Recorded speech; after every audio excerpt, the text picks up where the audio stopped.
Oh, why did it not wait? God damn it. Oh yes, you've had one job. No. Okay. Alright. Oh boy. Hey everyone, I know what you're wondering. Nar, why is the stream like 23 minutes late? And well, about that. Oh boy. Okay, so first up, I just woke up, so I'm not exactly fully awake yet. Secondly, I did start the stream, and I did an entire intro, and was getting ready to build, and then looked over to OBS and was like, I didn't switch the scene transition over. So I'm an idiot! But anyways, welcome to the stream. It's the Green Humanoid Amphibian, and yeah, welcome to Fall Fest as well. I've been working on the Fall Fest map off stream. Watch as I'm muted. Wait, I'm not muted, right? Okay, no, I'm not. Oh god, that would have been so annoying. Alright, we are off to a wonderful start with this stream. Also, let me turn up the render distance so I can actually show off the Fall Fest map. So yes, this is based off of what we've seen Help Wanted 2, as long as, I guess, Help Wanted 1. I've kind of combined them into one. Hello, Shark Boy, welcome to the stream.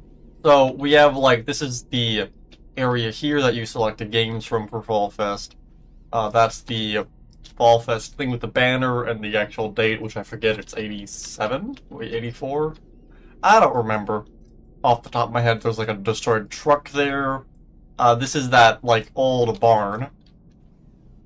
Over here we have... This is the dock where Dreadbear comes out of, where Foxy dies, and all of that. And we have the carousel from Help Wanted 2. And we have the maze all the way over here, where we find the Vanity Mask. Oh, I want to know something about FNAF lore. Sure. Tell me the secrets of the lore. And then down here we do have a small little room where the Vanity Mask will eventually go.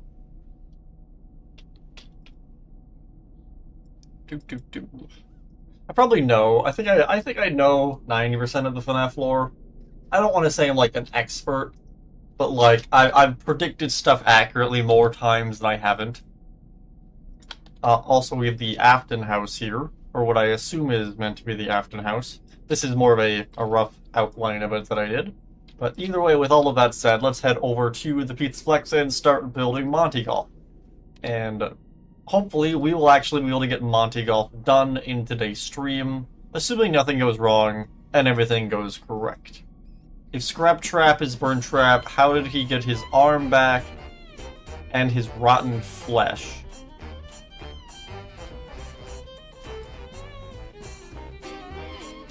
I think everyone just kind of chalked that up to the fact that it's probably the Mimic. Also, god damn it, my game crashed. Wait. Are you kidding me? No. No. I needed that. Okay,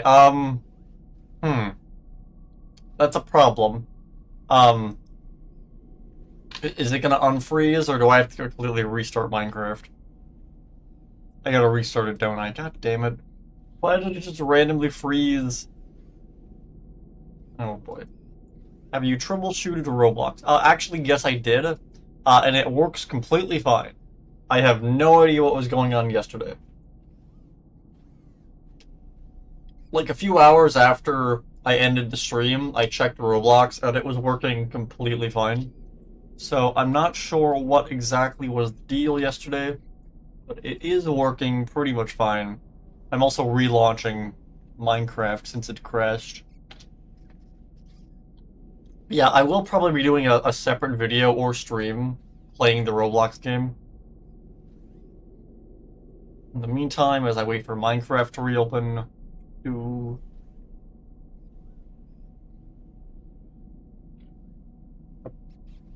But anyways, yeah, so we don't actually have much left to do in MontyGolf. We're gonna do the catwalks, we're gonna do some stuff from Ruin, and yeah, no, that's kind of it. So we don't have much to do in the case of building today. So I'm hoping we'll be able to get all of MontyGolf done.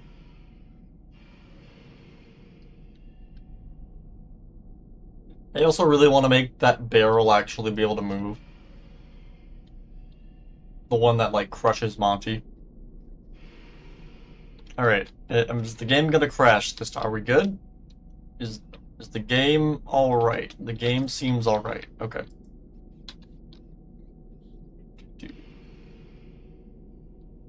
Okay, so let's fly back over here. I don't know why that game just completely froze up before. Maybe it's because I was, like, out of the map and I had to reload everything. It is a big map, but either way, where's an area we can kind of drop in from? Okay,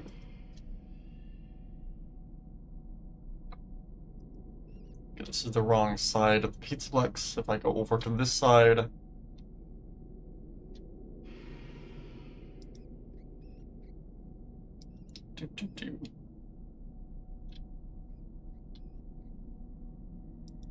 Okay, and where's an area that I can just kind of drop into? You can go here. Okay, there we go. Welcome to Monty's Gator Golf.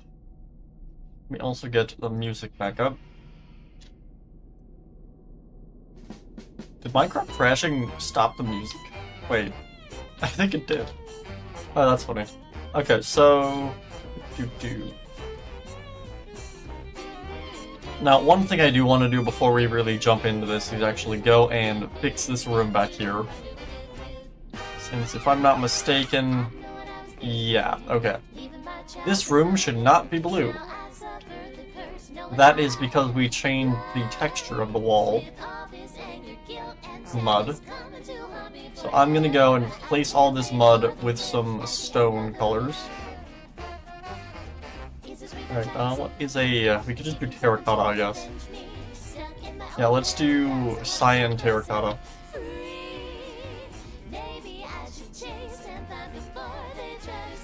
There we go.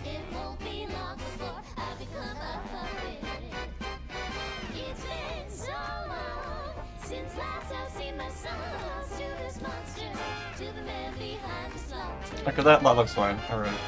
What does this room look like in a game again? Let me see. Teleport.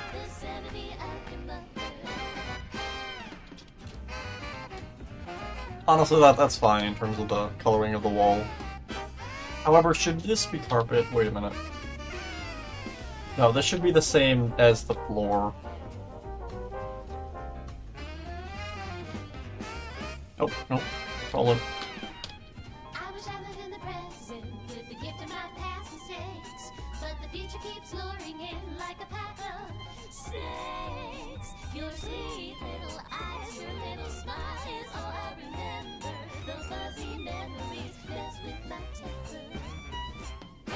And I'll put that here and here. There we go. Hello, Helpy Roll, please. Welcome to the stream. I'm just gonna quickly fly through some of this and make sure all the textures are still alright, since we did change some stuff in between streams. Well, I guess during streams as well. Alright, it's looking mostly alright. Did I ever build a closet? I did. Wait, what? Let me add a light in here, because this is very dark.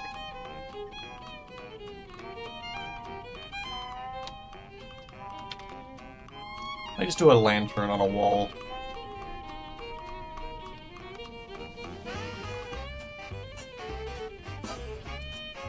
Or there, like, that works, I guess.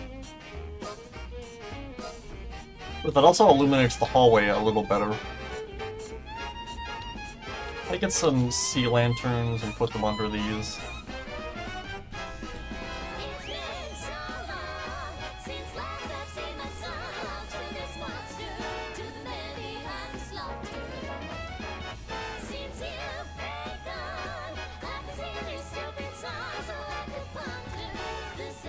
There we go.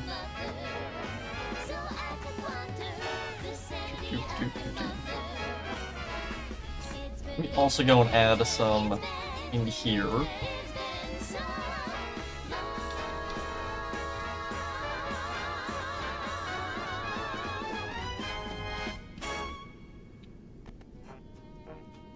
Because most of the time I'm building with night vision on, so I don't necessarily realize when a room is stupidly dark. Like all of this. So I will definitely go and add more there. Why is this so bright? Oh, it's because of the, the glass. When you told me to use a texture pack, I would've, but I've used every block in the game, and I don't feel like having to remake entire areas. That's fair. I said because these textures look good. Well, thank you, and welcome to the channel. Dude, I'm trying to make sure... I'm basically, like, damage controlling the stream as we go. I don't know why... Again, also, when I first went live, it was lagging like crazy, and I don't know why it was. But it seems like we're fine now, I think. Either way, where do I want to start? I think the catwalks are probably where we want to start. I guess we can do all of this. Is that it? Right?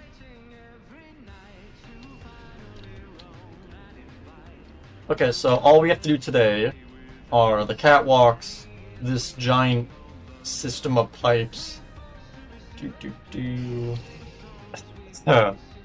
and there's some hanging vines coming down the catwalks, and I think that's pretty much it.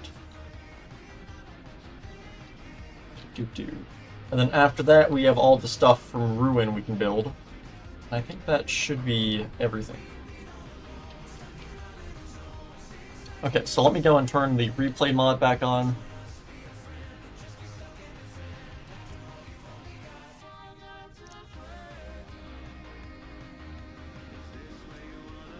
Or is it good if I have 32 subs and all my vids have over 1K videos? Well, I have no idea. I am not exactly the professional YouTuber. Game Theory, who's William's wife name and Henry's wife's name? I don't know. Mrs. Afton, or... I mean, okay. I saw something a while ago that said that her name might be just Elizabeth, and that Elizabeth Afton was named after her, because that is a thing parents do sometimes. Like naming their child like Afton Jr. or something. So there's a chance her name just could be Elizabeth, or another version of saying Elizabeth. But again, I'm not entirely sure. Okay, so looking at this, just want to go and pretty much take this around the entire build.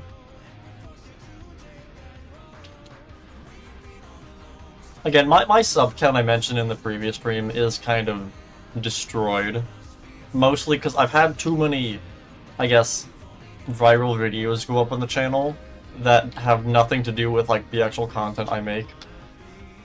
So then a bunch of people subscribe from them, and then I don't really get any views from them.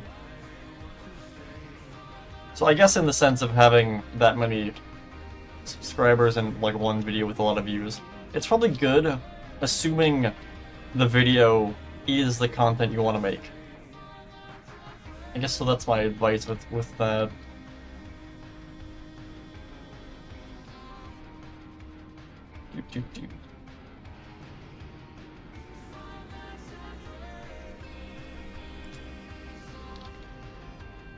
My other issue is I've been doing YouTube for like several years at this point. So I've pretty much done every form of content you can do. So due to that fact, my channel has a huge like backlog of videos, ranging from a bunch of different topics. So I also don't think YouTube knows how to really recommend my channel. It'll look at like building the Pizzaplex, and then it looks at like the Five Nights at Freddy's lore explained documentary 6 hours from like 5 years ago, and it's like, interesting. How do we recommend this?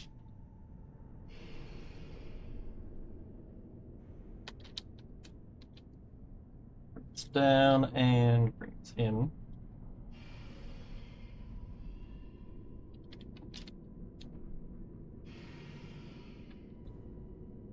Should this be touching the wall?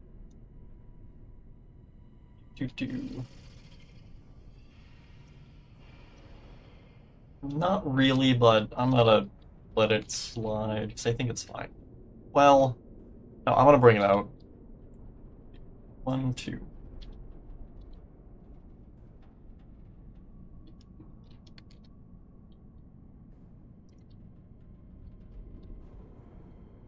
Let me bring it in 2 more just so it's not touching the wall.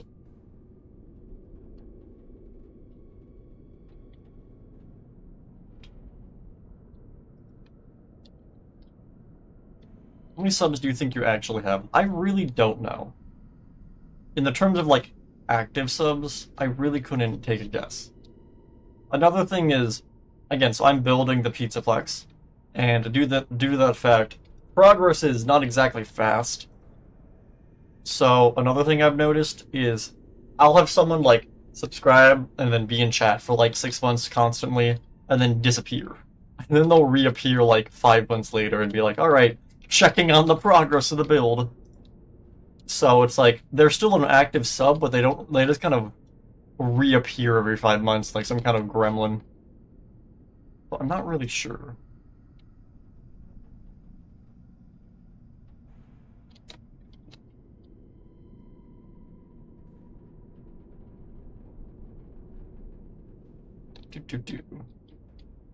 Models you used for your map? I can't really use them, like, in this, though. I'm on Java. I guess I could use them when I transfer it to Bedrock, but I want the models to, like, stay the same. Plus, I want to make models.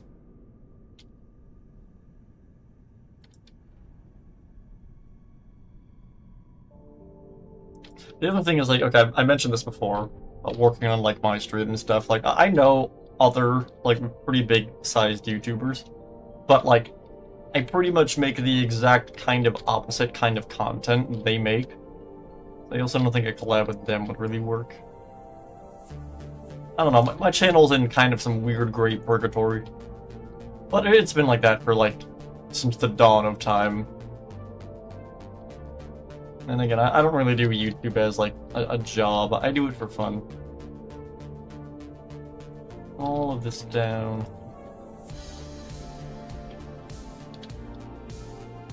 Is that going too far?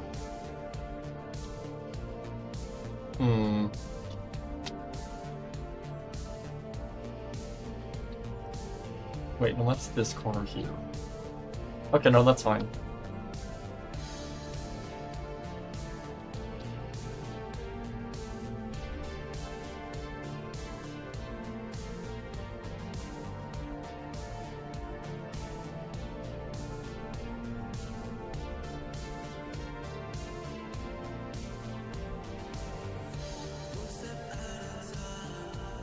Nope, not that. I'll break that. Hey, nope.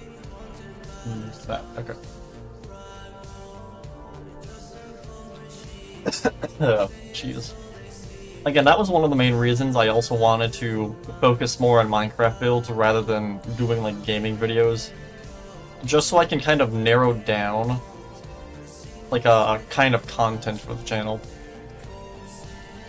Because prior to building the Pizzaplex, I was doing 5 streams. Okay, no, I was doing 2 to 3 streams every day, and I pretty much did that for 2 years straight, and that both burnt me out so fast in terms of making content. I say so fast, but I still did it for 2 years. But toward the end of those 2 years, you can definitely tell I was just running out of things to talk about. Which is not exactly good for a streamer. But on top of that, because I played through Subnautica, BioShock, I played through, like, a bunch of older games that I, like, never really played, and they were very fun.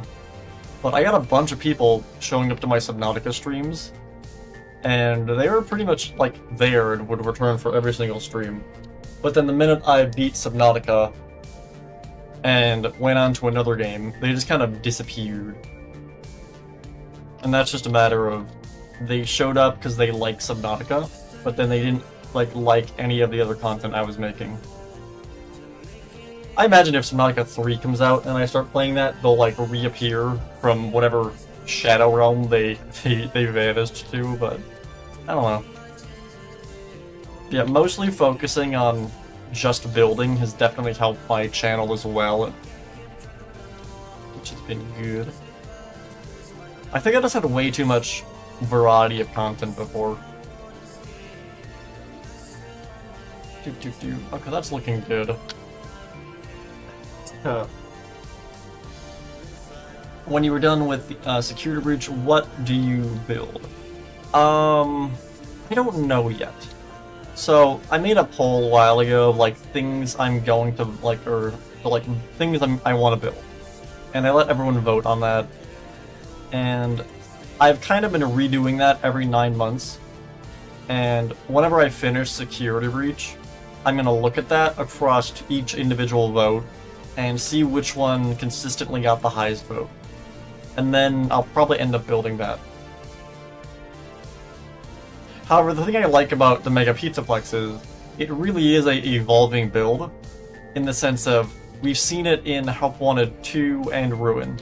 So there's a very good chance it's not done yet, and we're gonna see it again. So what that means is eventually, sometime in the future, once the Pizzaplex is done, we might be able to return to it and add some more to it depending on whatever happens in the next game, which should be fun. But yeah, so it was my I guess, poll on builds of that I was gonna do were Cybertron, Sevastopol Station from Alien Isolation, Genshin Impact. However, I decided I was gonna remove that from the list because I've already built Teyvat once, and the only reason it was on the list is because I wasn't necessarily happy with how the map came out. It looked really good, and I liked it, but I just didn't like the texture pack and how I kind of did texturing on some stuff. I didn't texture the environment as, I guess, the big thing. Like, I have all these patterns in the walls and stuff and texturing. I didn't do that on the Genshin map. I just kind of built it like normally. So there's a lot more detail I could have put into it that I didn't do. So it was Sevastopol Station, Cybertron, Teyvat. Also, I was gonna do the island from Soma Spider So What. And then I was considering doing Academy City from the Tuaru franchise. That could be fun, as well as Ninjago, the continent of Ninjago. Like, the entire continent, which I figured could also be cool. God, my voice is already dying, which isn't ideal.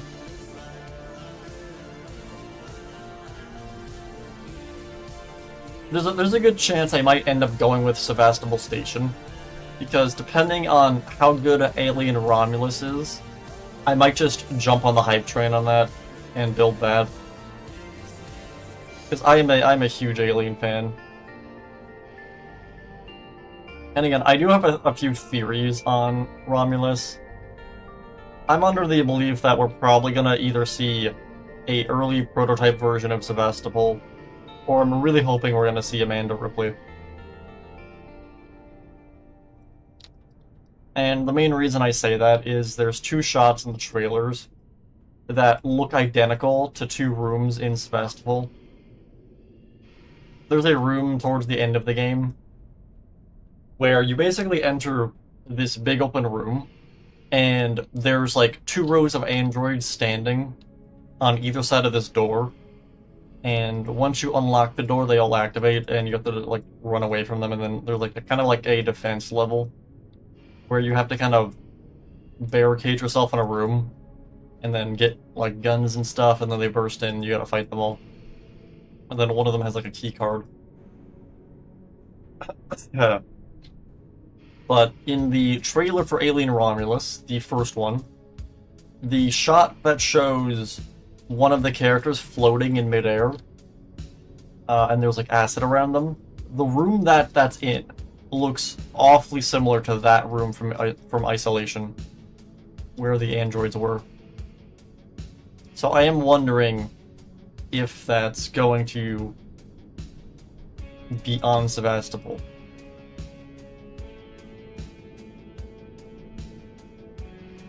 we know that in Alien Romulus, the reason it's called Alien Romulus is because that's what the space station's name is. Because the space station is actually two separate space stations. Or at least that's what we know from a lot of the leaks and the trailers and stuff. Sorry, God, my throat is just dead for some reason. So, in Alien Romulus, we're getting the Romulus space station, and then some other station, which I forget the name of it. And they're basically connected together. They, like, kind of docked together. And then, you know, the Romulus crew come in and have a really bad time. So, again, space stations can dock with each other. It's not like a new thing. So I'm wondering if it's gonna be revealed that Sevastopol is also docked with this station.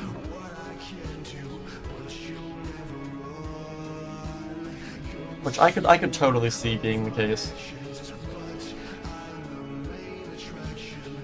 Because the one thing we never really got confirmation about in Alien Isolation is why all of the airlocks and docking stations were destroyed completely.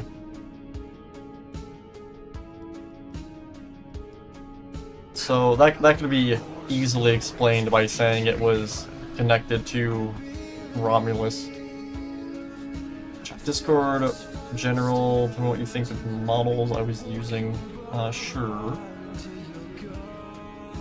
So again, towards the beginning of Alien Isolation, when the Torrens first arrives at Sevastopol Station, Lorraine points out that a lot of the entry points for Sevastopol have been basically blown up and are completely destroyed. Like, something caused an explosion on all of them and blew them up. So, and we never really get confirmation as to how that happened. I always assumed it was Marley's doing, in a way to contain the xenomorph. But that doesn't make any sense because his whole plan revolved about getting back to his ship. So you can't really do that if all the docking stations are completely destroyed. So I'm wondering if we're gonna get some kind of tie into Isolation that ends with, like, the station being forcefully disconnected from the Romulus station, which could then cause those explosions we see at the beginning of Isolation, and also explain how the xenomorph got on board. What is this? Do. Which I know we've already seen how the xenomorph got on board. Again, these models look very cool.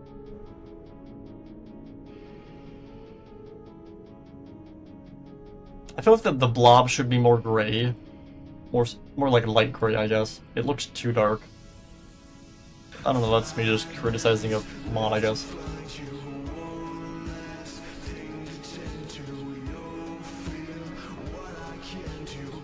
Hello, Jaxel, welcome to the stream. Yeah, so again, in Isolation, we find out that the Marley ship... Or it's not called the Marley ship, the Anisadora goes to the derelict ship, and then what's-her-name gets face-hugged, has a really bad time. They take her to Sevastopol because it has a medical wing, and then the xenomorph, you know, chest bursts and then unalives everyone.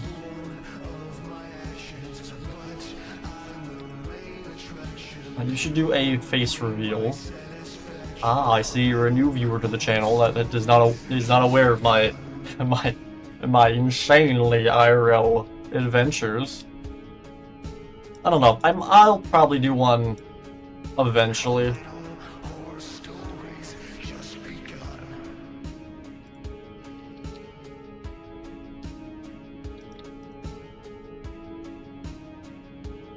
So again, I used to do a bunch of IRL content.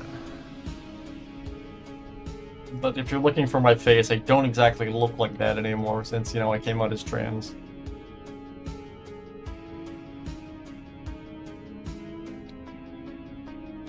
Why are there holes in the wall? Is there anything you would change about their models? Mostly just I think the blob is way too dark. Like, if you put him in a dark room, he would just disappear.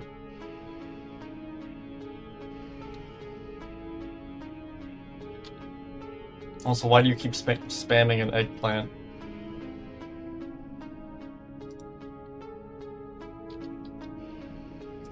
Do.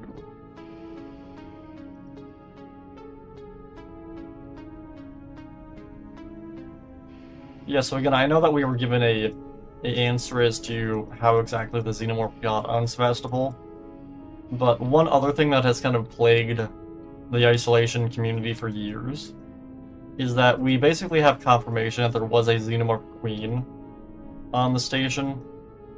Both the developers and the game itself has confirmed this. Two of the developers confirmed that there was plans for a Xenomorph Queen, but they scrapped it because they didn't want to have it feel like a boss fight. They wanted to basically keep it a horror game. And they figured by adding a Xenomorph Queen, the player would be expecting some big boss fight.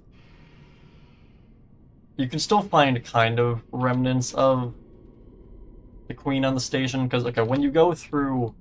Oh god, what room is it?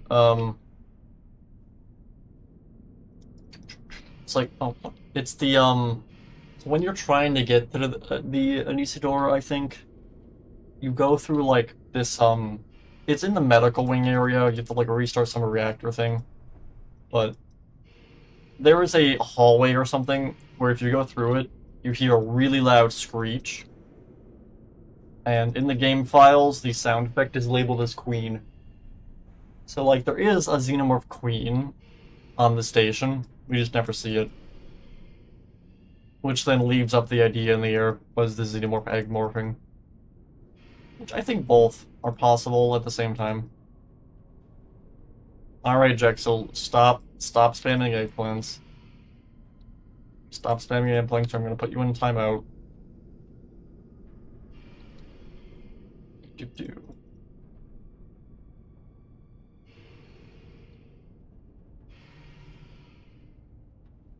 But yeah, so I've also seen some rumors, because we know that the big chap from the first Alien movie is going to be in Romulus. Mostly from leaks and stuff. So one theory I have seen is that the big chap, the Xenomorph, could molt into an alien queen. Which I think would be good and bad for different reasons.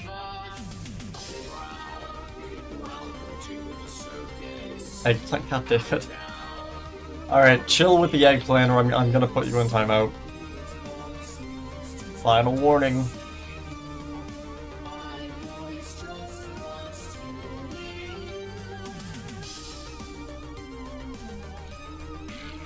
Is that all of this?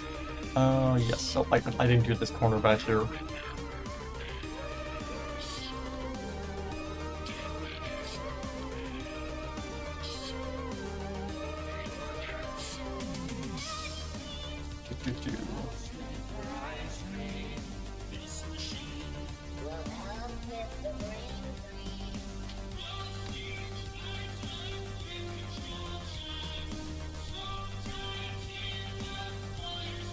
So, the benefits of making, I guess, the big chap into a Xenomorph Queen is that it kind of gives some extra, I guess, depth to Aliens, you know, the sequel to Alien 1. Because by making big chap the Xenomorph Queen, you have Ripley fighting the Xenomorph in the first Alien movie, and shooting it out of the airlock only for it to come back in the second movie as the Queen. Which is kind of cool when you think about it. Because, again, Ripley doesn't even have to realize that it's the same Xenomorph to, like... Because that's not really relevant. At the end of the day, it's a scary monster that has to be destroyed. Whether or not there's some, like, past history with the Xenomorph is kind of irrelevant in the grand scheme of things. Now that's one cool reason I could see as to why you'd want to canonize that. But one other thing, the only issue with that is I feel like that kind of makes the universe smaller. Because then we don't really get the Queen as a unique creature, since we know it's just the big chap. Nothing is relevant in the newer movies. I mean, I liked Alien Covenant. It wasn't good, but I enjoyed it.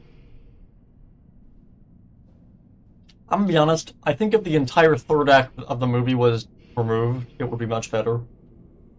Like, I think if after Daniels gets on, like, the loader, and they kill the protomorph and fly up to the ship, I deadass think we could have just gotten the reveal at the end of, like, you know, her going into the pod, and then David ominously smiling, and then having the movie end. I don't think we needed the entire section at the end with the protomorph killing them on the ship. I think if that was completely removed, the movie would be much better. Because for all the previous movies, they used practical suits for the alien. Alien Covenant was the first one they used CGI for. And I don't think it looks good at all. But let me correct that. I don't think it looks good. Okay. I think it looks really good up until the ending. I think the minute they get onto the Covenant ship, the CGI takes a hit. The alien looked very good when it was on the planet, which is very surprising, because, like, if you're making a CGI creature, the last thing you want to do is put it in the sun. CGI looks the best in the dark. But what they were able to do with having the xenomorph basically be out in the sunlight attacking them on the ship, or the loader as it's, like, spinning around, the CGI there looks absolutely amazing. But it's like, the minute they get back to the Covenant ship, the alien looks like garbage, and I don't know why. I have a theory that that entire section was added last minute, and they just didn't finish the CGI because it doesn't look good. Doesn't Alien 3 have any computer effects? No, yeah, they digitally enhanced the xenomorph, but they still used practical effects. It was still a suit. There's a really funny clip of, they had a xenomorph costume on a dog. Let me find this. It's so stupid, I love it, wait. What on earth? Wait, what is this? Wait, am I being clickbaited? Wait a minute. I feel like I'm being clickbaited. Oh my god! They made Fortnite Legos, what the hell? What? Alright, I just opened YouTube and the first thing I see is they're making a Lego battle bus. Why does this actually look really good? What on earth? Let me see, Alien 3, dog, test footage, where is this? Yeah, here it is. Let me find a clip of this that's not gonna get me banned. I just want an image of this dog.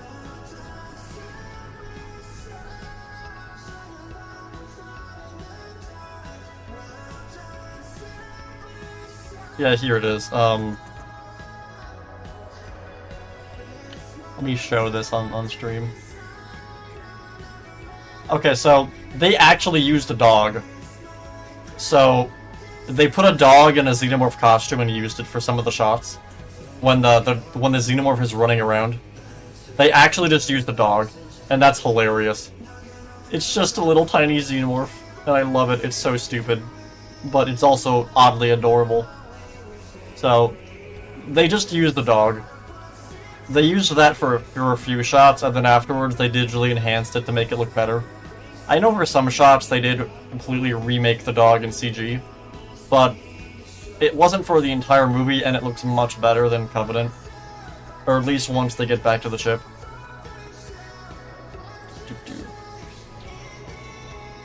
It's Alien 3, what are we talking about? Ah, clearly you were not aware of the deep lore of Alien. I'm talking about the Alien franchise. The only thing I remember about Alien 3 is Paul. 3... Help me, what's Alien 3?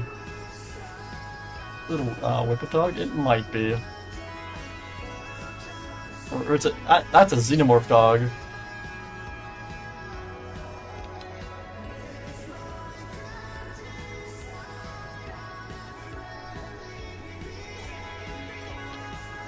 But yeah, so again, I think they could have cut down Covenant and had it where after they destroy the protomorph on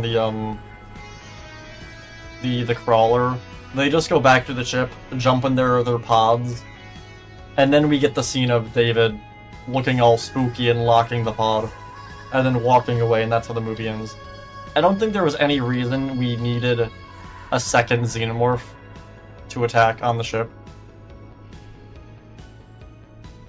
I honestly think if they cut all of that, it would have been 10 times better.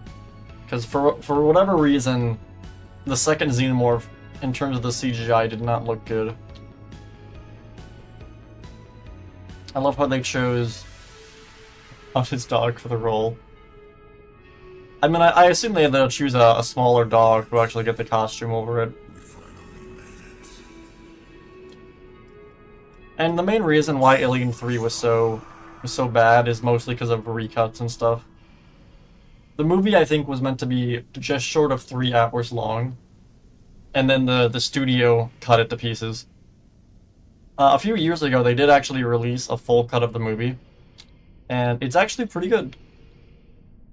It's definitely leagues better than the, like, theatrical cut. There's like 40 minutes of extra footage, it's crazy. They cut 40 minutes of that movie.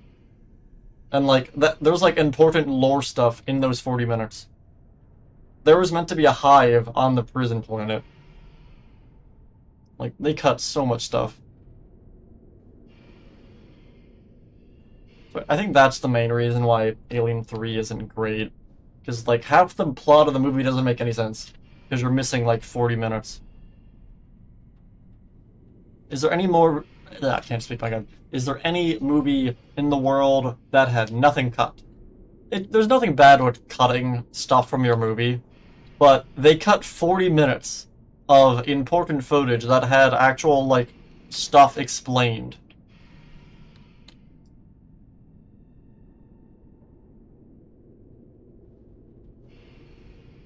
Like, there's a whole section in the middle of the movie where the Xenomorph just disappears. And in the cut footage, you find out the reason it disappears is because they burnt it. When they go to make that trap or whatever in the vents where they were gonna, like, burn the whole place, there were some deleted shots of the Xenomorph actually getting caught on fire and then basically falling down like an air duct. So the reason it disappears is because they literally set it on fire and threw it down a pit. And it basically had to chill out for a bit and heal. But in the, like, theatrical cut of the movie, you don't get that at all. So from the audience's perspective, the Xenomorph just disappears for, like, an entire hour of the movie. And during this hour of the movie, the characters are walking around the prison making just an absurd amount of noise and basically being idiots. And it's like, they are literally walking around banging pots and pans together. Why are they not being mauled to death by the killer alien? It looks like a plot hole to, like, the normal audience, but then once you realize the reason is because they literally set the thing on fire and threw it down a vent, it's like, oh, that makes more sense. If only that wasn't cut, that would have explained that. And there's just a bunch of stuff like that in the movie that just doesn't make any sense because they cut stuff. A movie cuts because of time or mistakes. It's usually because of the studio. So shorter movies do better in theaters compared to longer movies. And the reason for that is, okay, if you have a longer movie, that means that you can only show it so many times in a day. Shorter movies can be replayed more times in a day. Okay, because you have to think about, okay, if you go to a movie theater, you have to choose what showing of the movie you want to watch.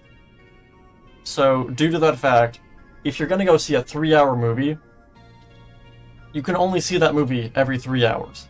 unless they have, like, multiple showings at the same time that are kind of offset. But having a longer movie like that means that the theaters can't play it as often. So they basically, if you shorten the movie down, they can play the movie more times in one day. And then as such, they get more money. So that's the main reason why a lot of movies get cut down, is mostly because of that. So it basically boils down to money.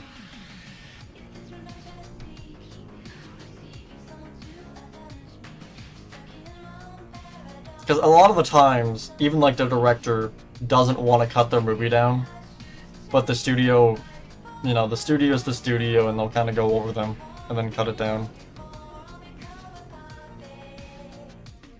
But then usually what you get in that situation is the director will eventually release a director's cut, which is like the full movie. That's why director's cuts exist, is because they're meant to be the full movie uncut.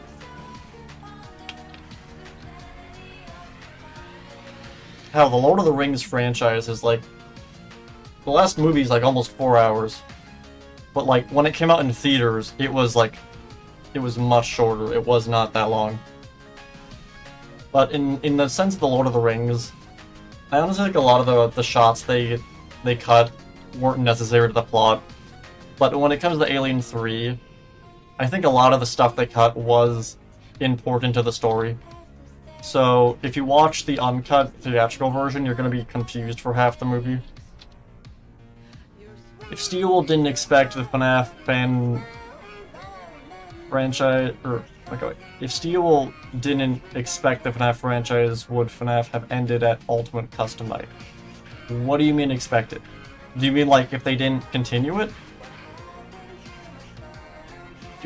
And hello, Parker James. Welcome to the stream. I can hear it's been so long in the background. Yes, I am playing that. Is that all of this done? Yeah, okay, that's all of this done. Cool. What about the bridge? Okay, yeah, it does go up the bridge. You don't add this.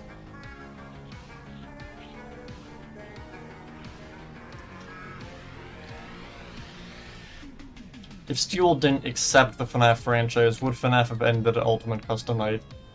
That is honestly a good question, and I don't know. Because there was a very long gap in between the release of Ultimate Custom Night and Security Breach. However, I'm not sure if that's a matter of Scott wondering if he wants to continue it, or if it was a matter of just getting a studio. Or like a game company. The other reason Security Breach took so long is just because they kept getting strong-armed by Sony. Which eventually led to, like, the game's pretty much terrible release. Bring all this around. Yeah, I don't know. I think Scott always had the intention of releasing it, or making a continuation of some kind. I think it just would have gone with a different studio, or a different game company. Because again, I think the reason Scott went and got Steel to help him is just because I think Scott wanted to take the franchise in a new direction, and knew that he couldn't do that by himself. Because if you look at all of the FNAF games... Let me open my door actually and turn my fan. It's getting kind of hot.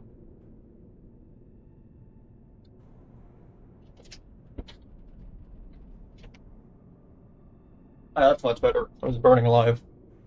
My room was becoming a toaster, or a microwave, or I don't know what the analogy is.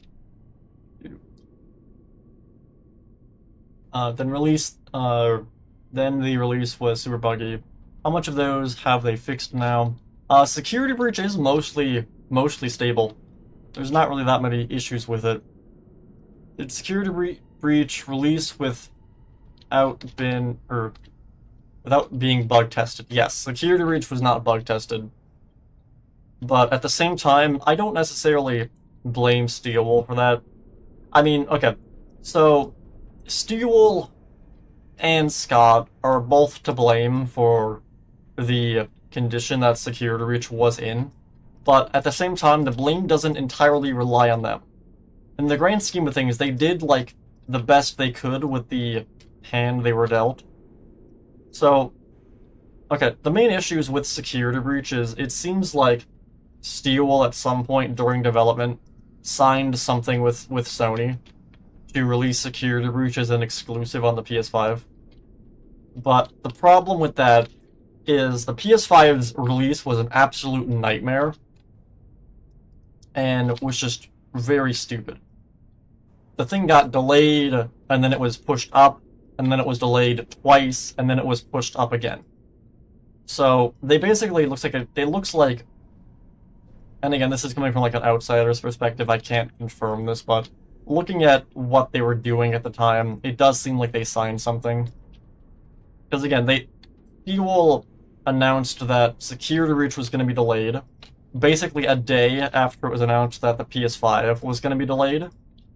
And then 2 months later, Sony announced that the PlayStation 5 was being pushed up.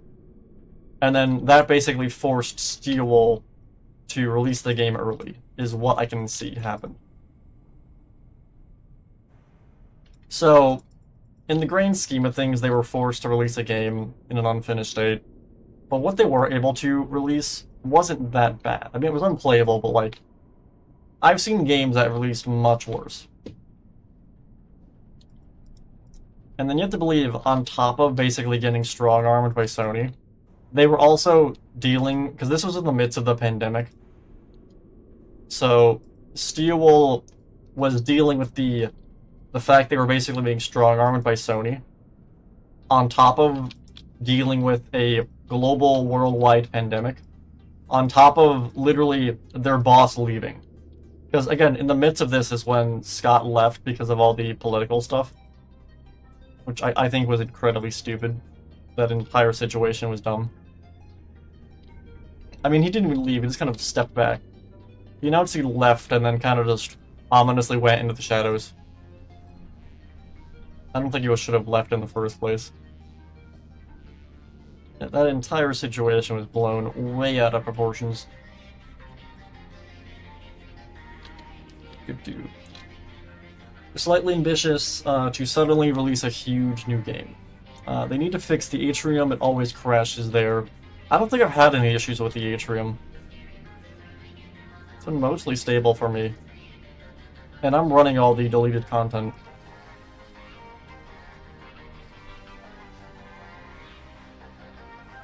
Again, because we know from cut content and deleted stuff in the files that, like, there was, like, another, like, okay, the Pizzaplex in total that they were building, the release version only had maybe 70% of that. They cut a large portion of the Pizzaplex. Or cut it or unfinished it, regardless. There was just a big area of the Pizzaplex they never released in the finished game. And a lot of that got moved over to Ruin then.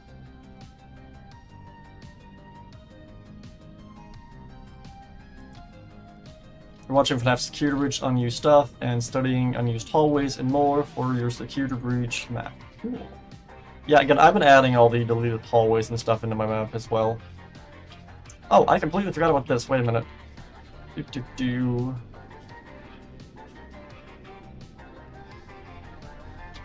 I wish there was a ruined atrium. All we got was the atrium kitchens, and that was on a 2-minute area. So, I actually have a theory about this. So, I think there's a reason we haven't seen the ruined atrium. So, I think in the Tiger Rock books, when we see the Boabab tree being controlled by Tiger Rock and the Mimic, or I guess the glitch trap virus at the time, we didn't really know it was the Mimic.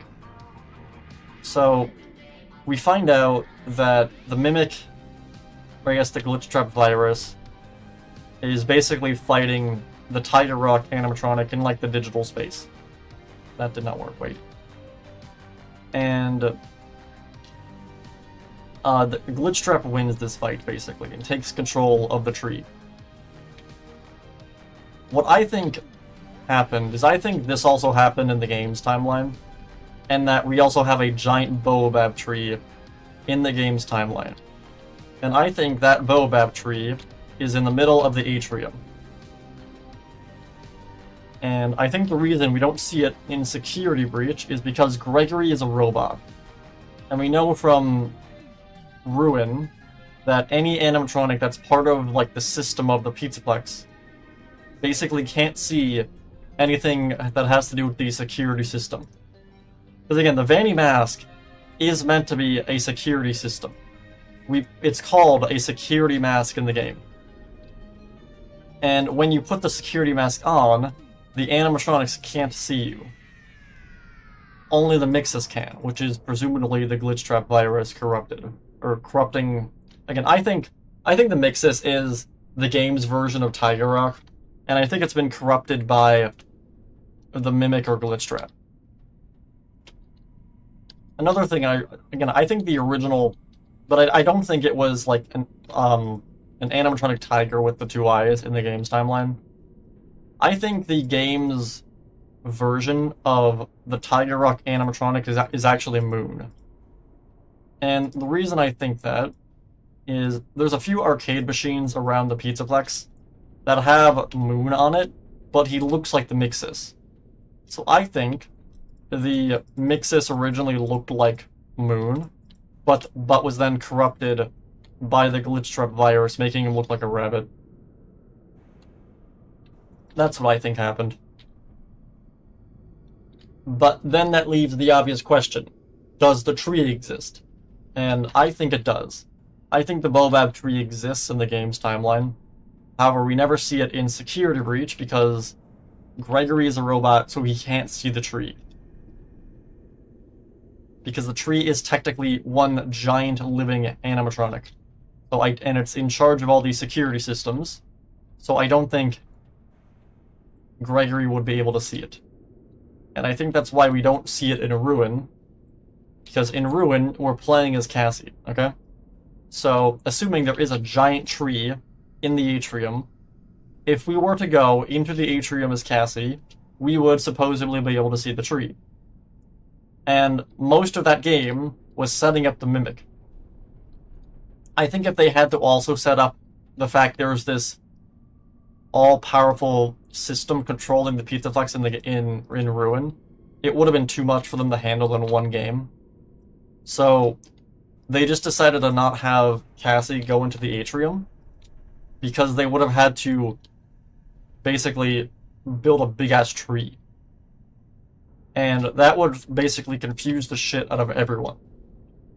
Unless you've read the books, if you enter the atrium, you see a big-ass baobab tree in the middle of the room, you're gonna be so confused. So, because that's exactly what happened with the Mimic. Anyone I saw play Ruin that didn't read the books were stupidly confused as to who the hell the Mimic was. Imagine if we got a giant baobab tree with Tiger Rock. Everyone would be so confused, unless you read the books. But I think they handled the Mimic very well in the sense of explaining it in the games. So, I think the best thing they could have done is, again, what I said, is not show the tree by not having Cassie go into the atrium. And I think they're saving the tree from the next game. Because that would be a pretty cool reveal for, like, the ending of a game. Is, oh, they enter the atrium and there's a big tree. I can just see Tom from Game Theory just walking into the atrium and then just sighing. Like, no, not the tree. I don't know, that's where I think it's going, but I could be wrong. But we've gotten almost 4 games predicted completely so far, so I'm on a 4-game win streak when it comes to my theories, which I have no idea how the hell I'm pulling that off.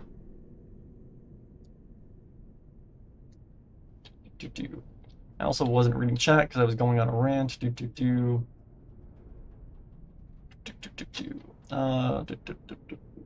I wish there was a Ruin. If they didn't sign a contract, when do you think FNAF Security Breach would have released? Probably whenever it was done, I would have said. Because that seems to be what Scott did. prior to Security Breach coming out, every game Scott made, he only released it when he was done. And I mean literally dumped the game. He made some trailers for FNAF 3 and FNAF 4, and then, you know, he finished the game and then just released it early. Because it was done. So I think they would have just waited for the game to be done. But it does look like, at the very least, Sony pressured them illegally into releasing it. There are some cool theories that FNAF 6 takes place under the Pizzaplex was eventually built. Yes, but actually no. So I actually talked about this in one of my earlier streams. The layout of the FNAF 6 location we see in the ending of Security Breach and Ruin does not match the map of the Pizza Sim location in FNAF 6. It's the same building, but we're not on the same floor. That's what I figured out in the previous stream. So again, we have the main Pizzaplex room where, you know, Pizza Sim takes place, and we have the simulator part of the game. And then we have the underground tunnel system, where the vent areas take place, like the night gameplay. And that's where we eventually get connection terminated, and Henry burns the place down. So we know from Ruin and Help Wanted 2 that the FNAF 6 location has a total of 7 floors to it, from what we see in the ending of Ruin. So the FNAF 6 location has 7 floors. The top floor is the Pizza Sim location. The second floor is what we see, the second floor is a storage area that we see in the ending of Ruin, where we see some crates and shipping stuff. The third floor is the room we find Burn Trap in, and across from that is where we find Henry's room, where he burned everything from. And then below that, we have more storage rooms, more vent rooms, then we have the Mimic room, and then either above the Mimic room or below the Mimic room is where we have the FNAF 6 office, where Michael chills out and gets jumped by all the scrap animatronics. And it's a really bad day. But it is the same building, but it's different floors, basically.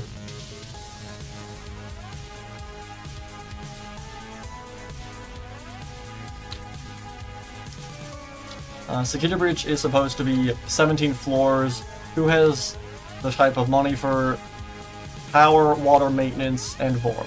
Apparently, Fazbear Entertainment somehow. I mean, I'm convinced they're just committing tax fraud. I mean, Fazbear Entertainment will literally... Their motto is, if something bad happens, put it under the rug. I mean, in FNAF 1, the phone guy talks about how if you die, they will purposely wait until they get all the evidence cleaned up before, like, reporting your death. So, like, if they're gonna resort to that, they're absolutely gonna be... Fazbear Entertainment has done a bunch of sketchy shit, so there is no doubt in my mind they're also committing tax evasion, which I find hilarious. But they are absolutely breaking every law imaginable with the building. I mean, if you think the Pizzaplex is crazy in terms of them affording it, okay, so in the books, there's more than one Pizzaplex. It's a chain of Pizzaplexes. How the hell they afford that, I have no idea.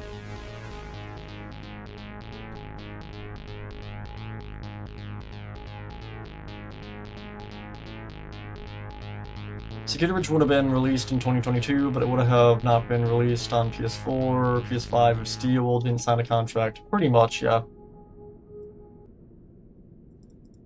I mean, the PS5's release was just a nightmare in general, so...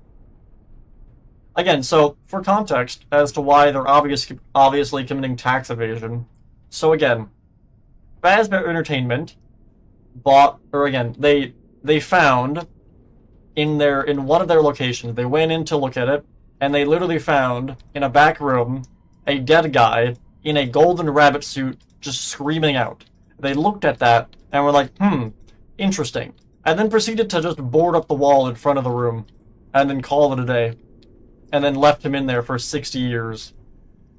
Like, that's the company we're dealing with. So, like, they are 100% committing tax evasion. There's no doubt about that.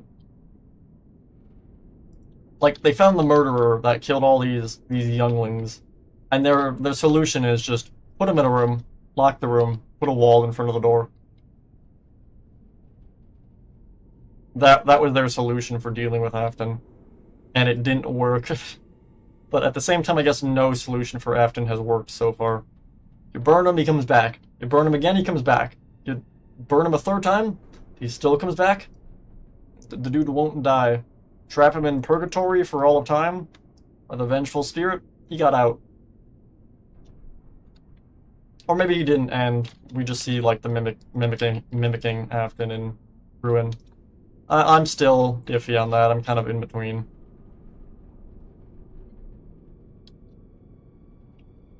It's more frustrating that we don't know if it's actually Afton or not.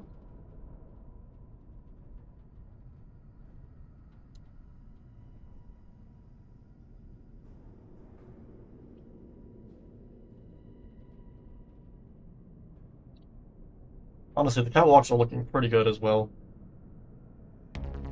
This definitely looks cool. So after we get the, I guess, railings done, we're gonna go and add these supports.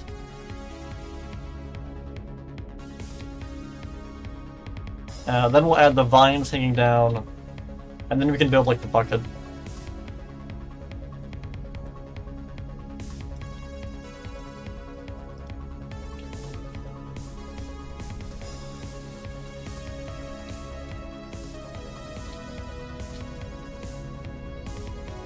Here's a solution. Put that Inlith in lava. What can he do now? He'll come back. He'll evolve. Just like Reinhardt, throw him into space. He'll evolve. The dude can. Wait, has Afton come back more than Jason? In terms of like Friday the 13th? How many times has Jason died? Has Afton outmatched Jason in terms of how many times he's come back? He might have. I don't know how many times Jason has died.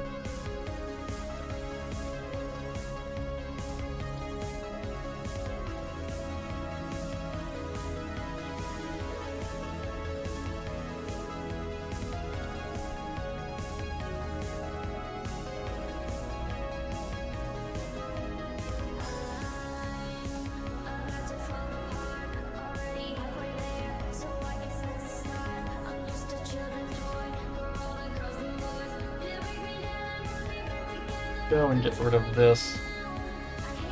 He's in space, how could he come back? Immense effort. He'd find a way.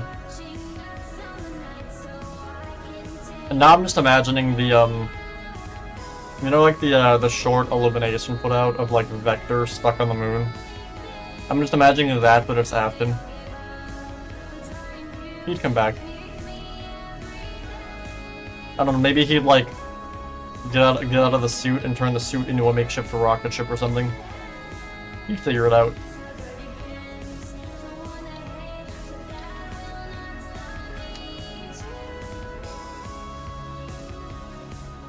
On the note of that, do you think Afton has to breathe? Like, what's stopping him from suffocating? The sun. Put him on the moon. Oh. Yeah, throw him into the sun. That'll probably get him. Well, wait. Okay, wait. I've just thought of I've had a scary idea. Okay, so we know that any animatronic that dies leaves behind a remnant, and remnant can then be infused into any other animatronic, giving that animatronic life with the soul of the person the remnant was taken from.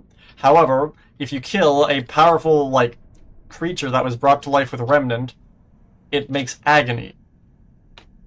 What if you launch Afton into the sun, and his agony gets in the sun? Does the sun come alive?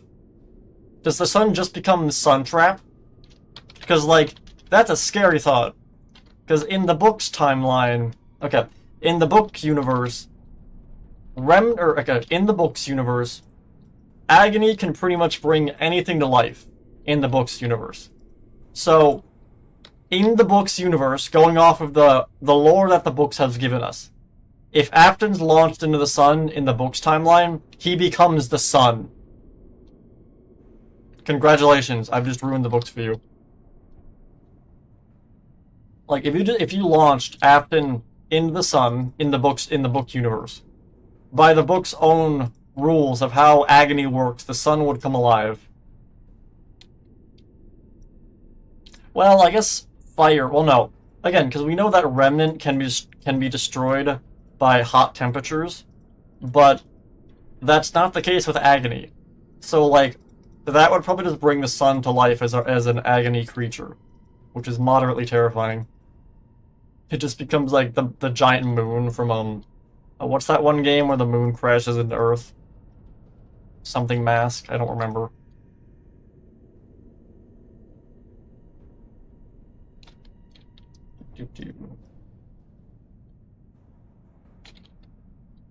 Out of black hole, what can he do? Well, then he just becomes the black hole.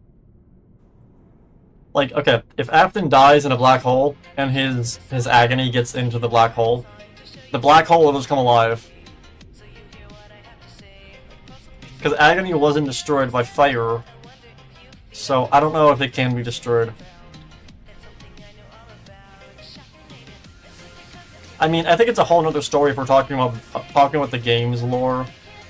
I think if you launched Afton from the games into the sun, he'd probably die.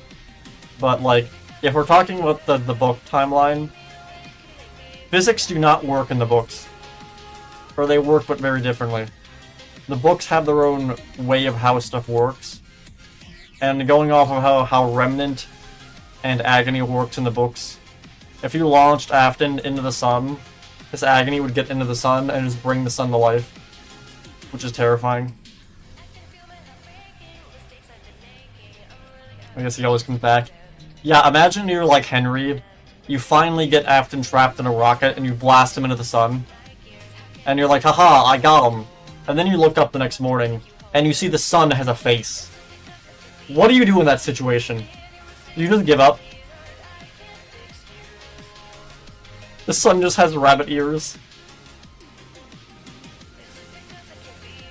Yes, you would.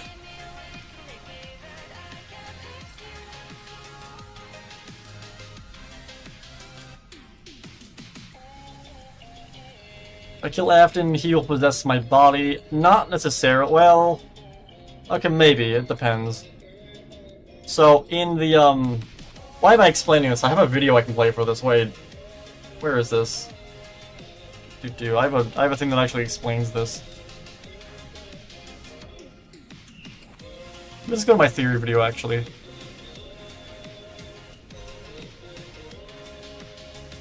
Because how Remnant and Agony works confuses the shit out of me. It's incredibly annoying.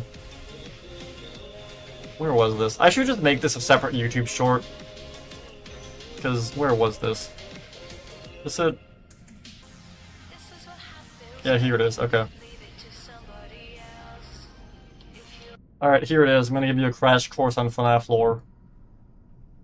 This is my theory video. So let's begin by discussing Remnant and book lore. And for those who haven't read the 500 books, Agony is a power source that is created through terrible means, usually this, or this. Which is why it's called Agony, because it's created through pure agony. Agony does not require the presence of a human soul to be created, meaning Agony can simply be formed through any traumatic event. Oh, what's that? Like most people, including myself, you were crying over the fact that MatPat left Game Theory. Well, don't worry, that bookshelf you were crying next to, it's alive now, and it's gonna kill you. Good luck, have fun. So in short, Agony can be created through any traumatic event, and will latch onto the nearest object in its vicinity, and will then bring that object to life with the single goal of killing everything nearby it without any sort of rational thought. However, if the Agony does actually latch itself onto a living creature, or a creature that once possessed a consciousness, it will simply resurrect that creature. Such is the case with Michael Afton, after he died while getting his insides scooped out by this mechanical spoon. The individual in question proceeded to possess his own corpse, coming back as a zombie. And if you're new to Five Nights at Freddy's, don't worry, this is just the beginning, you can never escape. Good luck, have fun, I haven't even talked about Fazgoo. On the other side of the spectrum, we have Remnant, a soul goop kind of substance which is formed after anyone's untimely demise. Yes, this one requires a human soul. What can it do, you may ask? Well, everything Agony can do but better, because this I spent way too much time on this stupid Short after anyone's untimely demise, their soul goop will leave their being and latch itself onto any object within their vicinity, usually animatronic, because that's where everyone seems to die in this franchise. Upon latching itself onto an object, and usually an animatronic, the animatronic in question will come to life. Yes, you heard me correct, this is just simply full possession of the spirit possessing the animatronic. Oh my god, my voice is so dead, I did this all in one take, holy shit. So now that I've explained how Remnant works... Alright, anyways, that's Agony and Remnant explained, and through book lore, you're welcome. I hope you learned something.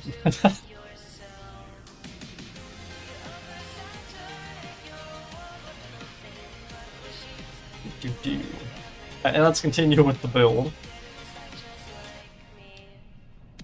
A nice day. It is today, drinking my coffee, and I forgot Mr. Suntrap. Oh my god, it's Sun! Sun is the sun! Wait. If you take Sun, and you launch him into the sun, and his agony gets in the sun, does Sun become the sun? Like, cause Sun can be the sun. It's so stupid.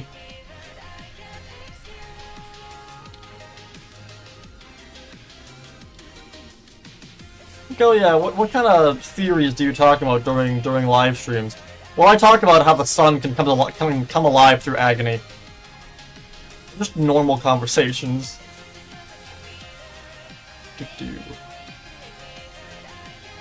Sundrop is the sun.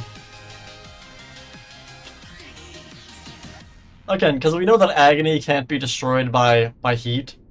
So, assuming you launch Sun into the sun, that would probably bring the sun to life.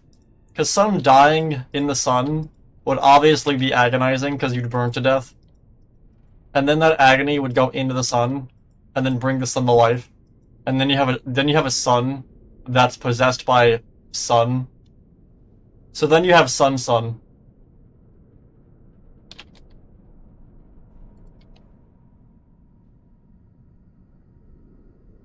Okay, but what happens if you launch the blob into the sun? Okay.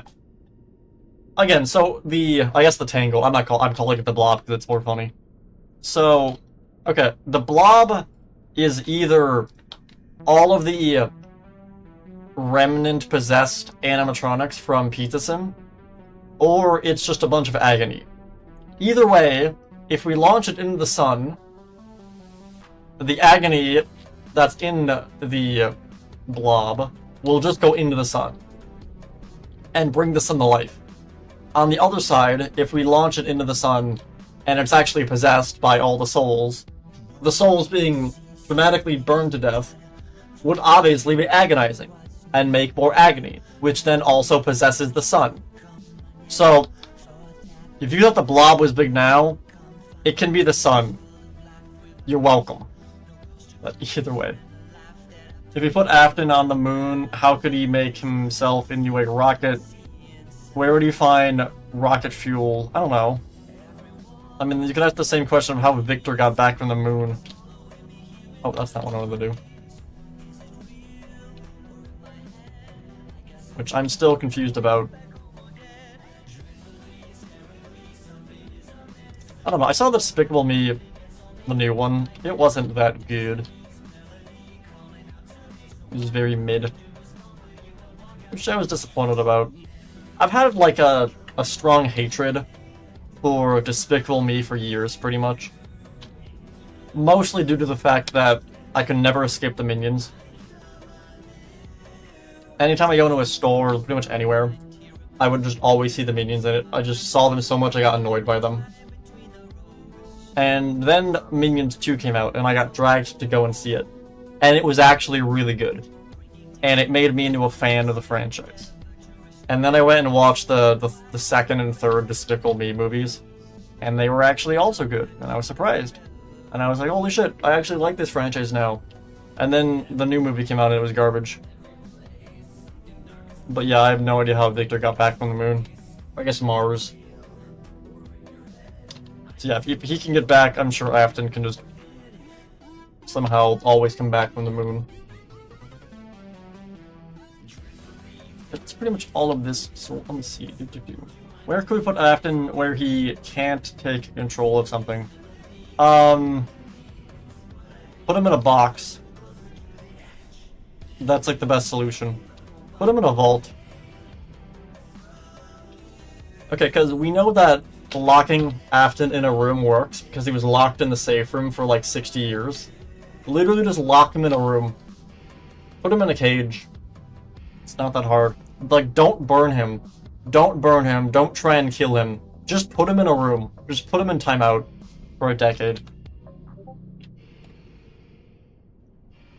What does Parker think about when he's watching Nar's live streams? Oh, you know where you were talking about throwing the sun? I'm still thinking we're going to talk about throwing stuff on Moon or Mars. Okay, wait. Well, okay. I don't think Afton could possess the moon. Because, like, okay, if you launched Afton into the moon, that won't really kill him, and that's not going to really be traumatic enough to bring the moon to life with agony. If you launch him into the sun, though, he's going to burn to death traumatically, and that's going to make a lot of agony. So, like, I think he could possess the sun, but not the moon. Just make sure the walls have, like... Yeah, put him in Fort Knox. Put him in some vault. Actually, scratch that. Put him in a missile silo. Put Afton at the bottom of a missile silo and just lock the vault. What's he gonna do? Climb out? He can't get out. That's how you stop Afton. You put him in a missile silo. He just possesses the warhead. Nuclear Afton. Oh god. Actually, scratch that. Empty the missile silo and then put him in it. Afton with nuclear capabilities is moderately horrifying.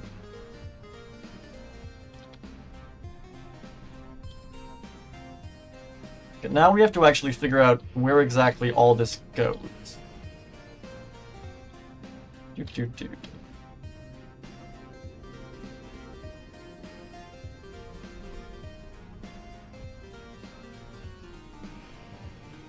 I bring this up, it goes from here and then it goes over.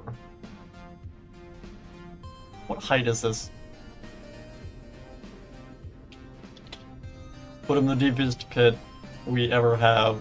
Put him in the Mariana Trench. Put him, like, super far underwater. Wait, why has no one tried that? Wait a minute. So... Wait. That's actually really good, actually. Wait a minute.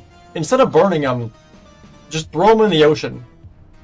He's an animatronic. He weighs, like, as much as a truck. There's no way he can swim. Literally just throw him into the ocean. Well, I guess then there's the chance he just walks in the bottom of the ocean all the way back to the shore. Yeah,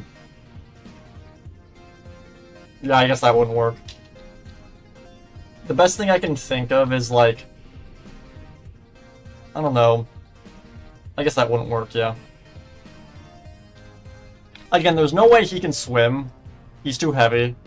But assuming he doesn't die from it, he could just walk in the bottom of the ocean back to like land, basically. 2, 3, 4, 1, 2, 3, 4. And then you have to deal with him again. And then if you were to put like a ball and chain on his foot to keep him down there, he'd just get out of it. Like, he can't die because he's a zombie basically in a rabbit suit. So, like, statistically speaking, he would eventually get out. It would take him a long time to break the chain, but he would probably eventually get out. So I don't think throwing him in the ocean would work.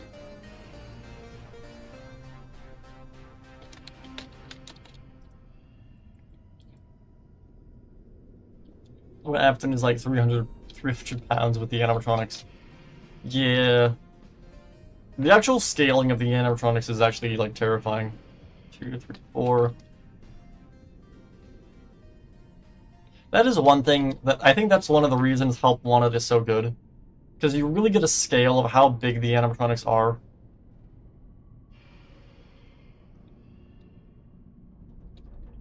Circus Baby especially is terrifying. Mostly because she's, like, giant. Let me look this up. How big is Circus Baby again? Isn't she, like, 7 foot or something? Circus Baby... What was it called? Blueprint? It was a blueprint sheet.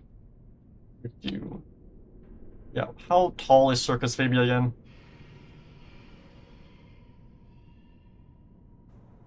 Jesus Christ. Circus Baby is 7.2 feet tall. Holy shit. That is terrifying. That is actually terrifying. Holy crap. Circus Baby to a tower over anyone. That is horrifying.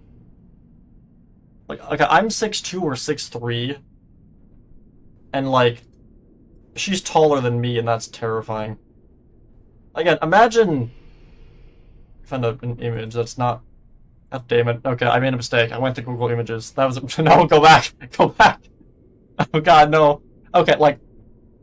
This. This is 7.2 feet tall. Imagine this running at you. That's terrifying. Like, that's... She's giant. Like, she's 7.2 feet tall. That's horrifying. Like, holy shit.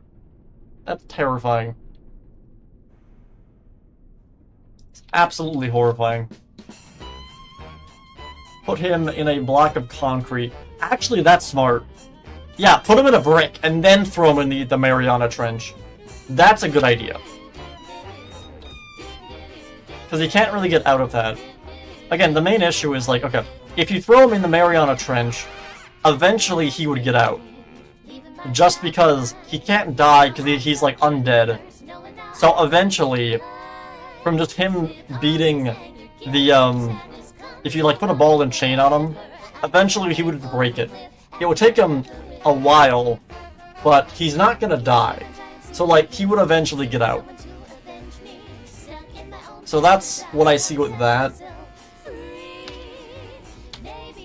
But if you literally put him in a block of concrete, well, okay, actually, no, that wouldn't work, because the concrete would eventually wither away from the water. I guess that wouldn't work. Wait, put him in obsidian. Okay, wait. Okay, how to stop Afton. Throw him in a volcano. And then, even if he... Okay, throw him in a volcano, and then wait for him to climb out, because he probably will. And then douse him with water, and it'll crystallize him into obsidian. What's he gonna do then? Like, I feel like that's the way you stop him. You just make Afton into a nether portal.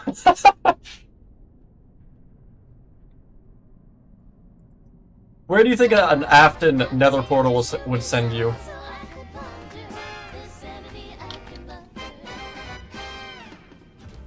She's 7 feet and 2... No, she's 7.2 feet, which is terrifying.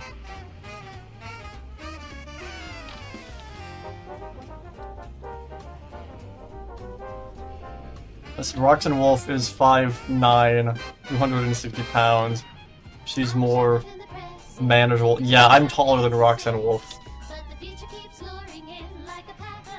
I feel like I could... Again, I don't know. The animatronics aren't that big of a threat unless they're, like, bigger than you. Because, like, otherwise you can just run away from them. The size with the animatronics is really what makes... Uh-oh. Wait, did the stream just die?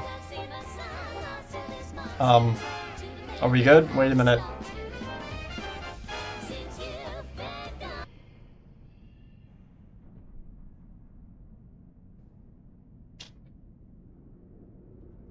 Are we good? We live? The stream went down for a second. We live? Okay, we're good. Okay, cool. I'm not sure what that was about. Okay, so this basically turns here, goes to there. Looking at this, that is... Wait, are these hanging? Oh, there are painting things.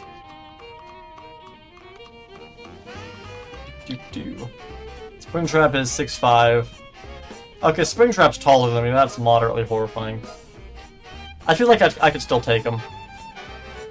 680 pounds! Jesus Christ. Oh my god, that's funny.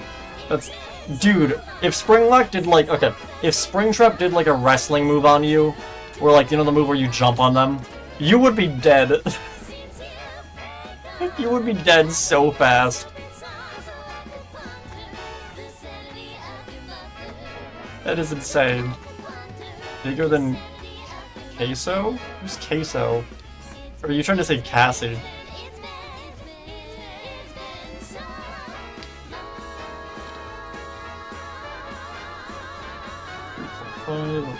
It's basically, yeah, because it starts turning around here. 1, 2, 3. 1, 2, 3. Wait, here, right? 1, 2, 3, 1, 2, 3. Yes, okay. And then I just connect these up. Okay, yeah, so if I just go from 1, 2, 3.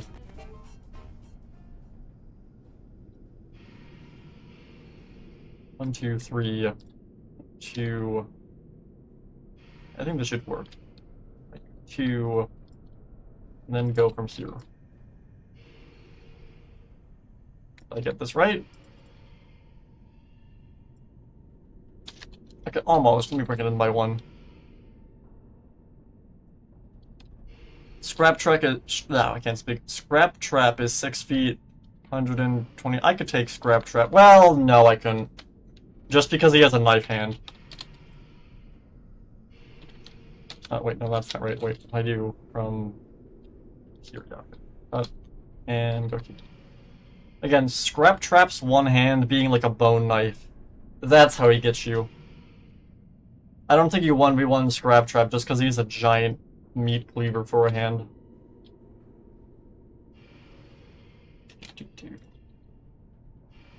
So that eventually goes to, like, here, pretty much. Bring this up. You will know who you're talking about. Okay. Again, I feel like, no, okay, what's an animatronic I could take in a fight? Okay, Nightmare animatronics, you're not winning against in a fight. Afton, I don't think you're winning. Well, okay, you can just, well, okay, I was gonna say you can run away from Afton, but he can go to Mach 3, so you're not winning that. I power scaled Afton a while ago, or specifically Springtrap. Springtrap can run at Mach 3. And that's terrifying. So, I scaled the actual size of the FNAF 3 location a while ago, and then figured out how fast Afton was moving. Because again, in like the later nights of FNAF 3, Afton is zooming. He is going fast. And I checked it a while ago. The speed that Afton is going in FNAF 3 is just short of Mach 3, which is terrifying. Imagine Springtrap running at you at Mach 3. 2, 3. 1, 2, 3. That's terrifying. Let me move this over.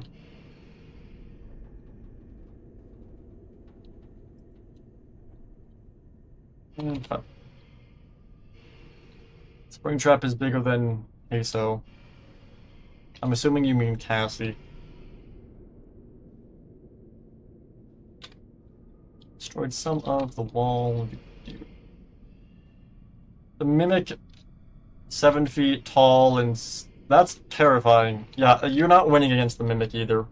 Just because of its pure strength. It is designed to be a killing machine. Oh, wait a minute. Actually, wait, no, this is too far over. Wait, undo again. Actually, no, this was right the first time, so if I go from here. 2, 3, 1, 2, 3. I go here? Yeah, if I go from there. Down to here. I feel like I could take Toy Freddy, Toy Bonnie, and Toy Chica in a fight. The FNAF 1 animatronics I could take in a fight. Foxy would wreck me. The Nightmare animatronics, you're not winning against them. Mangle, you're probably also not winning against. I'm assuming this is like a 1v1 fight as well.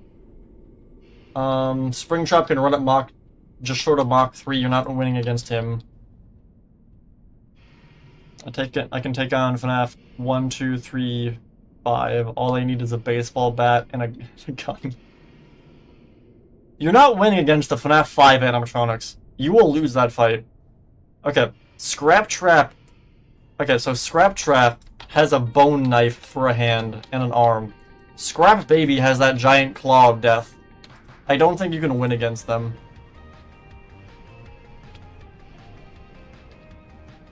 The Lefty you could probably take in a fight, unless he's gonna do some magical bullshit. Because, like, okay, the puppet is, like, kind of a spirit or something. The puppet doesn't give a shit about physics, is my point. The puppet in the franchise has always been kind of mysterious and ghostly. So, unless, like, the puppet does some magical spirit bullshit, you're probably fine, but I think you can take Lefty in a fight, unless the puppet does some spiritual nonsense. The rest of them, you're gonna get wrecked by. We go see ya at like 12. Alright, well have a nice day and a good existence. Come back anytime. So that will go to... Wait a minute, what am I looking at? Wait. Oh, that's here. Wait. Okay, wait. Do I want to have this go backwards from here? I'll keep this for now.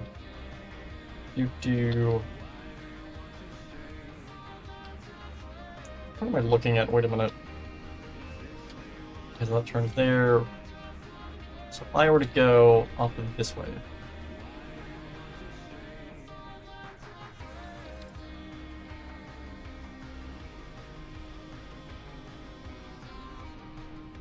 Okay, and this then turns there. Which is this here, right? Yeah, okay, it needs to turn here.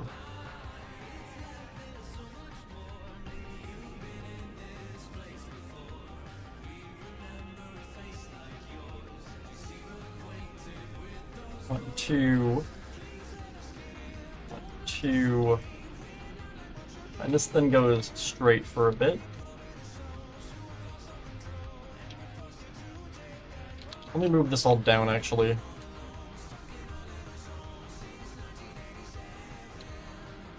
I just cut this. There we go, that's better. And this then goes straight for a bit. And then kind of goes a little bit inwards then, towards the end.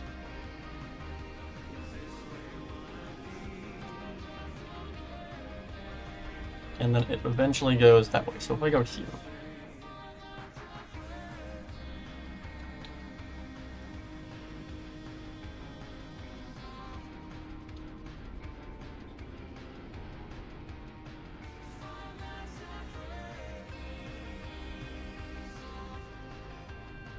So like that. 1, 2. I bring it this way. And then it gets to about there, then turns. Okay, this is going well so far.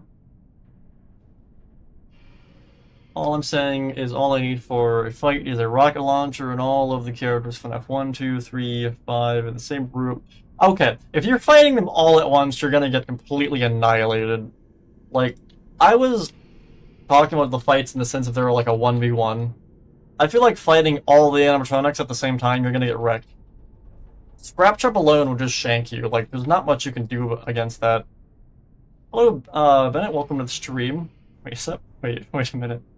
Is your... Wait. What on earth... Oh, it's that. Okay. I thought your account profile was Palmney, and I was like, wait, no, not the clown. I thought I escaped the clown. Alright, so, yeah, if I just bring that out then. I just realized, did I check to see if there's a middle to this? It's here then, I think. 15 rocket launchers, what about that, Nar? Well then you have to worry about blowing yourself up, because, like, that's a lot of explosions, assuming you're, like, fighting them all in one room. Like, you're gonna set the building on fire, you're gonna set yourself on fire, you're gonna blow up the room. I feel like at that point, with 15 rocket launchers, you're causing more damage to yourself. You'd probably be better with, like, a shotgun or something. Or any kind of automatic. I don't think you're winning with a rocket launcher. 1, 2, 3, 4. 1, 2, 3, 4. Basically just have to connect this up. 2, 2. If I do that, this, go to here.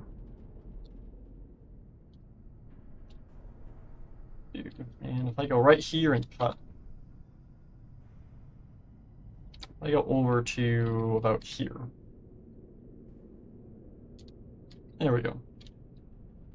No, I'm gonna be spring trip and say I always come back. I don't know who Spring Trip is, but I guess you'll come back. 1, 2. Okay, we just have to basically match these up.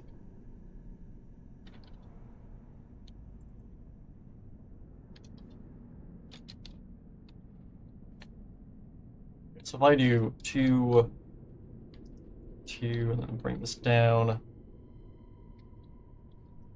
like there.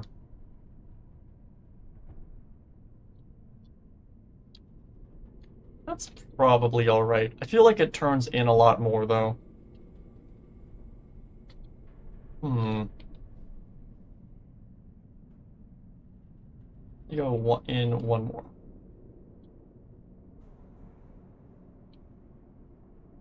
Yeah, let me bring a lot of this in then.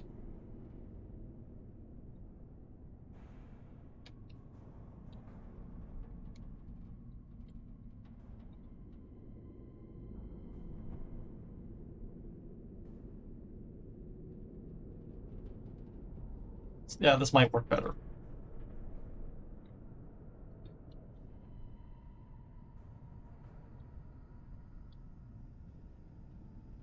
Let me also get a different music up. Do.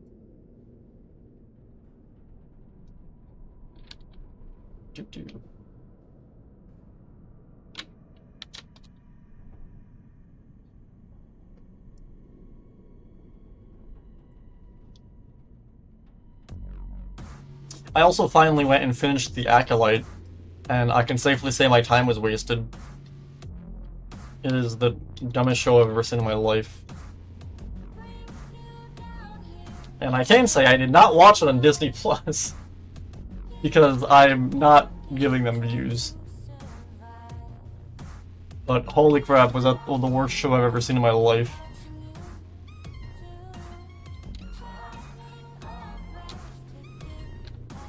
The only good thing that came out of it was, I guess, Plagueis, but that's literally it. I guess spoilers for the Acolyte for anyone who actually cares. So at the end of the Acolyte, Plagueis shows up for some reason, and just kind of is all spooky in a cave. And like we know from the lore that he's eventually gonna get shanked by Palpatine and die. So one idea I had was, I'm wondering if they're trying to tie this back into what they're doing with the Mandoverse. Because, okay, we know that they're making, or Dave Filoni's making some movie, and that it's gonna be with Mando and the Jedi and all of them fighting Thrawn. But, like, I had a crazy idea that I got from the ending of the Acolyte. So, you can't clone someone with the Force. If you try and clone a Jedi, you'll just clone them as a normal person, basically. That was the main reason they wanted to get Omega in the Bad Batch, was because she was supposedly Force sensitive. Which I still think she probably is, but I'm not quite sure. But the other thing was that Okay, so you can't clone someone that has the Force, but I was thinking, what if you brought them back with Night Sister magic as a zombie? Would they still have the Force? Because in Ahsoka, we see all the zombie clone troopers, and they seem relatively aware of what's happening, in the sense of they have like a consciousness. So some of them act like individually, and supposedly Enoch is also one of them. So like, they're not really mindless zombies. They are like aware. So a crazy idea I had, which is, what if they bring in a zombie Plagueis? It sounds incredibly stupid, but I actually think it could work. And at this point, I think it's the only thing Disney has left for like new stuff, basically.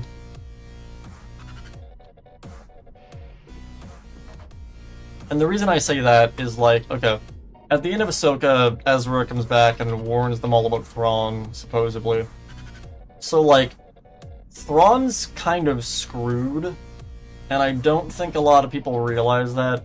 Because like, okay, Thrawn's this tactical genius, alright? You know, he's the smart person. And he has an army of zombies and witches. But he went to Dathomir, the home of the witches. And the Resistance, or I guess the New Republic, not the New, I guess the newer New Republic, now know, because Ezra's back, that Thrawn's back. So there's nothing stopping them from jumping him. And that sounds incredibly stupid, but like, okay, think about it. They can probably very easily figure out where he's going, because he left on a ship full of witches. Where would the witches go? Oh, I don't know, maybe Dathomir. So, let me put it like this, okay? You're Thrawn. You're chilling in your new spooky evil villain base, and then you look up to the sky and you see an entire Republic fleet show up with Jedi and Mandalorian. What are you doing in that situation? That's a lose-lose situation. Like, there's not much you can do against that. The ending of Ahsoka makes it seem like Thrawn's this big threat, which he is. He is dangerous, but like, I don't care how smart you are, that's not good odds. Because assuming Ahsoka's gonna get out of, or off that planet, just think about that. Okay, the amount of living Jedi we have, what, Luke, Ahsoka, Sabine, I guess, Ezra. We have no idea what the hell Cal Kestis and Voss is doing. They could be alive still. I don't know where the hell, the guy who saved, what's his name? The guy who saved Grogu. Oh, what's his name? This is voiced by Jar Jar. Oh, what the hell is his name? It's left my brain, but anyways, he's out there doing who knows what. So, like, that's a large, and I guess Asajj Ventress, that's a pretty large set of Force users that are kind of alive. Some of them are, like, we don't know what they're doing, but, like, okay. And pretty much all of them hate Thrawn, or at least have a reason to take him down. So, like, as well as the Mandalorians, because, again, the Mandalorians were defeated by Gideon, and Gideon's sort of that council that's their whole purpose was to bring back Thrawn. So, like, that gives the Mandalorians a reason to go kill Thrawn. So, pretty much, in the grand scheme of things, all the Jedi, all the Mandalorians, and the Republic have a reason to go basically beat up Thrawn. And they know where he lives. Like, if they always roll up on him, there's not much he can do against that. I don't care if he has zombie and witches, like, he's not winning that fight. That's just way too many numbers against him.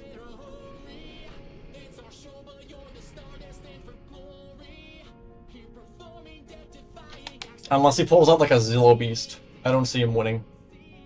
Which even so, they could probably take that.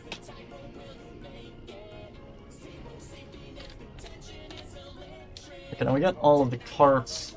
Let's do all the supports as well. Let me teleport Gregory to the... Actually, wait, before doing that, let me look at the actual supports first. Does this go to the track? It does not. Okay. I could like it yellow. Anyway, so going back to my theory of Plagueis, I think bringing Plagueis back would be a good idea. 2, 4, 5. And the reason I say that, because I know that sounds really stupid, it would make the fight much more even. In the sense of, like, okay, in present... Wait a minute. Am I looking at the wrong side of this room? I am. I was looking at it backwards. Wait. There's this here. Right? Wait a minute. My dumb... Wait.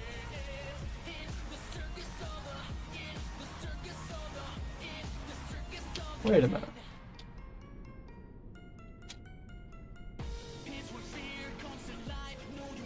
Yeah, I'm being dumb. Wait, let me get rid of this. I'm looking at the room backwards. Okay. My point is, there's more reasons to bring in a zombie Plagueis that would benefit the show rather than detract from it. 1, 2, 3, 4, 5. First up, you can obviously market the shit out of him. Of like, ooh, it's you know, ever heard the tragedy of Darth Plagueis the Wiles? Which would just be funny and stupid. But on top of that, there's also the fact that... Where's the middle of this?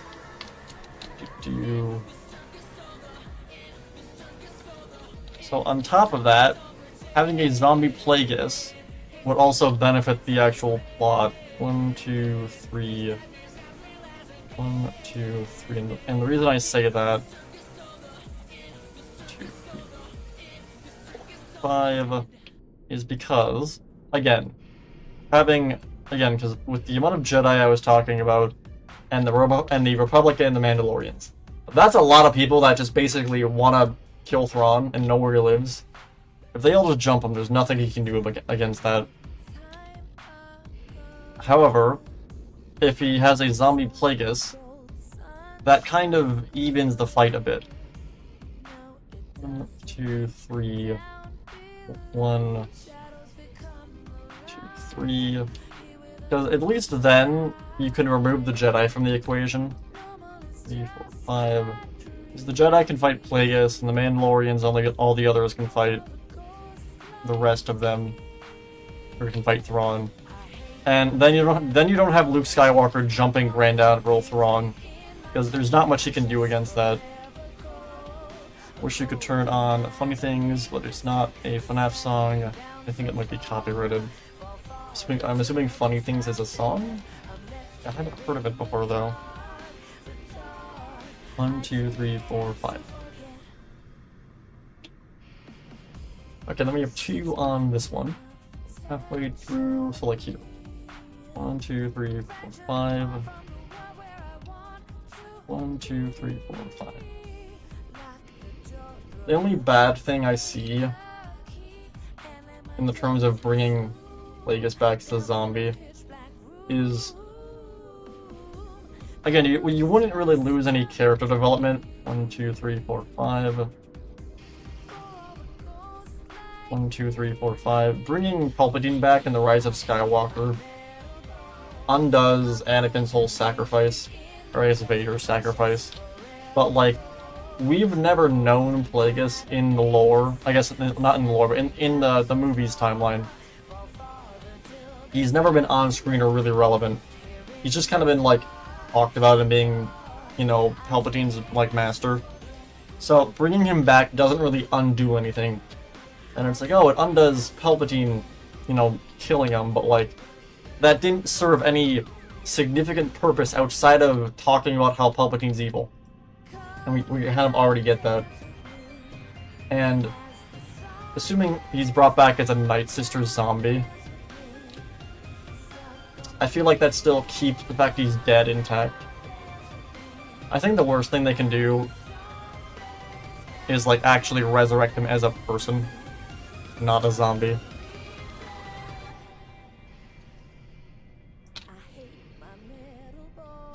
Fill this in.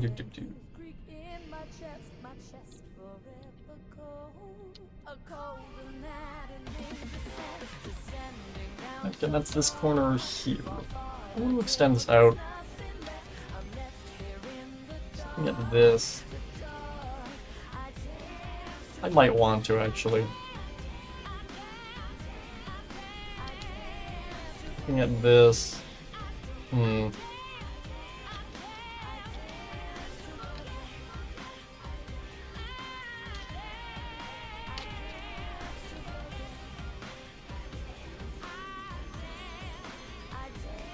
I could, I guess. Well... have to move all of this. I'll just kind of, I guess, yeah, it's fine, I can just kind of both put this in the corner. Well, wait. That's across from there. Yeah, that doesn't really work, okay. I'll just do what I was gonna do at the beginning. How many things is a song? Okay.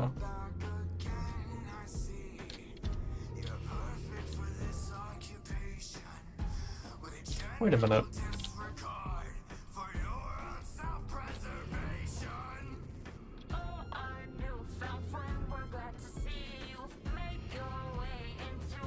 Oh! I'm missing an entire middle section of this catwalk. Wait a minute. There should be like a part that goes in between this. Yeah, wait. Alright, let me figure out where the middle is. Okay, so from those there. Okay, yeah.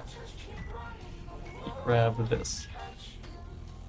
1, 2, 3, 4, 5, 6, 7, 8, 9, 10.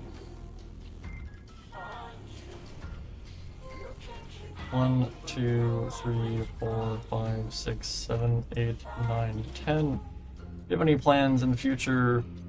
If so, will you make dang? What is dang?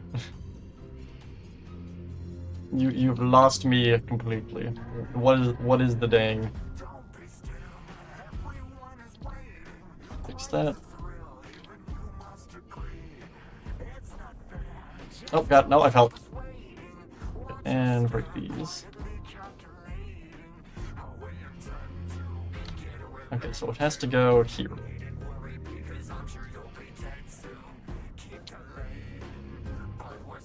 Okay, how wide are these? 1, 2, 3. Okay, there are 3 in the middle. So that's here. And then those are on the side. I mean, FNAF Secure Breach DLC. Oh no, we've been building the DLC. We're gonna build the DLC in today's stream. We've already been building a lot of Ruin. This map is gonna be Security Breach and Ruin and Help. Okay. This map has Security Breach, Help Wanted 1 and 2, and Ruin on it. It's basically all the Steel Wool games. In like one map, basically.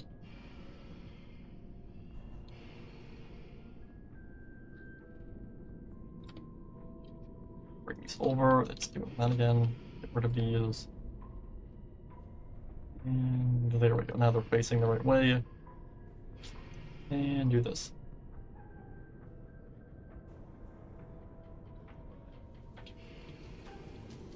Alright, there we go.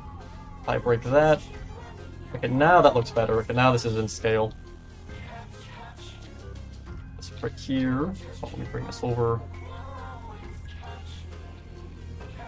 Did I have anything under these? Wait. Oh, there's meant to be trapdoors. Well, forgot about that. We can do that in a bit, though. Okay, so there's one here. 1, 2, 3, 4, 5. Is it 4 or 5? 1, 2, 3, 4. 1, 2. It's 5. 1, 2, 3, 4, 5. 1, 2, 3, 4, 5. 1, 2, 3, 4, 5.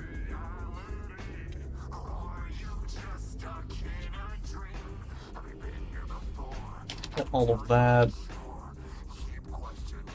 That one. We have all of these over here. Nothing on that. This entire area on the side here. Oh. Where do these go actually? Wait. Oh, they just go into that. Okay. Is that all of the support pillars? Yes. Okay, there are some on the bridge. There's one here. 1, 2, 3, 4, 5.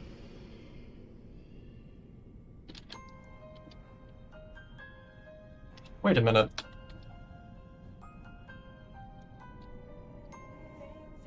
I'm dumb?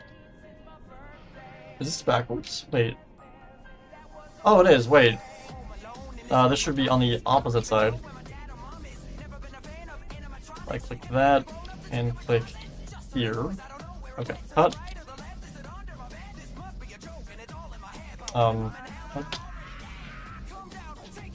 Is it lagging or is it undo? I have no idea what that cut. If I go and do this, if I stand here and cut. Okay, there we go. This is west. Alright, paste. There we go. Okay. I'm looking at that and I'm like, wait a minute, that's not. It should be facing the barrel of the bucket thing. Okay. So there's another one of these on the end. 1, 2, 3, 4, 5. 1, 2, 3, 4, 5. Okay. You can also go and get rid of this.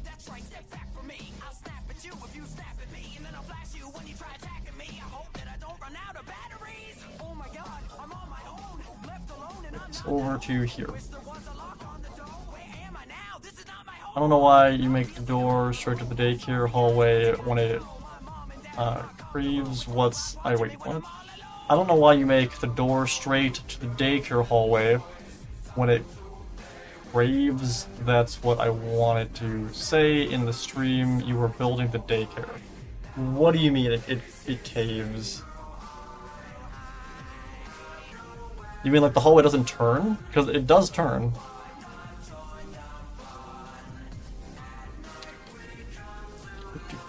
Just there. Is that it in terms of the pillars? I think so.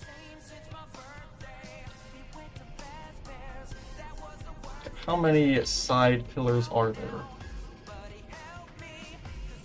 I don't think they're all loaded is the issue.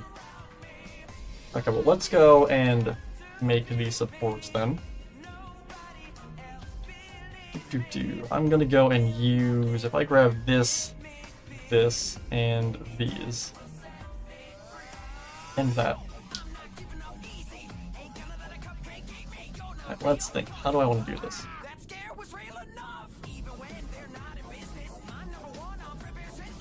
Okay, let's start with this.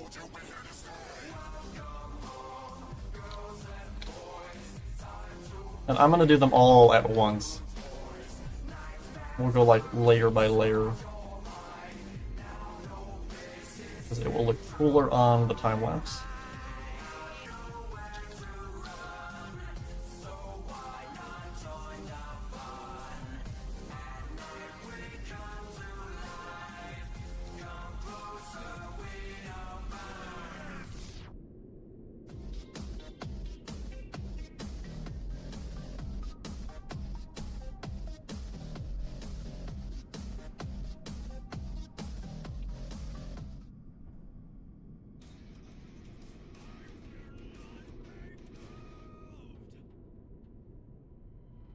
Because we're starting with this as kind of a support going against the actual catwalk.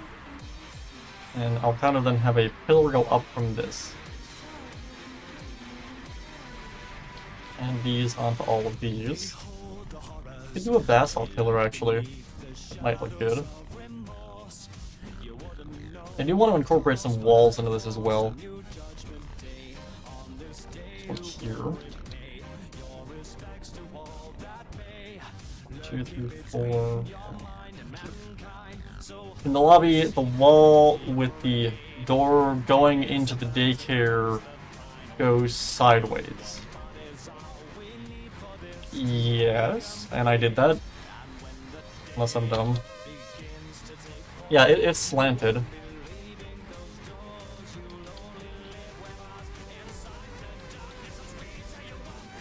This wall? Because it is slanted.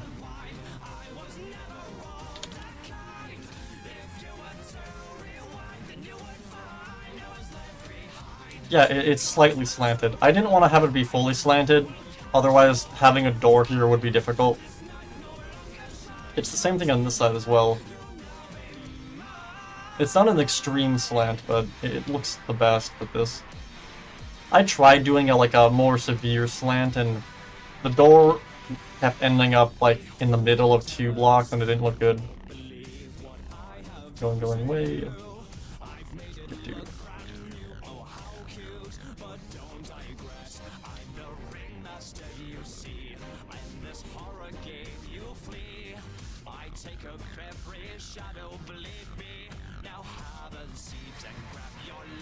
That should be all of these mostly done.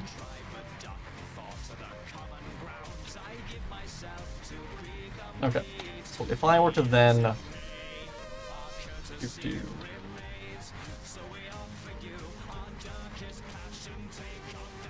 yeah, if I do like this on all of these.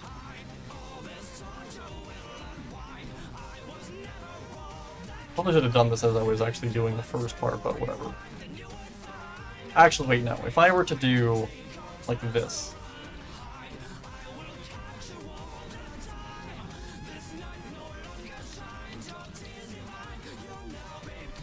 I think this will look better. What other? Okay, these here.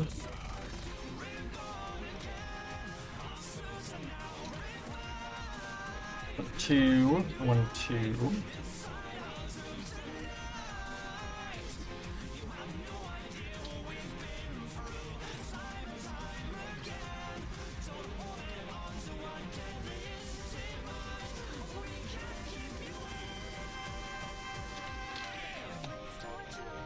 Two, 1, 2. Oh, I never did this one.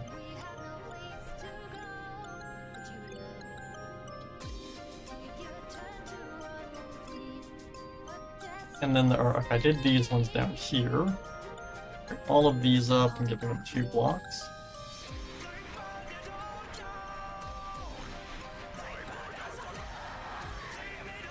And I think that's it for this side. Oh, I didn't do the bridge ones.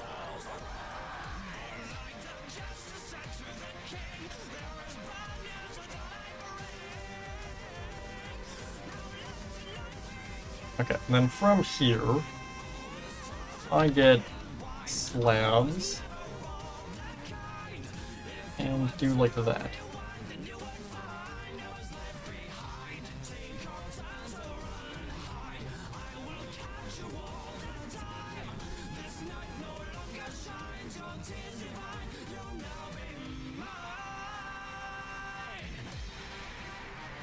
And again, I know I could just build one of these and then copy and paste it everywhere, but then I'd have to rotate it every single time it's turning.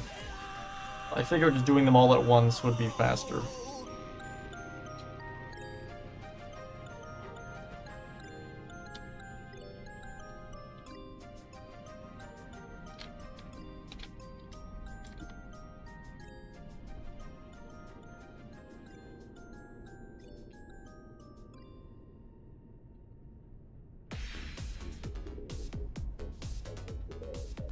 Okay, if I then get smooth slabs. Okay, I think that looks the best. And then this will basically go up all the way to the ceiling.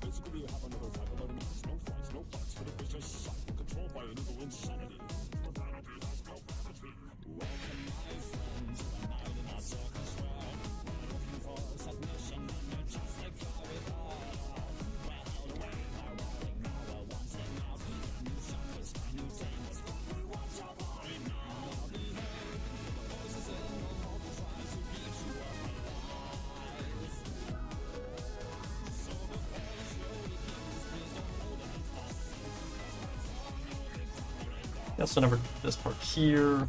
I grab this.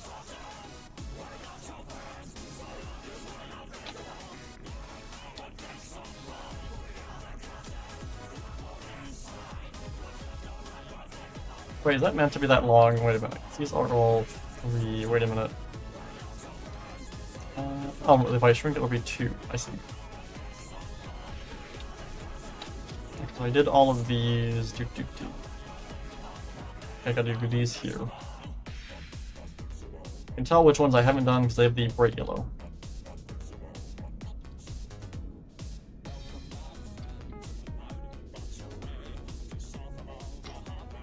Oh, jeez. Excuse me. I then do all of these.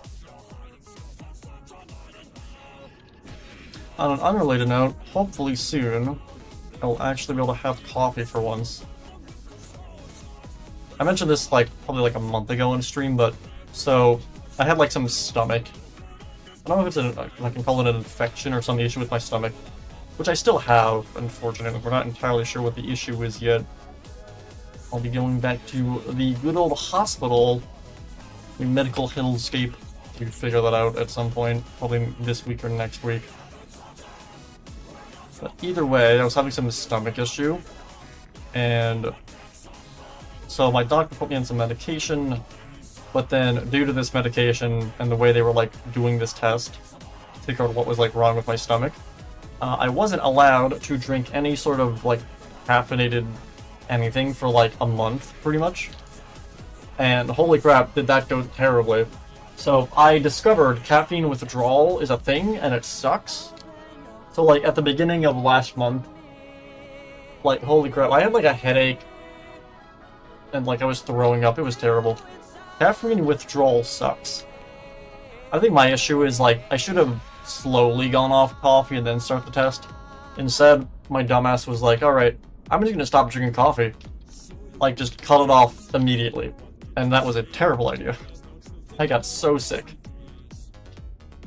But either way, after that, I was pretty much fine after it kind of went away. But then, hopefully, the month has ended, and after my appointment, I should be able to once again continue drinking coffee. Which will also definitely help with the streams. That's why a lot of the streams this month have been shorter.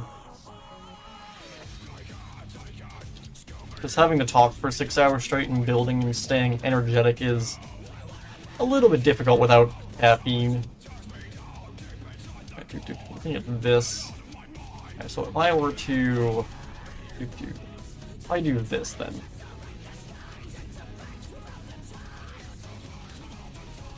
I think that looks good.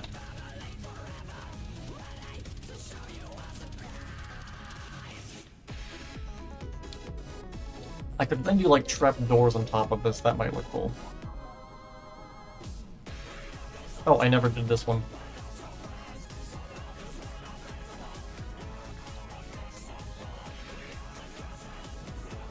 So expect some longer streams, starting probably sometime next month.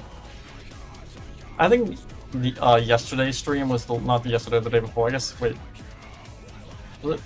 Oh, it was a Sunday. I think Sunday stream was probably the longest one I've done in a while.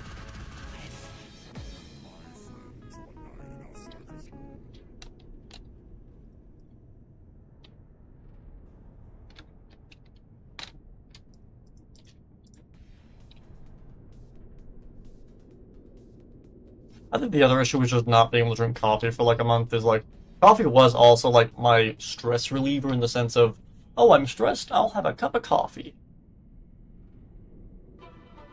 And kind of just calm me down, I guess. So I basically lost my stress reliever for a month. Wasn't ideal.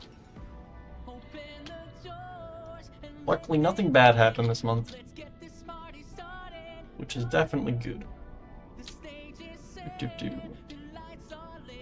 Looking at, okay, is that all of these done? It is. Oh, I didn't do these. Wait.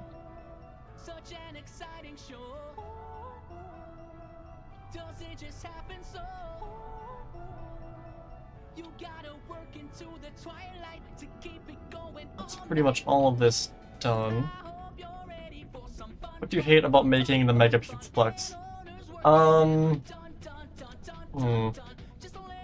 You mean what part of it I hate the most? I hated building the most, or what's the part of building I don't enjoy, do you mean? thought I connected this up. No, I know I connected this up. Why does this appear? Wait. Oh, is that what the command undid? That's what it did. Oh, I see. I was like, I know I built this. Reconnect this here. What did you not like making? Ah, the daycare. I now have a deep-seated hatred for the daycare. I know the next daycare stream I titled was like, I hate the daycare. Because I do. I have now developed a strong hatred for everything to do with the daycare.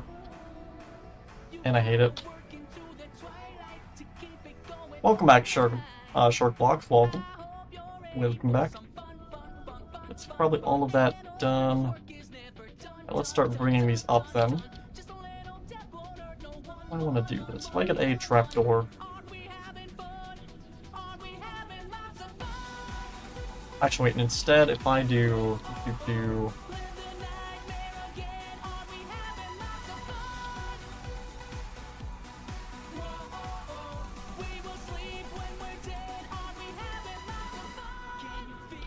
What if I do one of these? I don't want it to blend into that, though. Let me do that.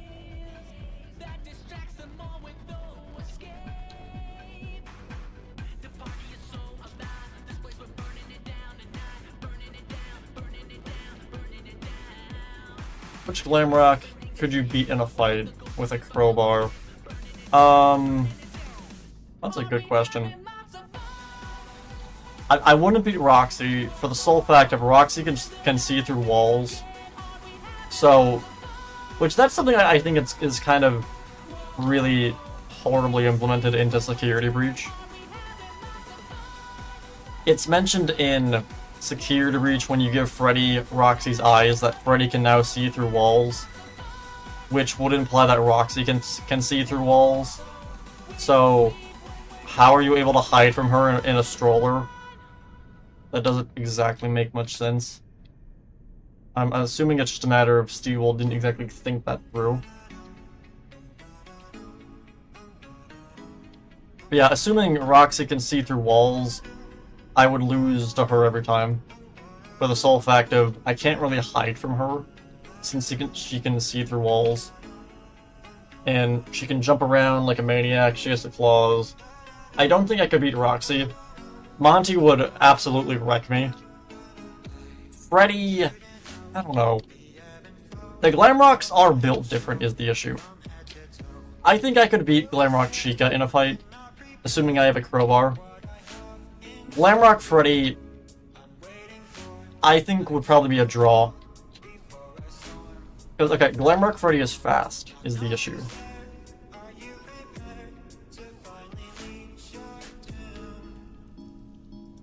I don't know, it depends on if Freddy is going to be smart or not. Yeah, again, Glamrock Freddy is the ultimate Fred Chad. I don't want to hurt the Glam Fred.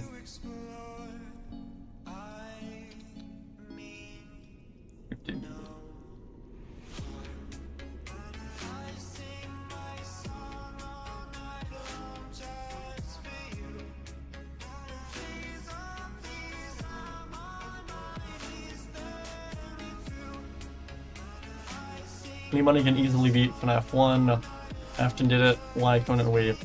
Well, Afton's a sociopathic serial killer, so I feel like that gives him the advantage. Because like he's gonna be used to like fighting and actually be like smart with that. So I feel like he could probably beat that easily. Like, if you're, like, unaware of what's actually happening in the pizzeria, you're probably gonna get wrecked. Do you like my Dragon Ball Z? If so, who is your favorite if you like my Dragon Ball Z, if so, who's your favorite? I've never seen Dragon Ball Z. I have a friend that's obsessed with Dragon Ball Z and has been trying to get me to watch it for, like, the past, like, 9 years now. I still have yet to see it. I'll get around to watching it eventually. It's a matter of if I it's a very long anime, and I don't want to just jump into, like, the latest show. I'd want to actually sit down and watch it from the very beginning. And that's a commitment, because there's a lot of series for it. Same thing with, like, Naruto. Naruto took me forever to watch. So, it'll be like, I guess I was gonna say I could do it, like, during the summer, but I guess it is summer. Alright, we'll come back anytime. I think that's all of these done. If I go to here, then. If you only had melee weapons, how could you beat Monty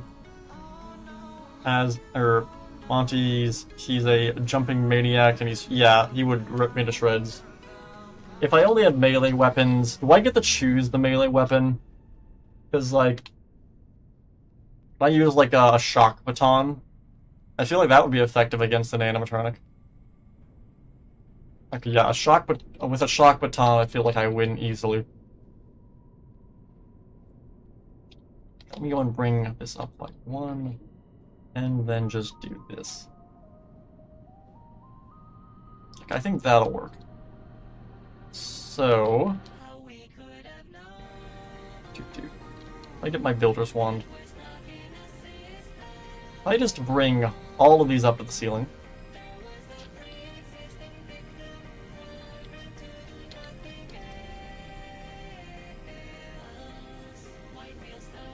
And then we'll basically raise all this up.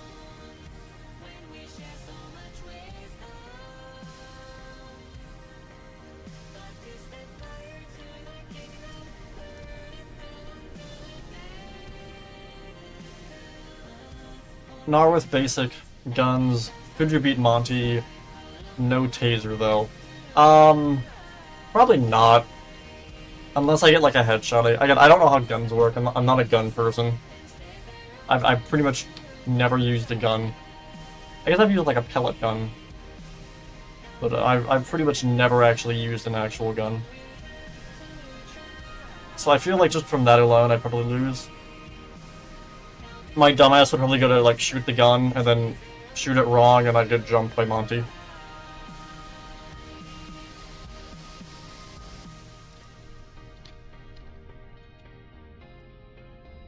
Who's the best character in FNAF Security Breach? I mean, I think Glamrock Freddy is the obvious answer. I really like Vanny, but, like, she's barely in the game.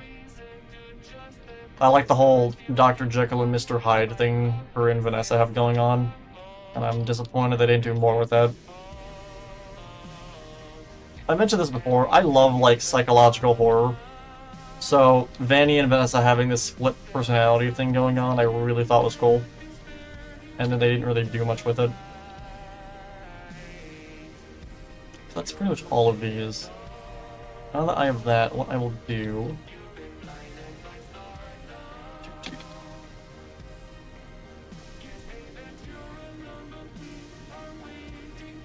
So if I just raise all of these up...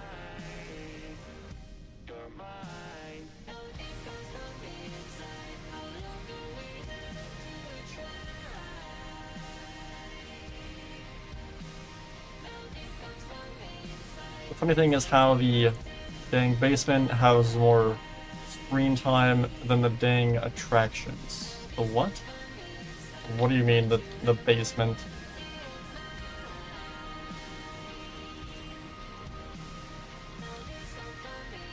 You mean the burn trap level?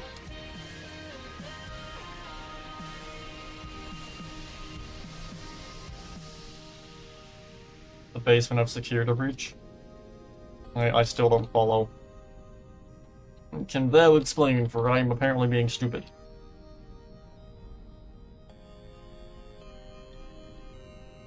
Never mind, alright. Stop.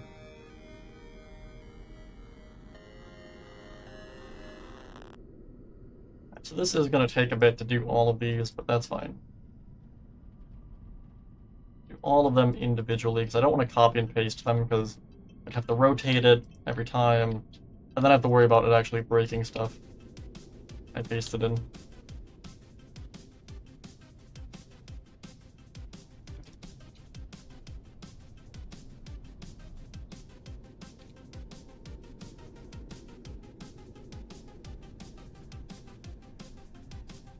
Are you a Sigma?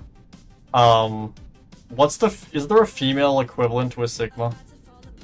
Wait, didn't I look this up before? Wasn't it like female Sigma? Wasn't it literally called female Sigma? Wait a minute. What is the... God damn it. I type in what is the, and then the first thing that comes up is what is a female Sigma, so I have typed this in before. God damn it. Is a female Sigma. Isn't it just female Sigma? Yeah, it's literally just female Sigma. That's so stupid. So dumb.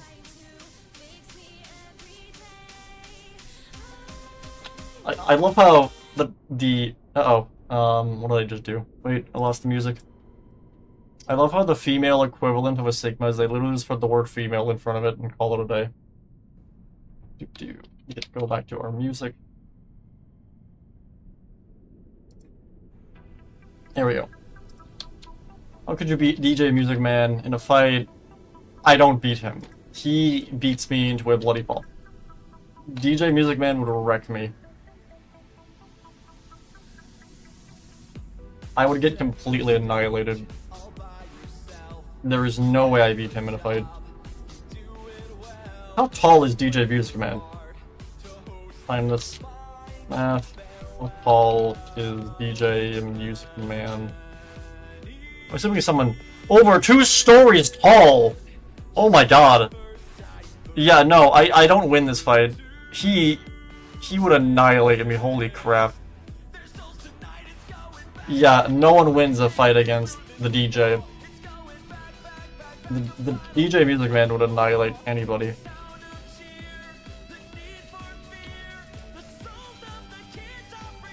You don't beat the DJ. The DJ beats you into the ground.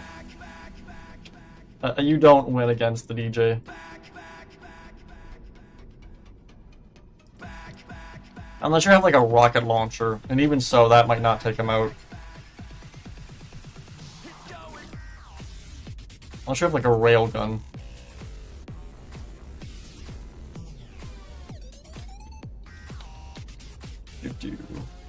Could anybody beat him because a taser ain't doing... Yeah.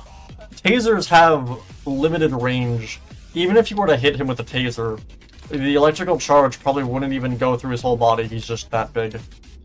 Maybe you take down one of his arms, and he can't use it, but like, you're not taking him out with a taser.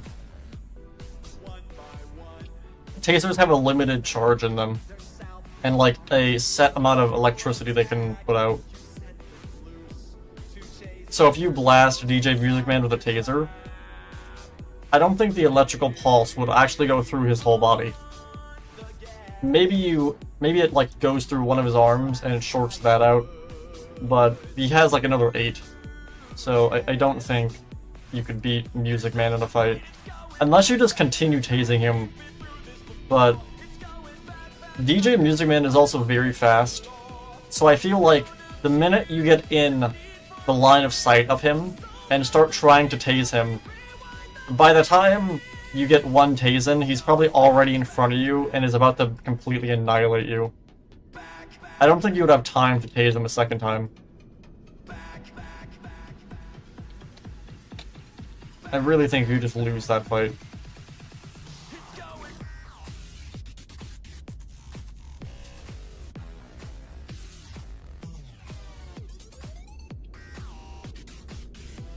I feel like you could beat Burn Trap pretty easily. He is just a frail old dude in a suit. Assuming he's not the Mimic. Which I think he kind of is probably, but I'm ignoring that for right now.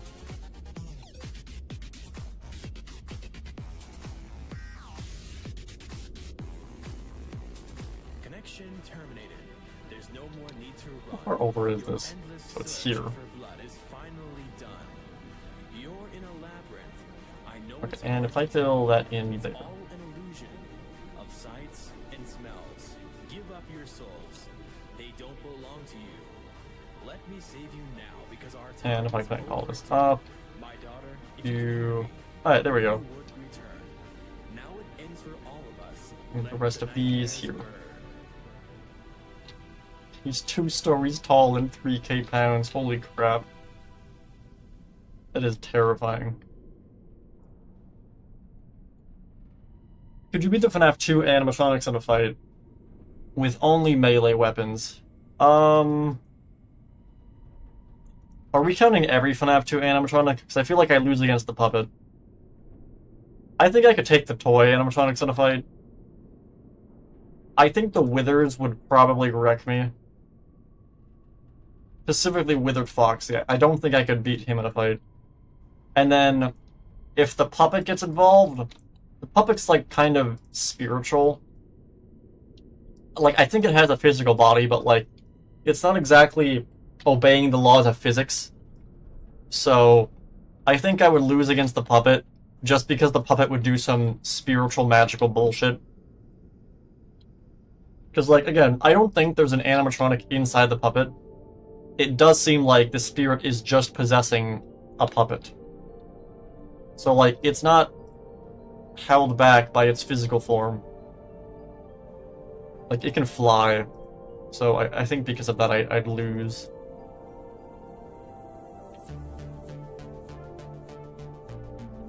Well, wait, can the puppet actually fly, or have I been completely... Am I Mandela affecting myself? Because, okay, I know in a lot of the older FNAF animations, they always portray the puppet as flying. Do we ever actually see the puppet fly? I've never actually thought of this before. Can the puppet fly? Because in FNAF 2, the puppet jumps out at you, so a lot of people assume it's flying. But then in Help Wanted 1, we see that the puppet is actually walking down the hallway. So, can it fly? Or is that just like something the community made and then everyone kind of didn't think about it? I don't think the puppet, now that I'm thinking about it, I don't think the puppet can fly. Yeah, I don't think the puppet actually can fly from what I remember. Well, actually, isn't the puppet in Custom Night, Ultimate Custom Night? Does it fly in there? Puppet in Wither Foxy would say, would scramble like an... Yeah, no, I would get annihilated. What is your favorite word to say? Hey, you should like and subscribe and click that notification bell. Oh god, I feel like I just lost my soul saying that. I don't know, I guess. I don't know if I really have a favorite word. Bring this up.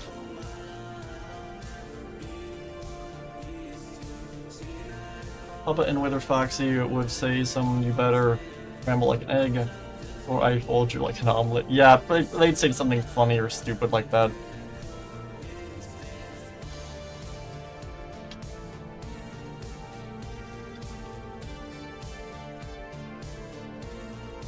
Like, okay, if we're assuming... Like, okay, if we're, like taking out the aspect of fighting the animatronics on a 1v1, what do we all think are your own chances in each FNAF game? I think if, like, okay, like, imagine you're actually in the situations that the protagonists are in the games. Like, in the office for 5 nights, you have to survive. I think most people would die in FNAF 1. I don't see most people surviving FNAF 1 to... I think some people could survive FNAF 3 because it is just Springtrap. FNAF 4, I think most people would fail at and die. Sister Location, you're dying, I think. FNAF 6, I feel like most people are dying in. FNAF, you're not winning Custom Night. I don't think you want to play Custom Night because that means you're Afton, I guess. FNAF VR, though. You don't... I'm confident I could beat FNAF VR. And again, this is assuming you don't die. So basically, like, Deathless. And I've done Deathless FNAF Help Wanted. I'm confident I could beat FNAF Help Wanted. Make it past FNAF 3, stall. Custom Night run at match. At match 3. It's match 3. Did I do the ones on the... I didn't do the ones on the bridge.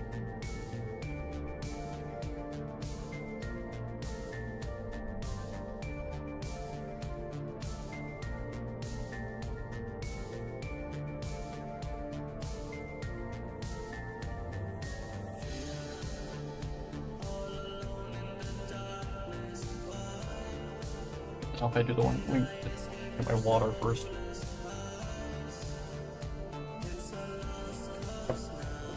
FNAF movie had Vanessa, but she's in security breach. Yeah, I still don't necessarily know what the deal with that is, and you know, her being Afton's daughter. I'm still confused about that. Though I think Vanessa in the movie is a robot. Plus what we saw from the book adaptation of the movie. I think the Vanessa in the movie is absolutely a robot. Like, without a doubt.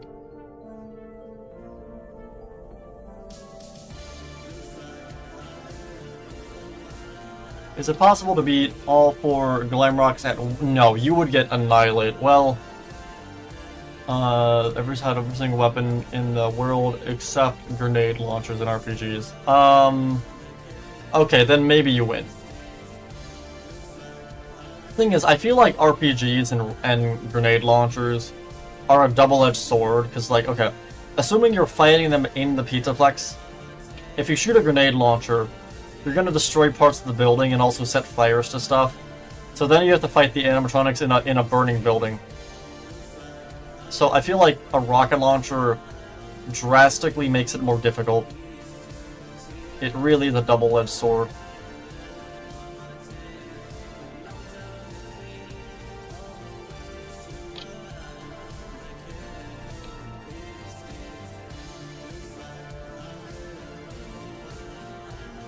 Assuming you had every weapon to exist that's not those two, you could probably figure something out to take them out.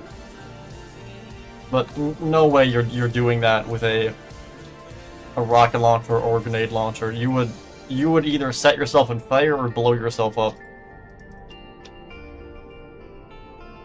And you have to remember, they're still animatronics, so like, if you blow them up, they're probably gonna shoot out shrapnel everywhere. It'd be like setting off a bomb. Because they're walking metal monsters.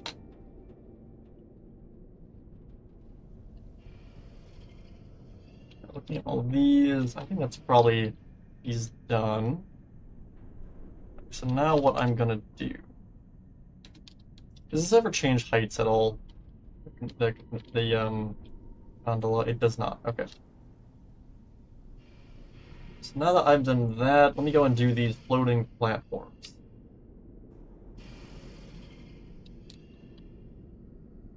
How could you beat Burn Trap in a fight?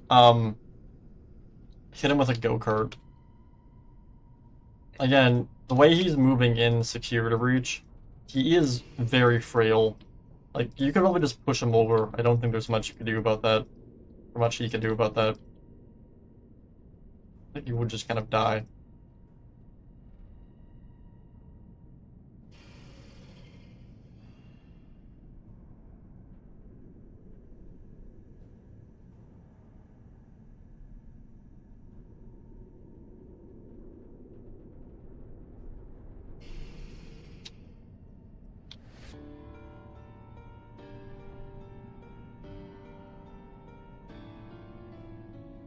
What mods are you using? I'm using shaders, which I can turn on.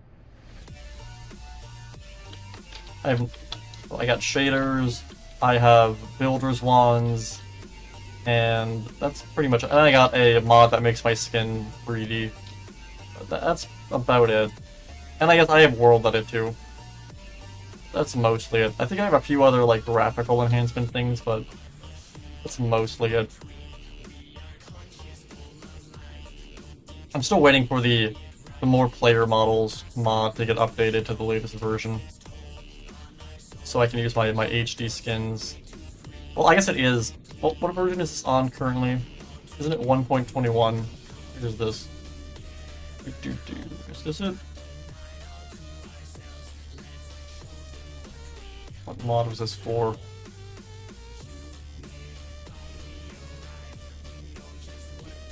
Yeah, it's 1.20.5, I think. Yeah, customizable player models with 3D skins. Okay, yeah. Yeah, so, it's 1.20.5. So that's one Minecraft update away from where we are currently. So once we jump to that update, I can get my HD skins back.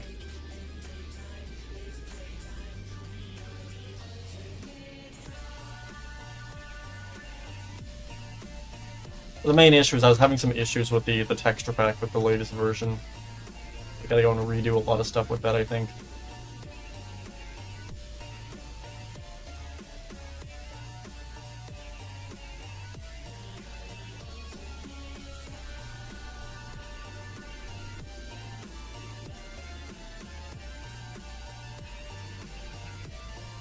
Almost at the end of this. What if he gets one of the glam rocks on you if he finds a PC? Then you take out the glam rock, or you just run away. The glam rocks aren't exactly fast when they're possessed, because they're all withered. I guess Roxy is. Chica just kind of strolls into the office super slowly. Roxy runs in like a maniac, and Monty kind of crawls around. You can easily outrun Legless Monty. He's just a worm. Literally, he's a legless worm with murderous intent.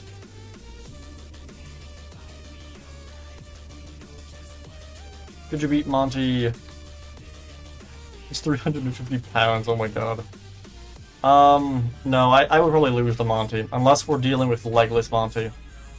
Because I could beat Legless Monty pretty easily. You're doing very good on the build, thank you.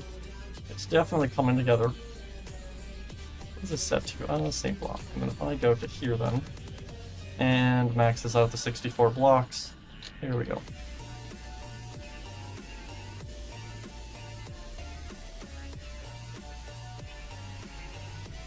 Oh, I never filled this part in.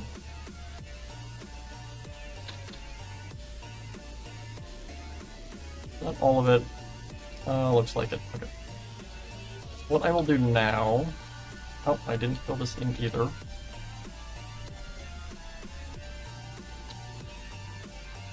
Okay, now we can do the hanging platforms. The first one is over here. Right? Or am I'm in the wrong place, wait. So that is...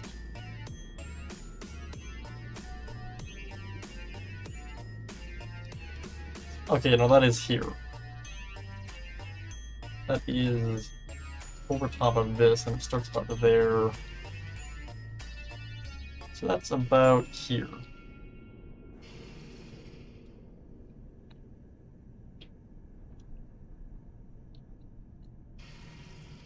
How high is this up from there? Not actually that high. That's probably fine there. Okay, and this goes all the way down to about there. I think I can probably only build one of these and then copy and paste it. I think that should be fine. So this goes down to there, then it goes over to like here.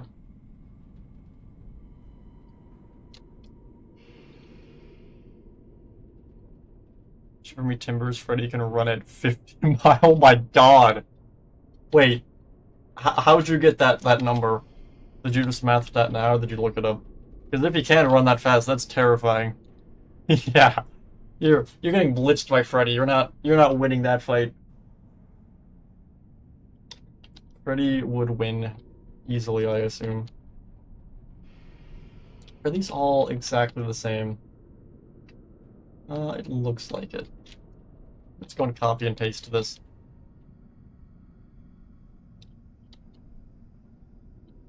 If I were to stand right here and copy. Like, we go over here. This one is right about there. That's all the way down here. That is about in the middle, so like here, pretty much. And a bit more, so like, I don't know, like here? Paste. Alright, so yeah, that's about there. Except it doesn't go all the way over.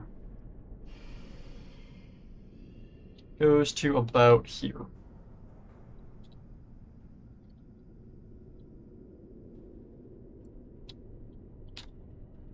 Okay, and there is one behind this. It is offset a bit.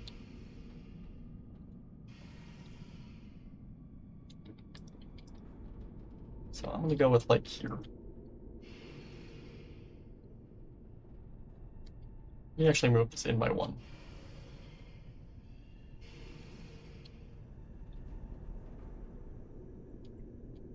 Okay, and this is much smaller. Let's go over that platform. It does not.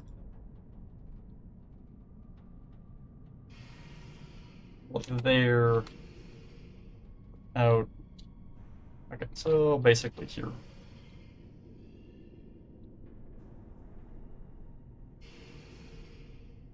If you use a nuke to blow up the Glamrock animatronics, who will die first? Well, all of them instantly, and also that is overkill to an extreme degree. I feel like you would easily get caught in that explosion. I don't feel like that's an effective way of getting rid of them. So how do we get rid of the animatronics? Nuke them. What are they gonna do? Come back?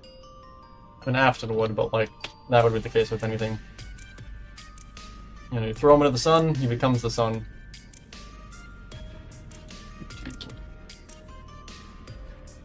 So that's down here.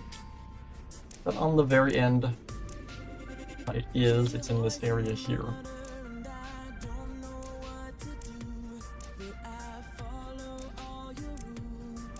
Let me paste this in. So if I were to stand here,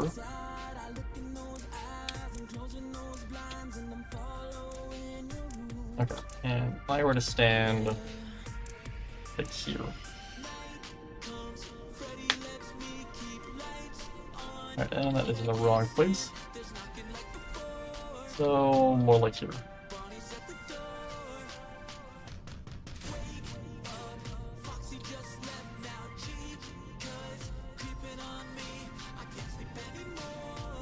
So about like that. The rest of these, there's another one. Oh, that one's lower down. Cool. Right, there's another one here next to the bridge, and all these are on the same height. So if I were to stand here and go over to the bridge, that is on this side of the bridge. Oh, that's not right.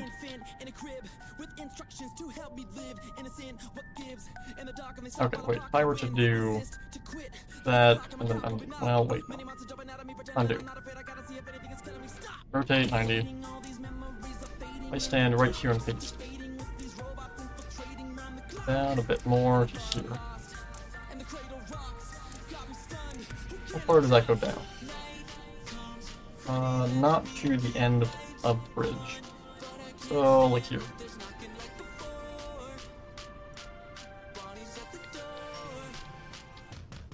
There we go.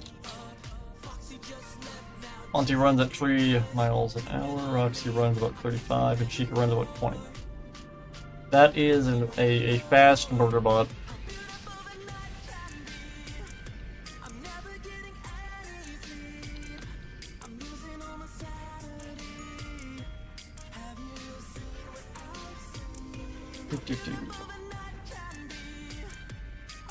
Got both of those, I got into that. That one. There's a smaller one here. Where was that exactly? That's more here. Right, because there's 2 areas there. Yes, that's here. Been alive for 3 hours. It does not feel like that at all. That's crazy. Take it down to like here. And paste. Bring that to there, and then undo. That was just more on the end.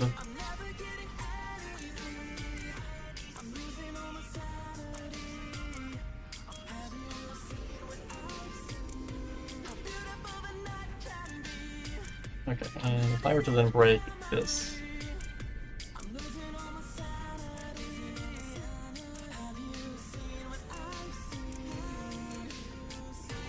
This one is a lot shorter though. How do I do like that? That is the one next to the bridge, which I already have. And there are two more on either side. Okay.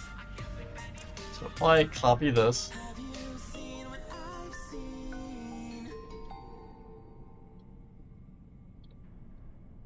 and this is basically just here.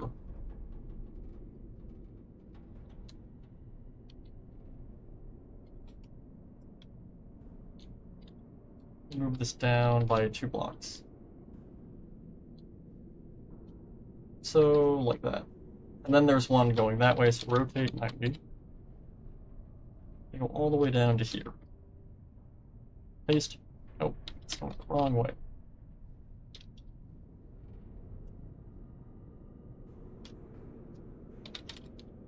Paste. Let me actually bring this down a little bit more. Undo, paste. Alright, there we go.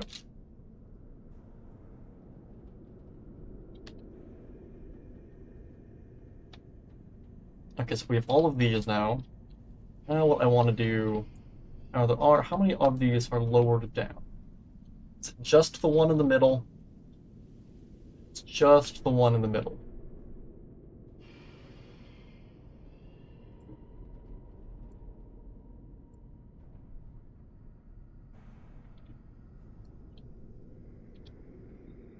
So I just sort of copy the one on this side.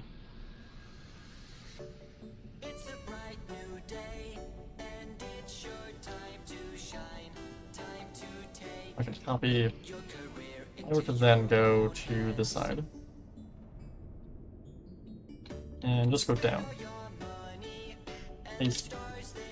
How many blocks is this out from that? 1, 2, 3, 4. Just be careful. 1, 2, 3, 4. What's hiding inside, but we can't prove anything. No. So make sure you take all responsibility. Okay, however, it is actually out past where that is. So if I go from here, go to like here. Alright, paste.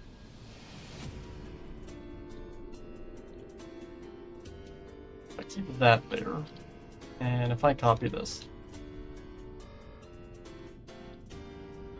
stand and copy, flip, east, break that, go to here, paste.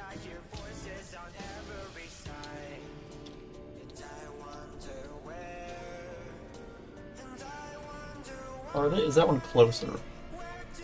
No, it is about the same. Shouldn't be going over that though, so I'm gonna keep this one closer. It's fine. Do you think Monty is a big ogre? No. I think he's an alligator with rage issues. Freddy would be hacked randomly. Would you always be on edge if that was a real feature? I mean, yeah, the fact that Glitch Trap, or I guess the Mimic or whatever, was able to easily hack all the Glam Rocks is moderately concerning.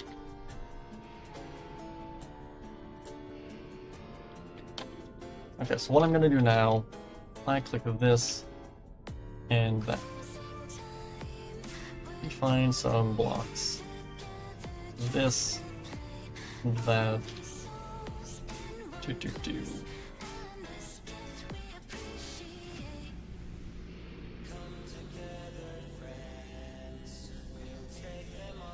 Okay. Select both areas.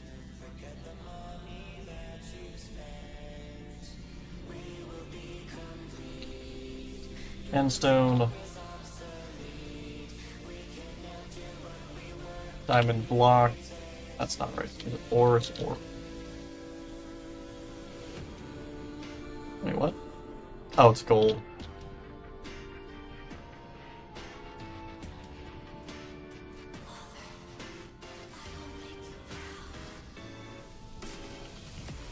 Okay, red nether brick.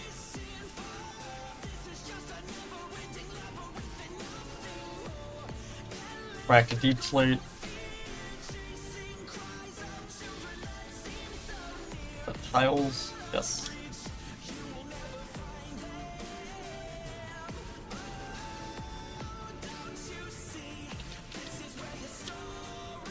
And chiseled stone bricks.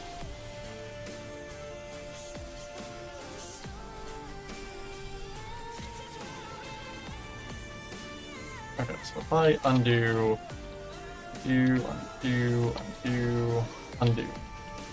If I then here place air, there we go.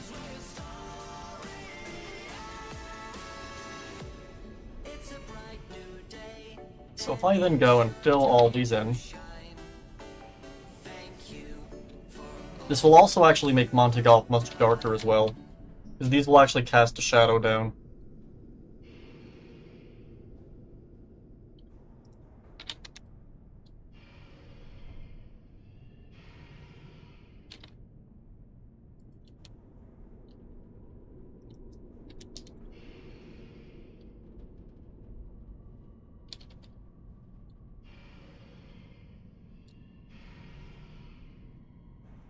Oh, my left leg is also, like, completely wrecked. I was working out yesterday, and it was leg day. And holy crap, I might have worked out my left leg a bit too much, because it has been sore the minute I woke up. However, it's not, like, painful sore. It's like when you work out, and, like, you literally just, like, work out so much, your muscle just kind of gives up and goes to sleep. It's like that, where it's more, like, sleepy soreness, I guess. I don't know. It's like not bad soreness. It's like a good soreness. If that makes any sense, I don't know. And this one. Okay, so now that we have all of that, what I will do. I select that. What is a good block to use? Let's do stone bricks. So this is spruce.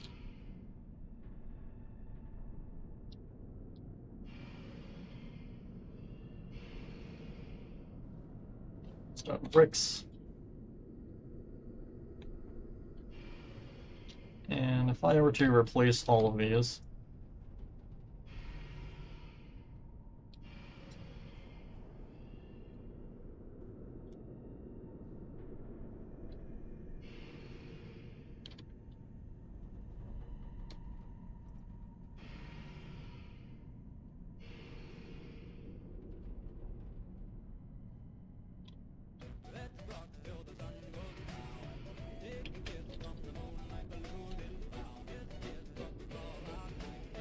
I just realized I might want to actually texture the Monty head, like the hair on it.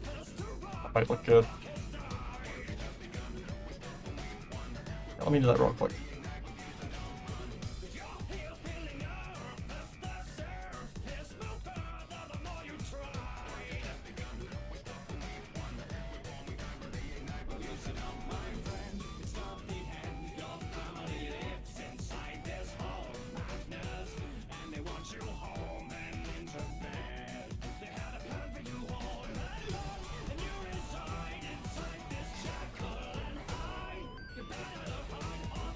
Maybe red concrete as well.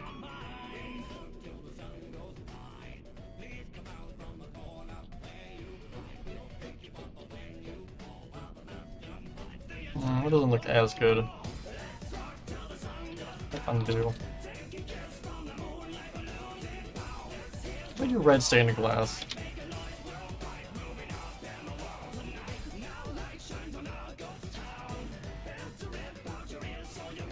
That actually looks kind of cool.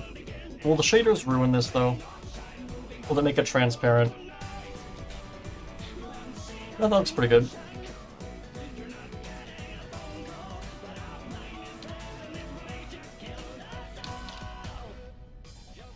Okay, so now that we've gotten that, what I will do...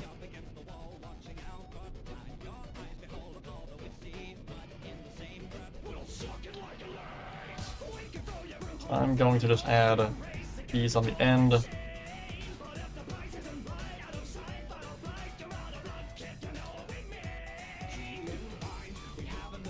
I then get a wall.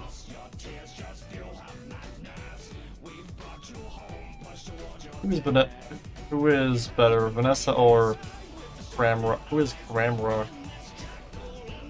I have no idea who Cramrock is, but I'm gonna go with Vanessa, I guess.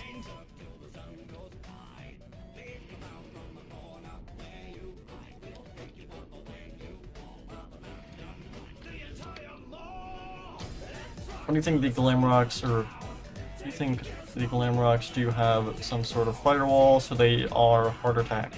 They do have a firewall, and Freddy's didn't work, or it worked too well, that's why he crashed on stage. You see all the code going over his face and all that. Yes, they did have a firewall, it just didn't really do much.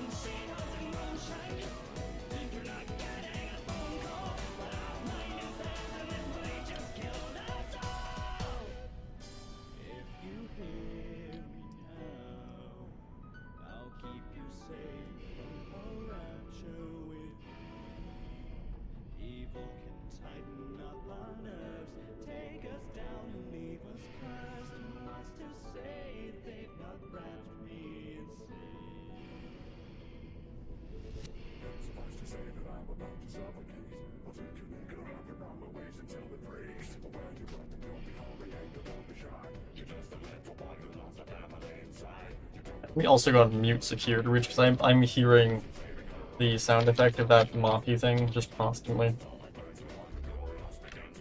And it is driving me insane.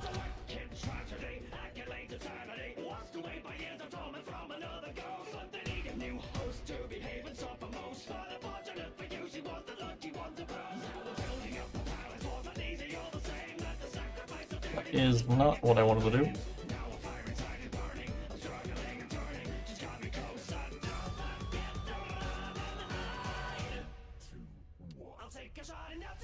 Let's rock till the sun goes down. Get you from the moon.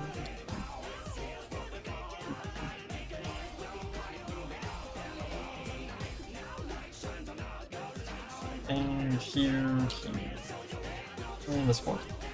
So after we get the catwalks done, we'll move on to the barrels and actual like stuff on the catwalks.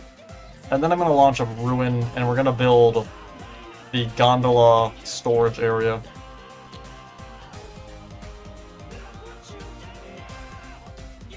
It's basically like the Roxy go-kart garage, but for the gondolas.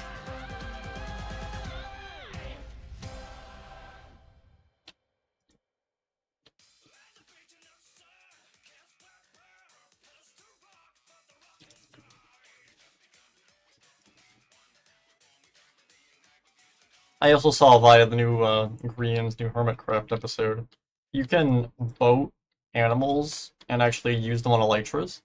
So that is actually kind of a, I had an idea. So in terms of the gondola, my original idea was to basically use camels and sort of hang them and then put a minecart on them. I might do a boat instead now, just because I know that that's possible. Might be easier. But I'm not sure. Do I want to move this? I want to move this.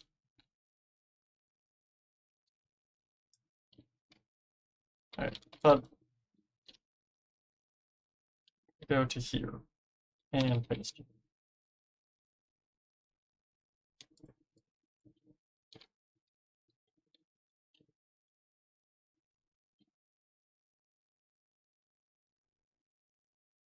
This will be better.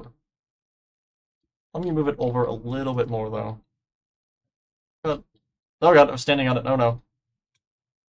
I'm aligned with that. Okay. I go more to here. Paste. Do. Yeah, that's better. I then... Let me also go and actually... Well, no, I'll keep it as it is. I then do this.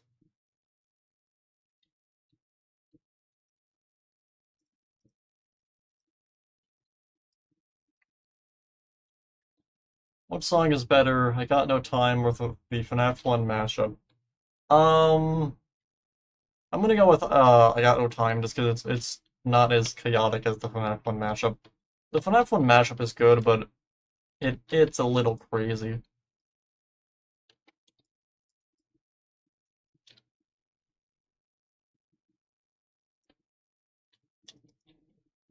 I bring all of these up. I'm also not sure why it's called the FNAF 1 mashup, because it has songs from Sister Location and all the other games in it. But like, it's not just FNAF 1 songs. I'm not entirely sure why it's called that. Doesn't exactly make much sense.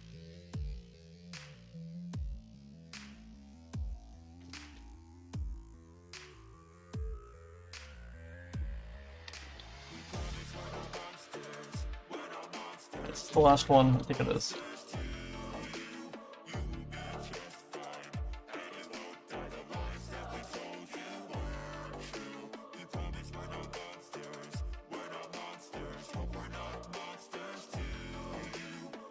Oh, I did not want to do that.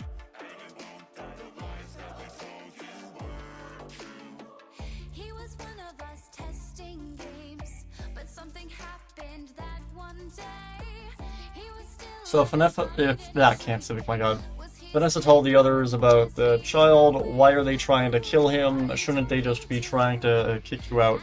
I think it's a matter of Vanessa told the animatronics to find the child, and Vanny told them to unalive the child. So I'm assuming that's what happened. because an abnormality happened in the game. Something that we couldn't see, it's watching you now.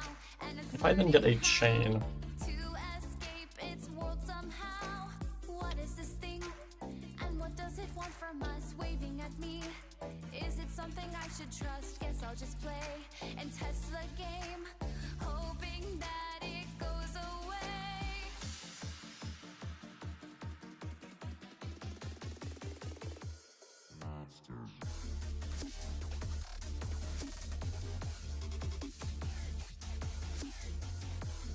I also do... Well, no, wait. Let me do trapdoors instead. Welcome back, Parker Games. Looking into this, is meant to be like that. So if I put trapdoors all the way around this,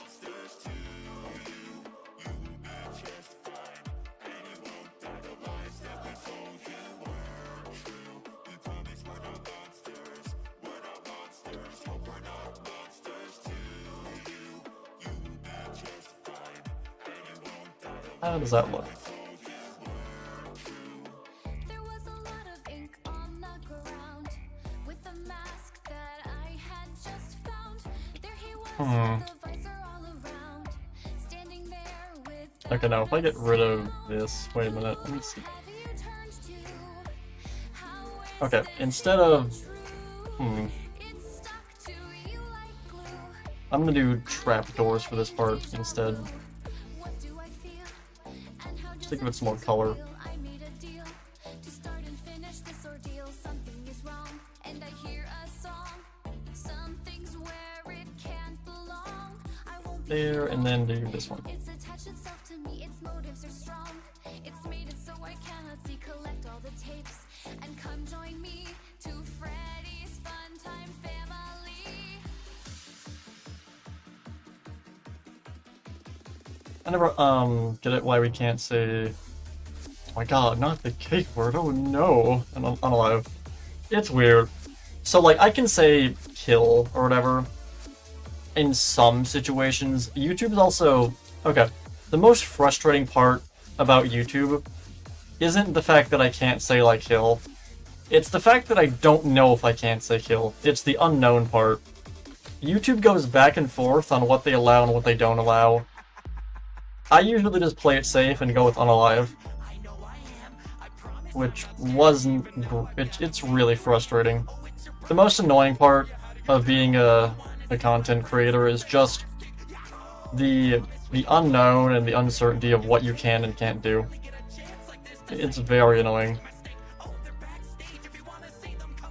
Like, I know sometimes they're like, oh no, it's fine, you can say that, and other times they're like, no, we're gonna give you a channel strike, or, you know, age restriction or whatever. It's annoying. And it's not just with, like, the word kill, there's a bunch of other words that have the same thing. I know for, like, several months, like,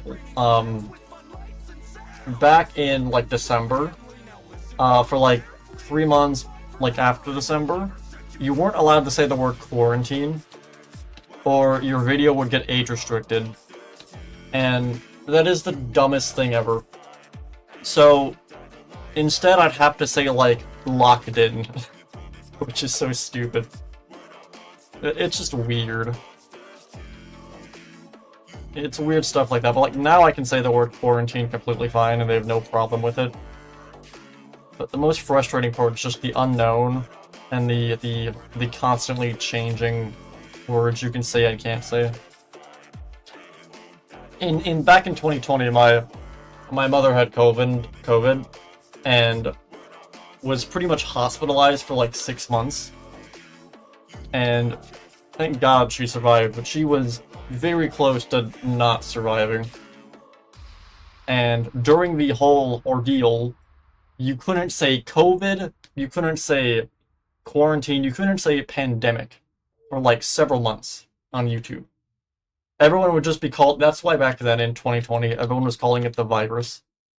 Because they weren't allowed to say COVID, which was just incredibly stupid.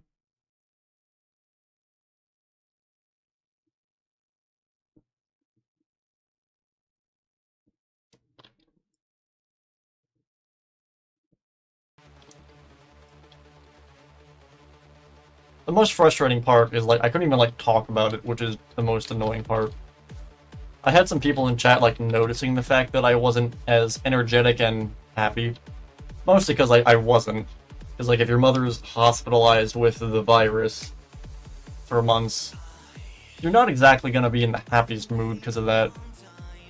And I have some people ask me in chat, like, oh, why are you upset? And I'm like, haha, I literally can't tell you because YouTube will annihilate me for saying the word COVID. It's just incredibly stupid. Luckily, she's fine and has made a full recovery, but it's incredibly frustrating. I'm trying to think of, like, what else I can add onto these platforms to give them a little more detail.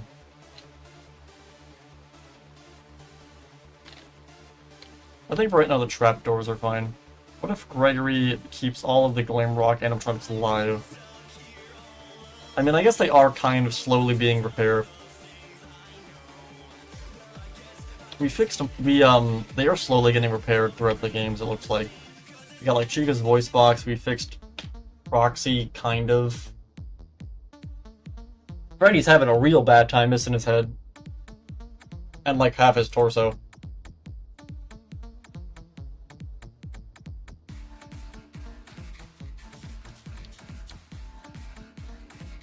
With that said, what I'm going to do now is let's go and add all the trapdoors onto all of this. So I'm going to start with the gray trapdoors, and then we can fill in all of the iron trapdoors. And this is going to take quite a while.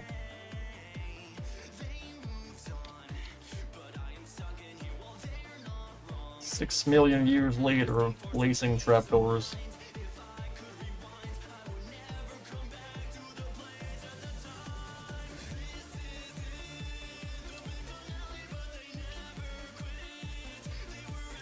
Move this down to here. And then go down to here.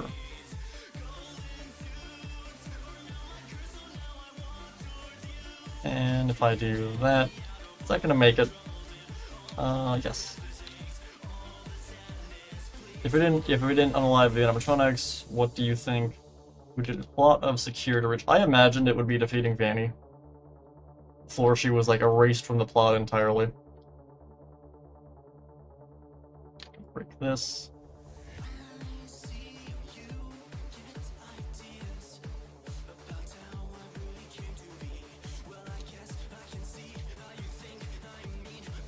Because again, since we're doing the gray parts first, it means we're making a kind of a border around the outside of the bottom of the catwalks.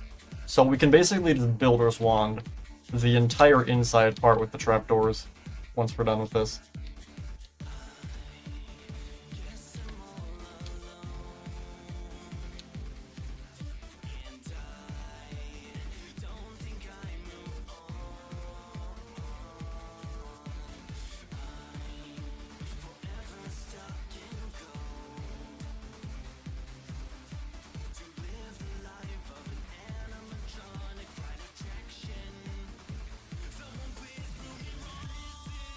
What does that mean? After we unalive Vanny, we can see nice flame rocks, or yeah, I guess.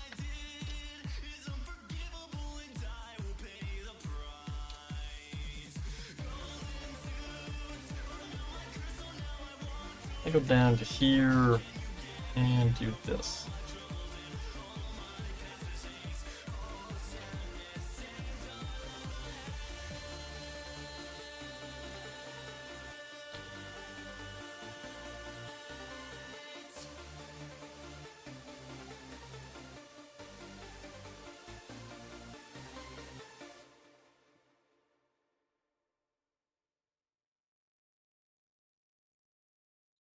Is that going to reach that? Almost.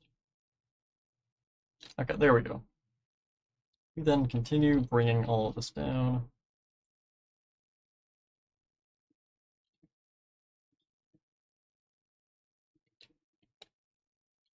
Also go and fix this. That overshot this here. If I break these.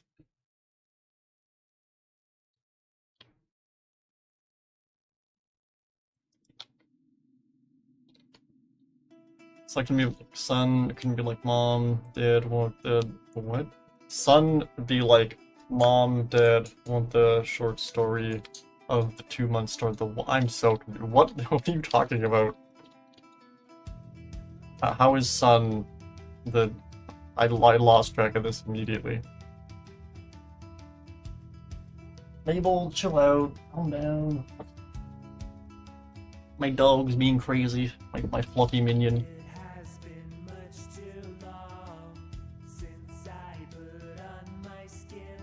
And what is do.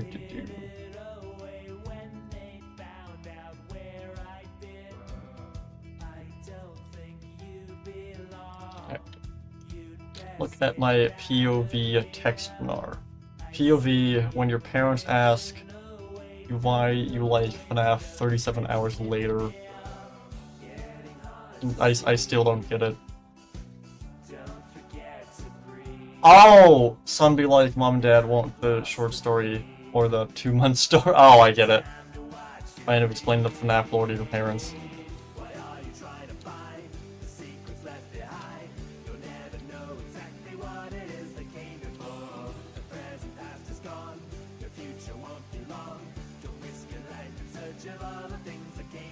I've tried explaining to my mom a few times, like, the lore of FNAF. It is not easy.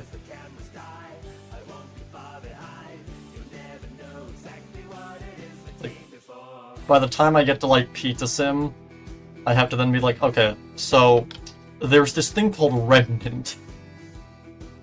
And then it gets real complicated, because then it's like, alright, so to explain this next part, I need you to read these 12 books.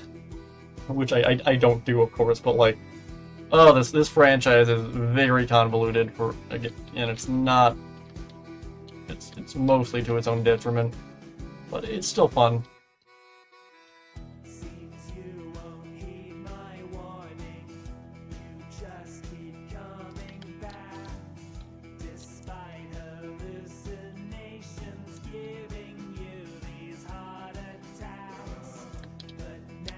Oh, this went way too far.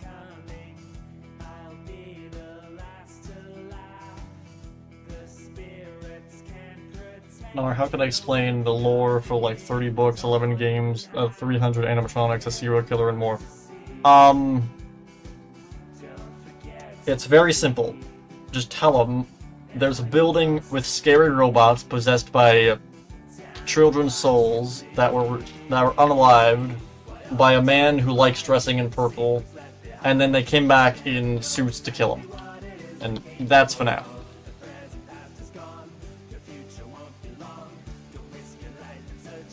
That is the simple way of explaining it. Also, holy crap, I forgot how good this song is.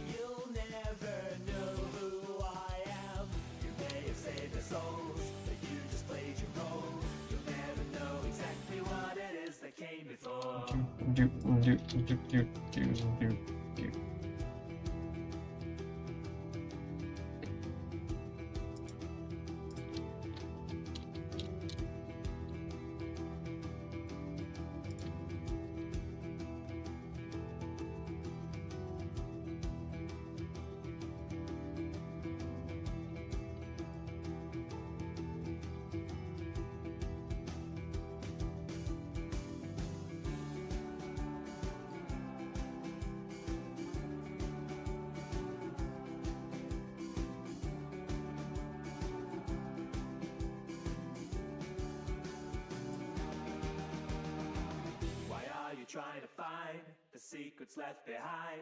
You'll never know exactly what it is that came before. The present past is gone. Your future won't be Ease and then break this. 1980. Oh, let's pop up. I do not remember the lyrics to the song, but it is very good.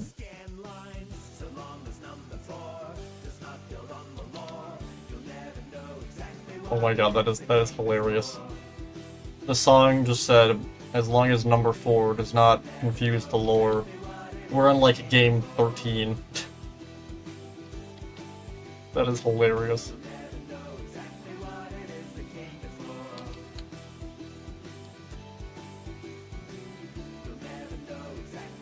Again, the best way to explain the FNAF lore is pick one topic and then basically go off from that. As long as you can tie everything into one specific topic, it should be pretty easy to explain. Like with the books.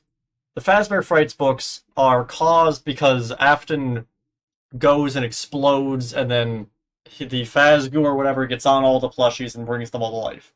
So, like, you can explain what I did before of, like, the story is a bunch of animatronics in a building are possessed by the souls of children, and those children want to go and get revenge on the person that killed them, which is a dude that really likes dressing in purple.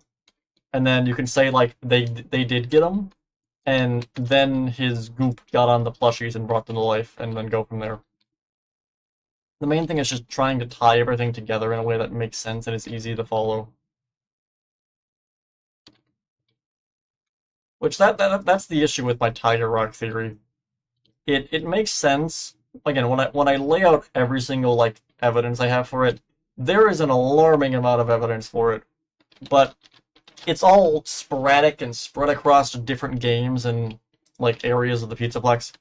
There's no one key thing I can point to that kind of ties it all together, outside of Tiger Rock. But saying it's Tiger Rock doesn't prove it's Tiger Rock. It just means, like, oh yeah, it's similar to the books. But I am convinced it is just the game's universe of Tiger Rock being the moon equivalent of the Mixus.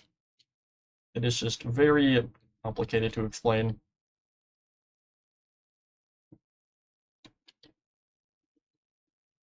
Again, a lot of my FNAF theories are just way too convoluted for their own good, which is why I do them as separate videos, where I can actually script and think about stuff. That's why whenever I'm doing, like, theorizing on streams, I don't take my theories seriously. If I'm gonna do, like, theorizing on streams, I want to have more fun with it and just kind of talk about crazy stuff. Like, you know, Sun and Afton becoming the sun. It's like, if you take Afton, and then you shoot him into the sun, you know, he would burn to death in the sun, which would be very agonizing, and then his agony would get into the sun and bring the sun to life.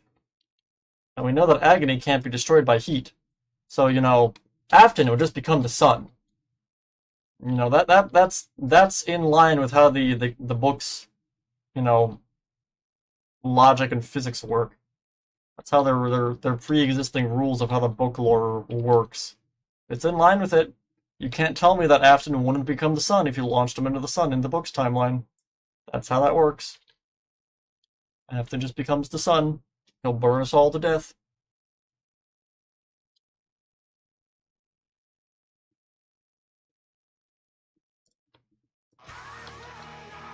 My mom tells me about explaining to me each character. How can I explain that each character has like 4 paragraphs of information? Do they though? Like, I really don't think they do. Like, okay, the Glam Rocks. Freddy is just a cool guy who is has like anxiety and kind of has some existential crisis moments about if he is the only Fazbear. Roxanne Wolf has a clear image problem and is kind of obsessed with her own looks, to her own detriment. Glamrock Chica has a clear eating disorder and is completely sociopathic. Monty has extreme anger issues and killed his former bandmate. Yeah, no, that's it. Music Man, he's the awesome DJ. And that's it. It's not hard to explain. Vanessa. Vanessa was a game tester who got infected with a glitched spirit and is now just doing a Dr. Jekyll and Mr. Hyde thing. And is now working for the evil spirit. Now, explaining the evil spirit's another story. You go, how do you explain the evil spirit? Well, the evil spirit was actually Glitchtrap, who was a digital download of a mass murderer who died in the 80s after killing a bunch of kids, who he died from those kids being inside of an animatronic suit, and then was locked in a back room for 60 years, and then came back, fought his son, who, oh yeah, his son became a zombie after he went down to a Fallout bunker and tried the 1v1, like, the underworld or whatever the hell. Like, it gets very the minute you start talking about Afton, it gets way out of hand. You can kind of explain every character in the franchise by themselves. The minute you mention Afton, it gets just... the amount of time it takes to explain it skyrockets. Assuming you're ignoring Afton for the time being, it's pretty simple to explain them. Assuming you're not talking about Afton.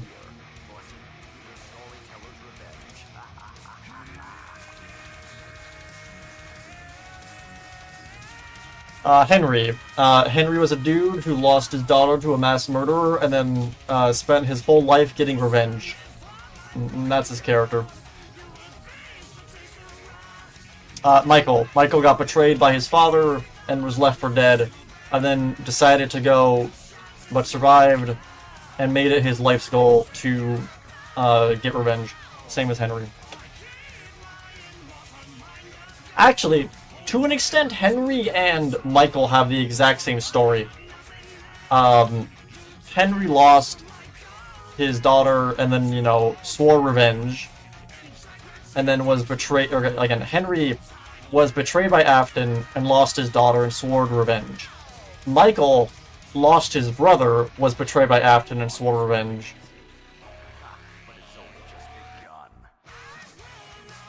Wait.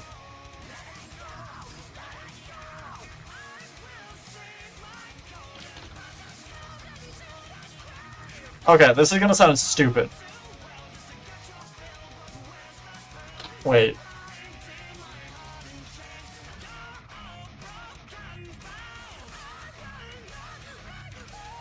Could Michael... Wait a minute. No, that wouldn't make sense. I was gonna say, could Michael and Henry be the same person? There's no way. The age doesn't make makes sense, nor does anything else. Just saying, they basically have the exact same character.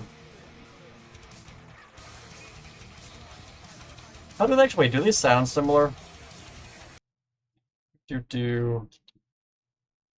me see.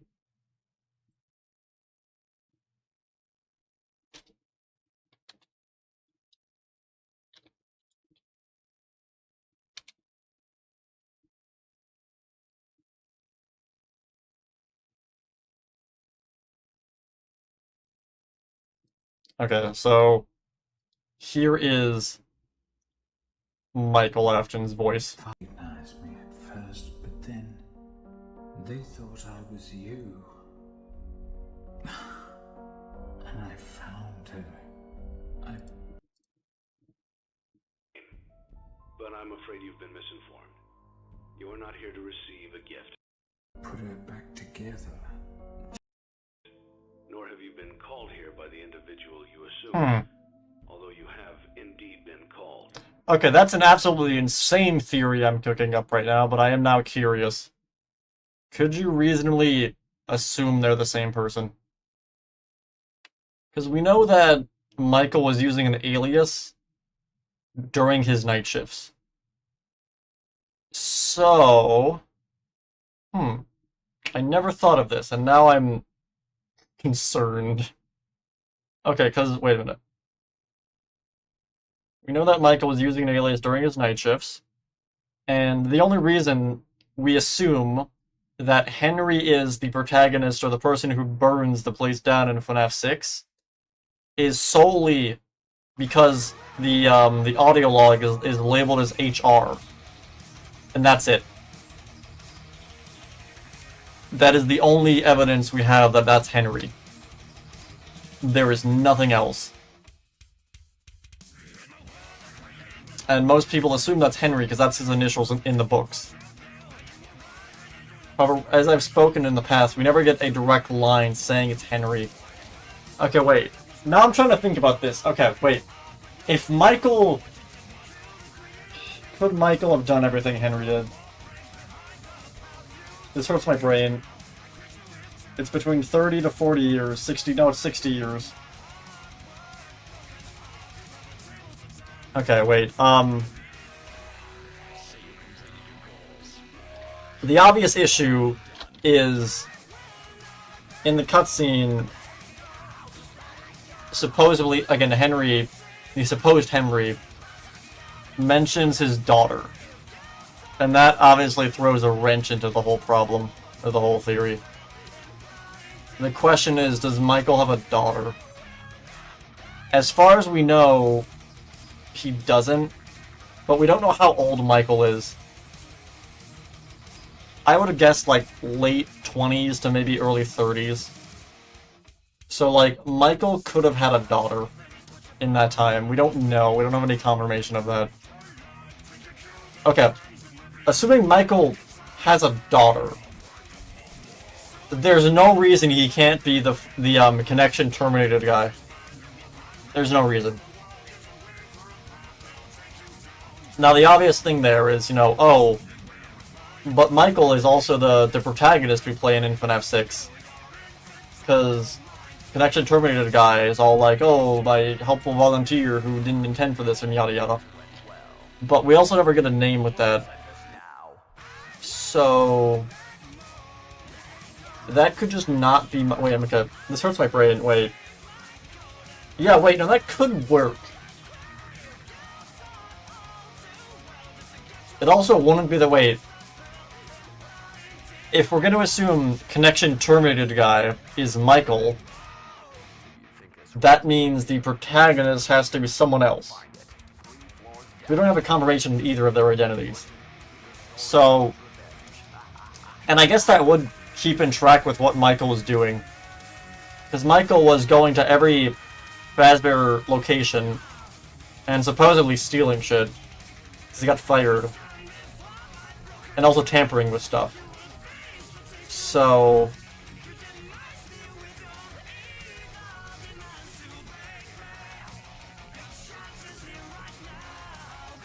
Wait a minute. Wait. Michael was fired from FNAF 2 for tampering with the animatronics. And we know that the puppet gets trapped in Lefty, but we never see how that happens. Okay, wait a minute. I'm concocting a crazy timeline in my head right now of how this could make sense. Okay, if we're assuming it's Michael the whole time, and Henry just doesn't exist, or exists and did something else.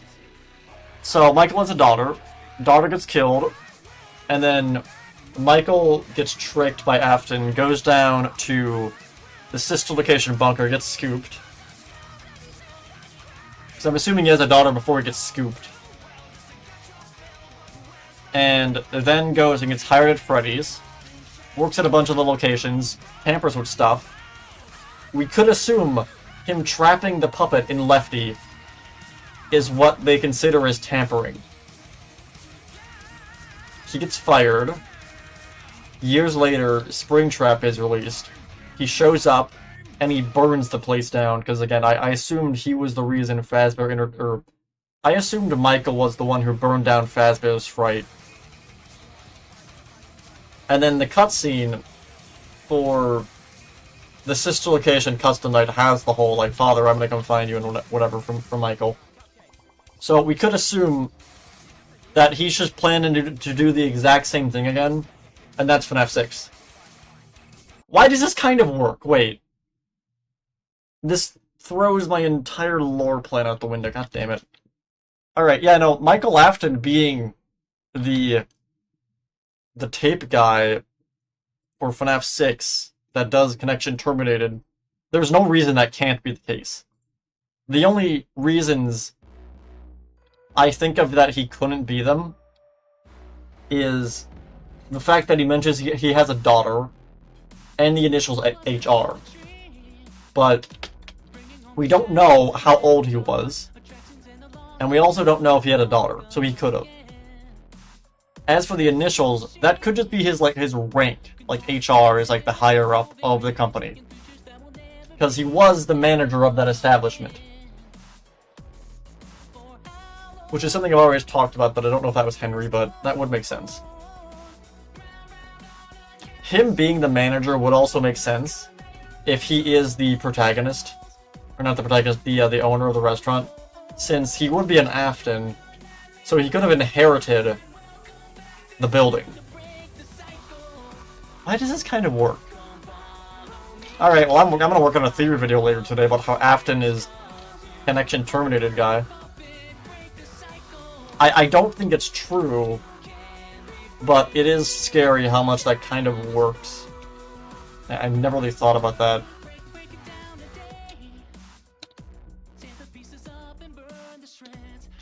Do we get any voice lines from... wait a minute. Do we get any voice lines from the scrapped animatronics targeted towards Michael? Because if one of them says, like, brother, this theory is debunked. Let me look this up. FNAF... FNAF 6... animatronic dialogue. Let me see. If a single one of them mentions the word brother, this is done. Animatronic voice lines.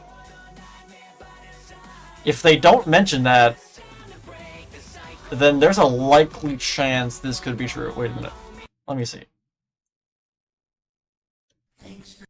Okay.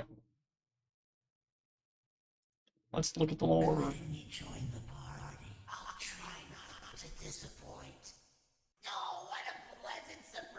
Yeah, they all kind of just mention random stuff. Okay, shit. God damn it. Okay, well... Alright. Molten Freddy says one big happy family. Okay, well... Okay, no, this could still work, because it doesn't say brother. Also, Circus Baby, who would have been his sister, isn't part of Molten Freddy at this point. She's in the vents separately. So, there's no reason why Molten Freddy at this point would say one big happy family. Because he's not an Afton. Okay, if Scrap Baby was still inside of Molten Freddy, this makes sense. If she says, if Molten Freddy says one big happy family, then that makes sense. The problem is she's not in there. She's separately. She's like out, disconnected. So Molten Freddy saying one big happy family probably doesn't refer to Michael. And could just refer to the fact that Molten Freddy is an amalgamation of multiple people. And by killing you, he's essentially adding you to the hive mind, or whatever Molten Freddy is. So that I don't think that debunks it. Let me look at the rest of these. Okay. Together, okay, well... Still no direct mention of family. Again, he says together again, but I feel like if they were brothers... Like, actually, that still doesn't make sense. Wait. Okay, wait, because Michael Afton went down the sister location, so him saying together again could be confirming that it's Michael. But he's not saying brother. This sounds more like something Funtime Freddy would say rather than Circus Baby, which is why she's disconnected. Is there any directly... Let me look at this. If anyone's going to say anything, it's going to be Springtrap. Bittersweet, but fitting. Let me see. What do you say? Deceptive calling. I knew it was a lie the moment I heard it, obviously. But it is intriguing nonetheless. Fascinating. What they have become. Huh. I always wondered about this line, fascinating what they have become. So, I'm assuming he is referring to the other animatronics. How can I resist a promise? Let me see. What else to get that was easier than I thought it would be? Let me speed this up. You may not recognize me at first, but I assure you, that's still me. 2, 1. Where are you? Did I? I'm not seeing anything that would directly debunk this. To see. I heard your call. It feels like home. You don't really know who your employer is. Huh. That's suspicious. Wait. You don't know who your employer is? That seems direct. Wait a minute. And I know it could be like, oh, this is hinting towards Henry, but like, wait a minute. Expected to see. You're not who I expected to see. So Circus Baby is possessed by Elizabeth, who is Michael's brother. So this would make sense if we're assuming this is Michael. I heard your call. She also says she heard our call. But Michael didn't... The protagonist that's in the vent levels did not call them. That would have been the actual owner of the building. Because he sends you outside to get them. He talks about that in the audio logs. It feels like home. So this sounds like it's not referring to the protagonist. Do you? It feels like my birthday. To our hands. Find you. And if I'm listening, this hands. doesn't. Did you really think that this job just fell out? This was a just in one place and be complete. I will make you proud, Daddy. Okay. She mentions her dad specifically, which is Afton. If she's talking to the brother, I feel like she would have said that. Okay. Scrap Baby is conscious enough of, like, is aware enough that she knows Afton is Springtrap and that he's in the vent as well. If that's the case, why doesn't she say brother? Watch. Yeah, that doesn't make sense. Okay, that's all you say. FNAF 6. Connection terminated. Let me listen to this again. Connection terminated. I'm sorry to interrupt you, Elizabeth, if you still even remember that name. But I'm afraid you've been misinformed. You are not here to receive a gift, nor have you been called here. Also, so, again, the only other time we've heard Michael Afton talk is the cutscene where he threatens Afton. and it's like, well, he sounds different in that. He's in the middle of a burning building and just survived that. And he's very clearly out of breath. So I could see why that. And this is like he's on his. If we're assuming that it's him, then this would be on his like own turf because he built the building. Because he clearly sounds more confident here. So I could still see this being Michael. A labyrinth with no exit, a maze with no prize. You don't even realize that you are trapped. Your lust for blood has driven you in. I wonder if there's any evidence of it being Michael in the burn trap level. Chamber always seeming so near, yet somehow out of reach. But you will never find them. None of you will. This is where your story ends. And to you, my brave volunteer, who somehow found this job listing not intended for you. Although there was a way out planned for you, I have a feeling that's not what you want. I have a feeling that you are right where you want to be. Okay, because that implies that the protagonist also wants to die, and has some beef against the animatronics, which is what led a lot of people to assume it's Michael.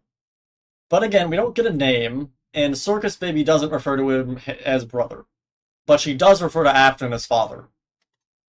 Or dad. So, that doesn't make sense.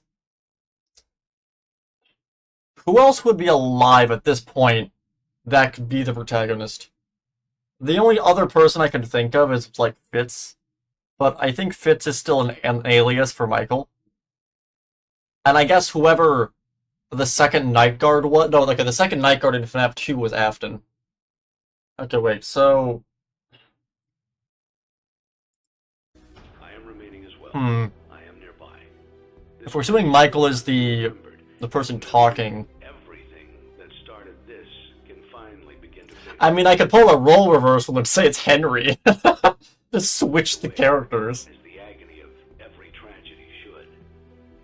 And to you monsters trapped in the corridors, be still and give up your spirits. I feel that's kind of dumb, though. For most of you, I believe there is peace and perhaps more waiting for you. This would be very badass, though, if it is Michael. Although for one of you, Because this is sweet revenge from, like, a kid taking down his murderous psychopathic dad, if that's the case. waiting for a friend. My daughter, if you can hear me. Again, it is the daughter line that confuses me. That is the one problem with this theory. I'm sorry that on that day, the day you were shut out and left to die, I'm back with Dr. Pepper. Welcome back. I have thought of a very stupid FNAF theory. and then I'm trying to figure it out. I should have known you wouldn't be content to disappear. Not my daughter. I couldn't save you then. Because again, we know that Michael was at FNAF 2, and he got fired for tampering with the animatronics. So, So let me save you. we could assume his tampering was trapping the puppet in Lefty. And for those you have carried in your arms, this ends. So that could still make sense. There's no direct mention of Henry or anything. In communication. Alright, I think this is still up in the air. I'll look into this more and make a video on it. But for right now, in terms of general names and the facts, I could probably see Michael and Henry having their roles reversed without actually damaging the timeline too much. That wouldn't necessarily cause that many issues, I don't think.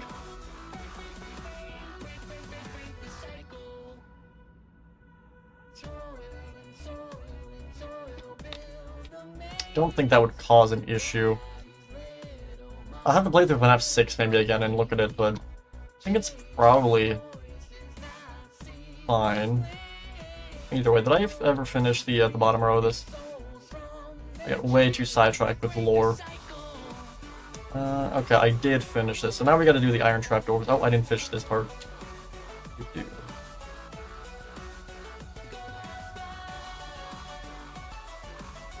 That is kind of funny though, because like, okay, it is kind of funny how well both Michael and Henry's characters both mirror each other and could just be the same person.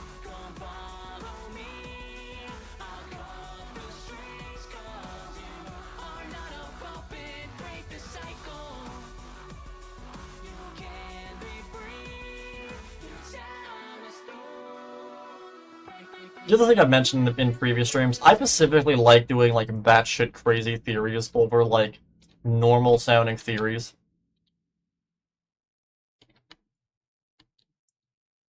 game theory and like Wrighthouse game theory, all of them, when they talk about FNAF theories, they talk about theories relating to the current events in the lore and stuff. They don't really revisit past things.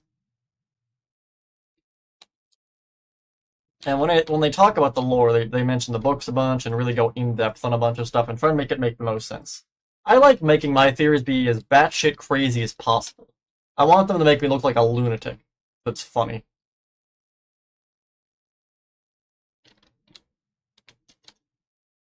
It's like, you know in movies when they have like the crazy conspiracist person? I want to be that person. Because it's funny.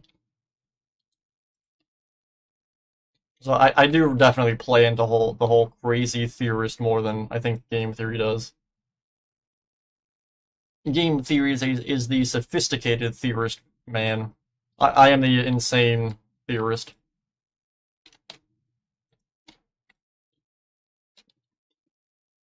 Put these all on here as well.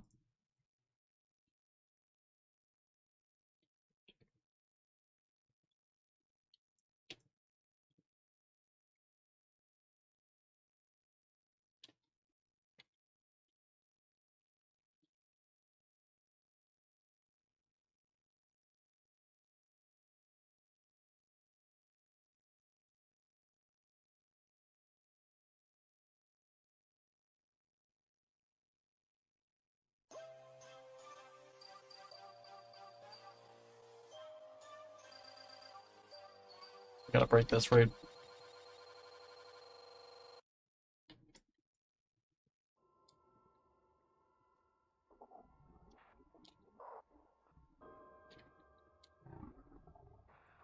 What am I hearing? Is this not a song? Wait.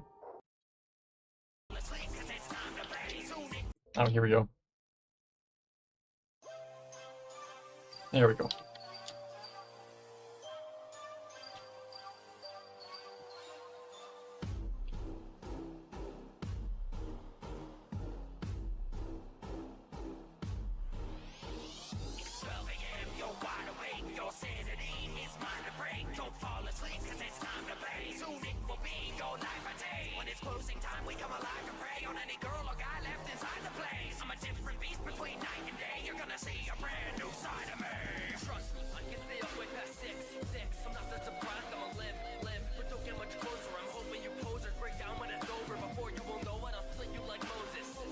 It is funny, if you switch Henry and Michael's roles, not a lot actually changes.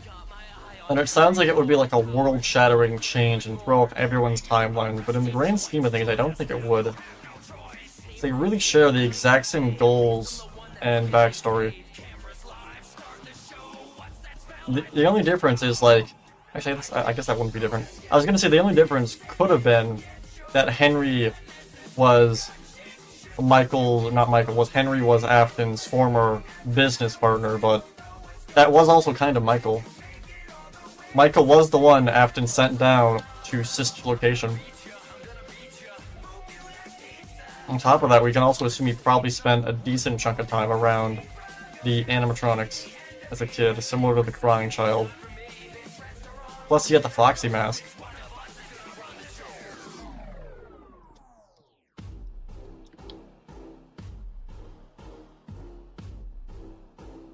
Wait a minute.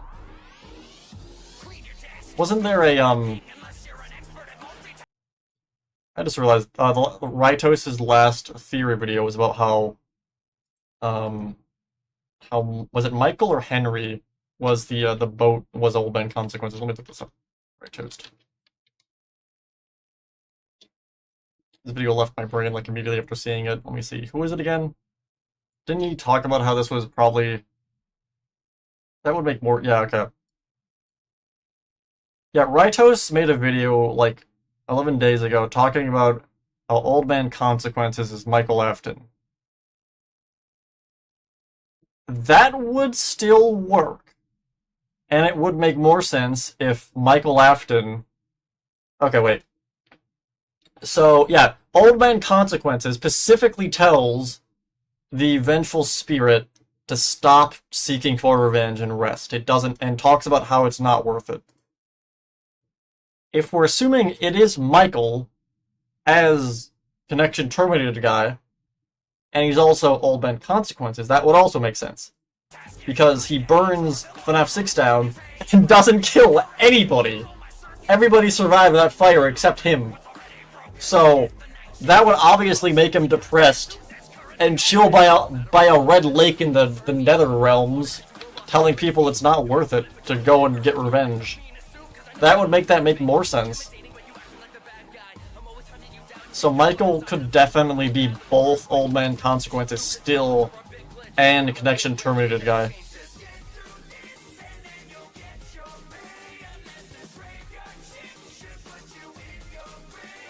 Would also make more sense because Michael's whole thing is listening to other people and not really doing anything for himself. That's how he ends up in sister location.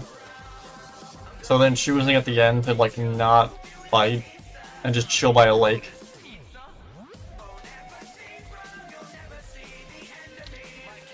It's weird because I've ingrained it into my brain that Henry is connection terminated guy. But if that's not the case, it both changes everything and nothing, which is kind of funny. It wouldn't change the direction of the story because they literally want the exact same thing. And then we don't know if he has a daughter. Wait a minute. Wait, how old is Vanessa? Wait. Oh, let me look this up. FNAF security breach.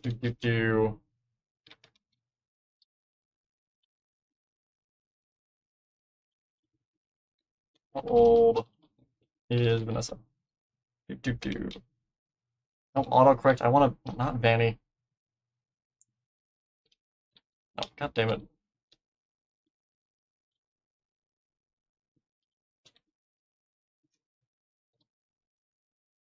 How old is Vanessa? Alright, it's rumored she would be around 40. That doesn't make sense. Wait a minute. She was 23, because it was at 40 years in the future. Huh. Okay, another crazy theory here. Okay, if we're going to assume that the puppet was Michael's daughter and got killed, then that opens kind of the floodgates for Michael having kids. Vanessa's age would match perfectly for when he was scooped. And I didn't think about that before. Wait a minute. Yeah, that would make perfect sense timeline-wise. Okay, because again, he gets scooped, and plus we got 40 years. But then she was clearly older before that, because she got jumped by Glitch Trap in Help Wanted 1.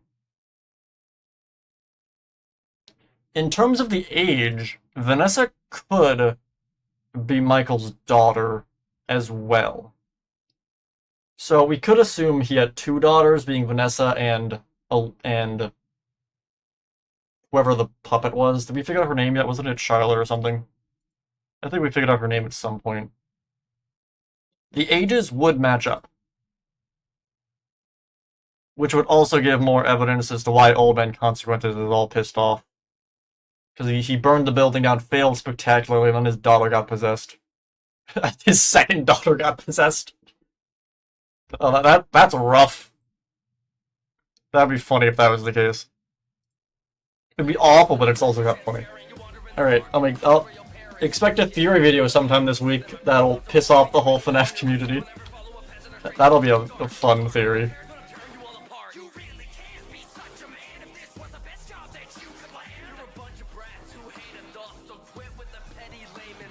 Again, I like doing more absolutely out there theories, but I don't want to do like a theory that has no evidence.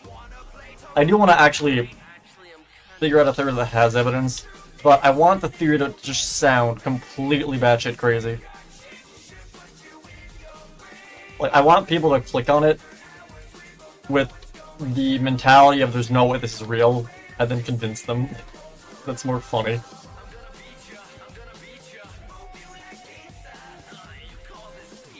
Yeah, timeline-wise, that would make sense. So then, so Glitchtrap basically possessed his grandchild then.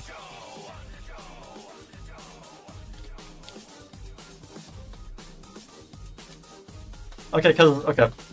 Vanessa was also Afton's daughter in the movie. Wait, is she his daughter or granddaughter? Wait a minute. What was Vanessa in the movie again? It was daughter, right? Right, FNAF movie. Wait, doesn't she shout like dad? Right? I'm confusing myself now. Wait a minute. Right? Am I dumb?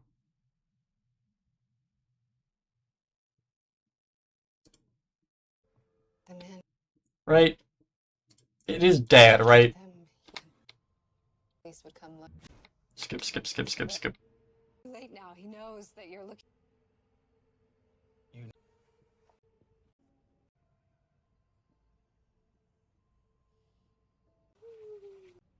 Not about Garrett.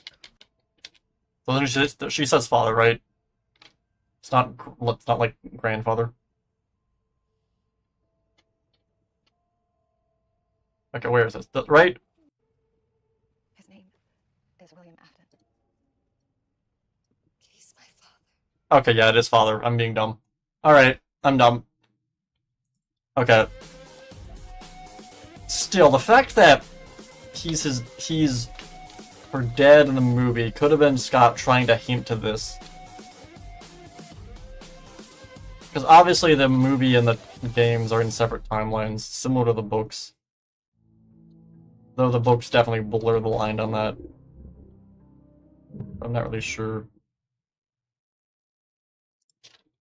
I was gonna say, if she said grandfather, I was gonna be real happy there, but now she just says father. Well... Okay, wait. So... Wait a minute. Okay, assuming if we're gonna...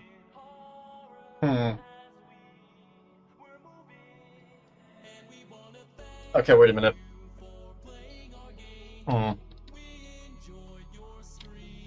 So we know that Michael is Afton's son. But I never got that in the movie. It didn't seem like that was the case. It seemed like he knew who he was, but it seemed more of like, you know, he's the brother of the other kid that he killed. So I'm wondering...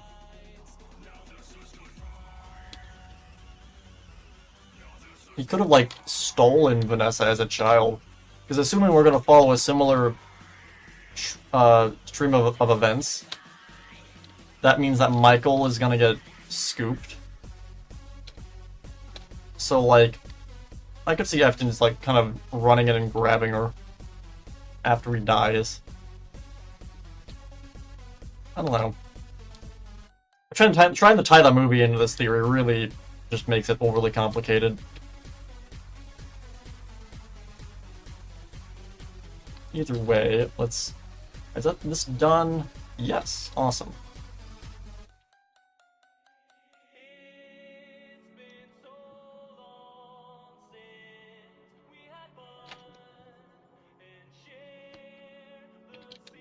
I think I will actually go and add these here. Let me see if this looks good.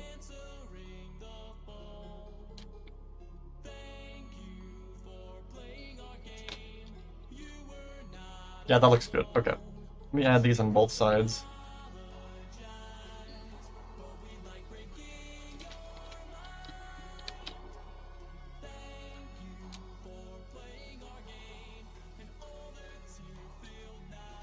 And if I bring all these down...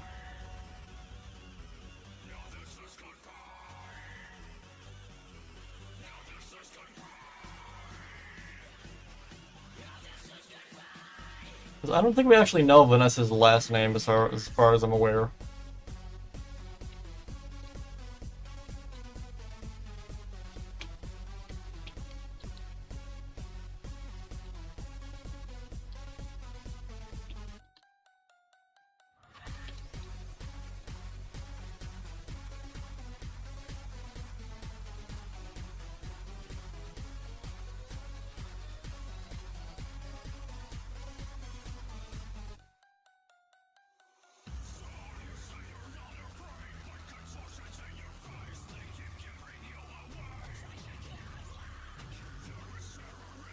Is that all of these? Okay, no, there's these here.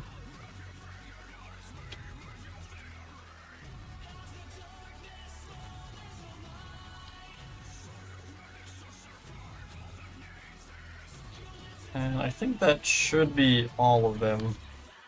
Wait.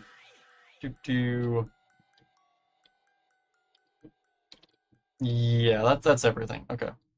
So I think the catwalks minus detailing them are done.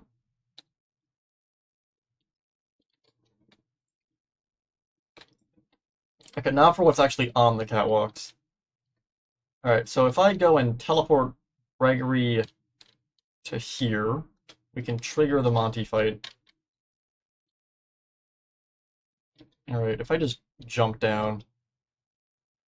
Come on, let me down. Do I have to do this, or can I just jump over this? Come on. Let me down. Did they add barriers here? They did. Okay, what if I, like... they made this thing bouncy, so I can't get on it. No, Steel! I can't break out of MontyGolf!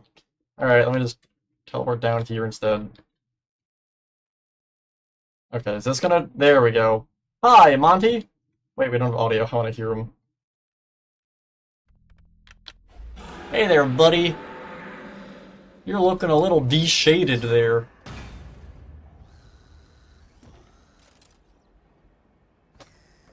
Okay, I should probably also pause this the minute he finishes doing his thing. Rock and roll. Alright.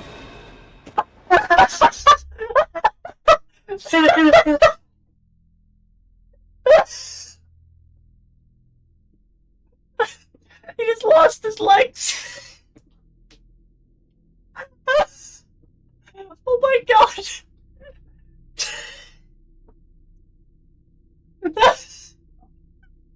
Oh my god!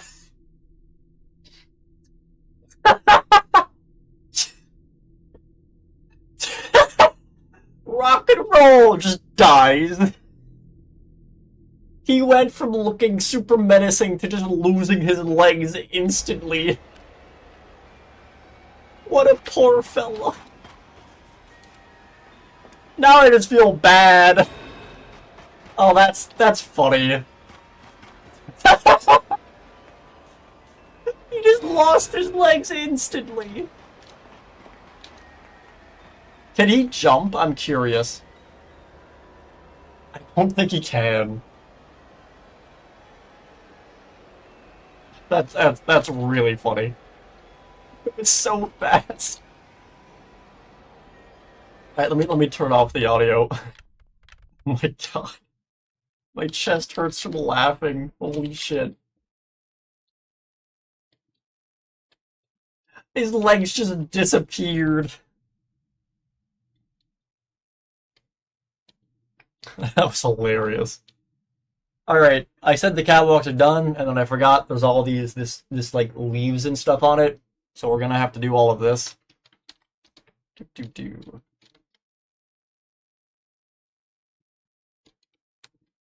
Yeah, and a lot of this is hanging down. Okay, so... let's start... But let me go back to this. Okay,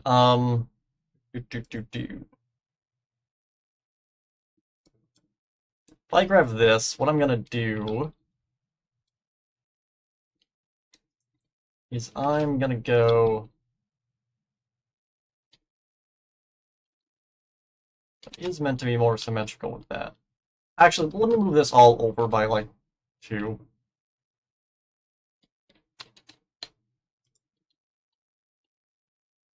Alright, if I cut over by 2 and paste. Okay, there we go. God, I love the fact that he was just standing there and then his legs disappeared and he fell down. It was so fast. They were there and then they weren't.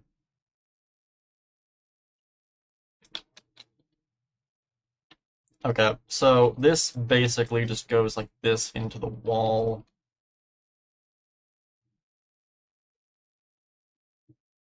Wait. Oh, I'm looking at the wrong corner. Wait a minute.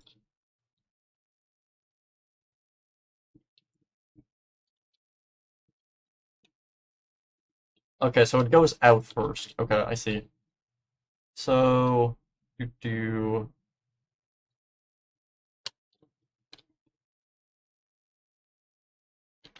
Okay. That got me so good. Holy crap. His legs just disappeared. They were gone.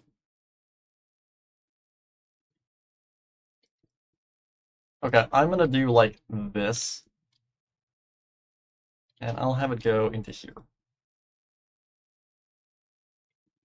Okay, and we have one on each side.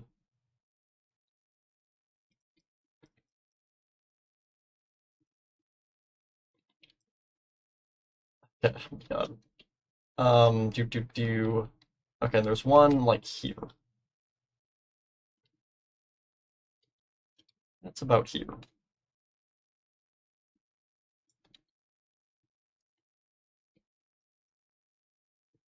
We went from theorizing about Michael Afton to just a legless Monty.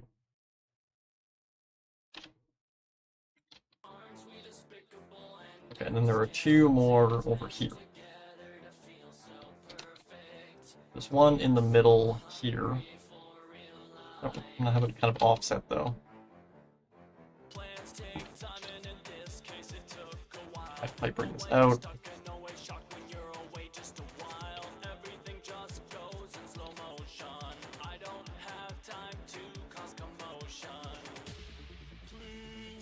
Okay, so about like that. There's also one on the side of this.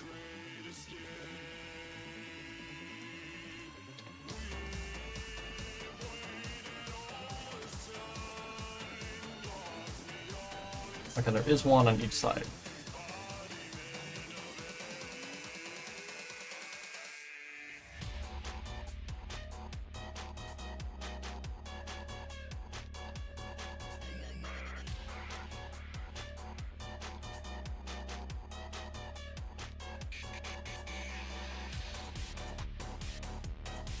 Oh, wait a minute. What? This wasn't here before. Wait, do the platforms have separate parts to them? Oh, I think they might. Okay.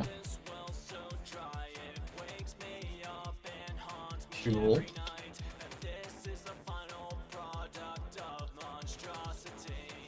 So that would be like here.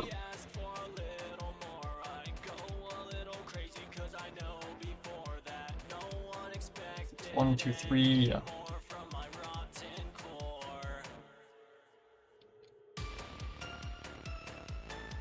And if I just bring this out,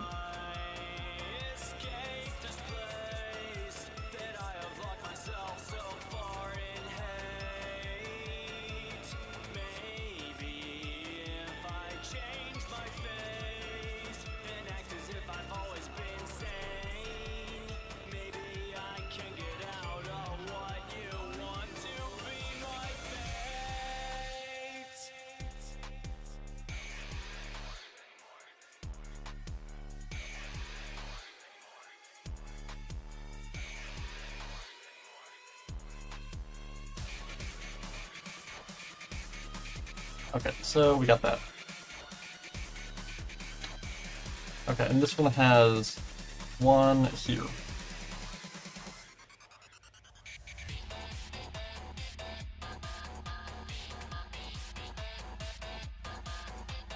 And then there is one here.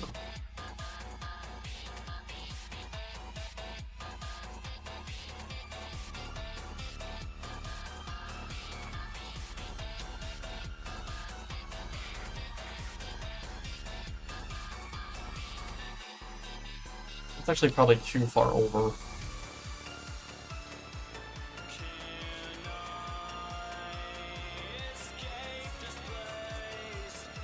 If I stand here and cut.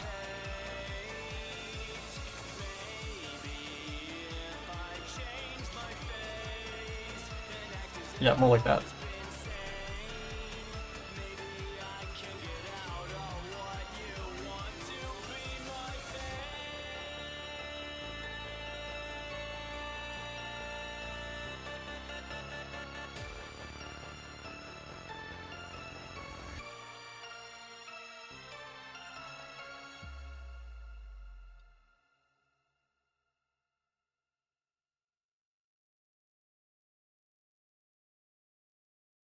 Okay, so we got all of that out there. All this is here. Get rid of that. Okay.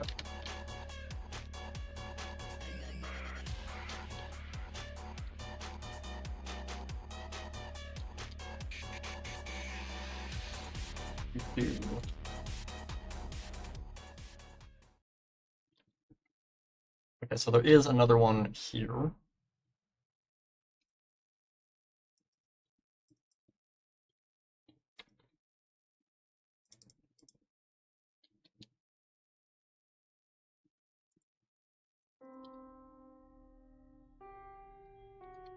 That one, and then...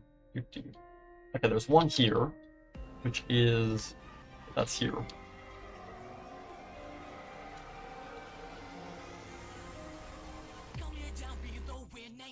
I want to move this over by one.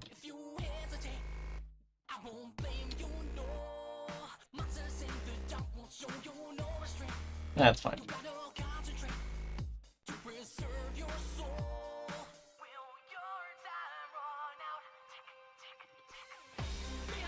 Okay, there's one on this here.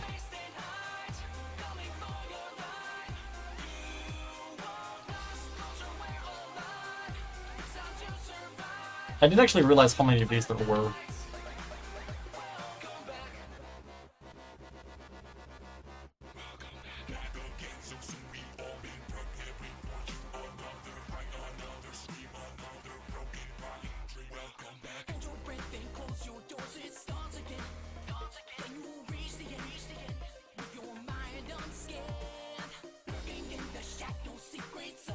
Is it 2 out? Yes. Okay.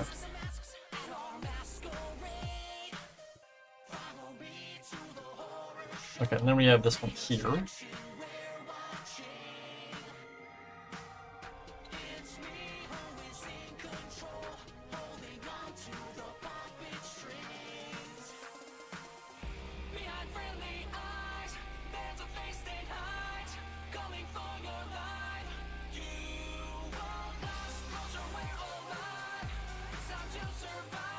And again, the reason I'm making this out of the wood for right now is I'm going to change all these to have a texture.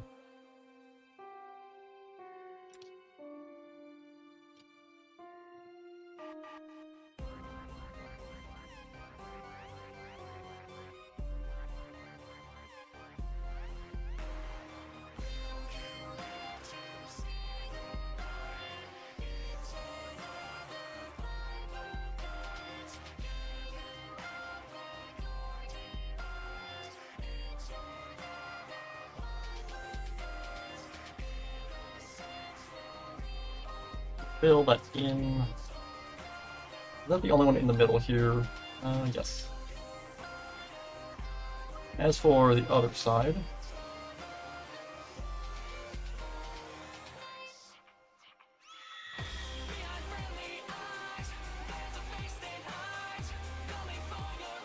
okay, so that's here.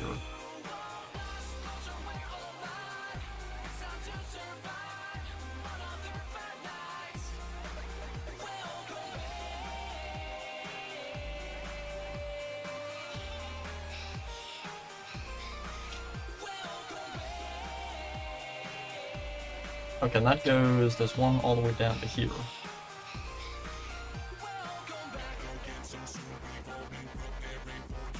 So, like that.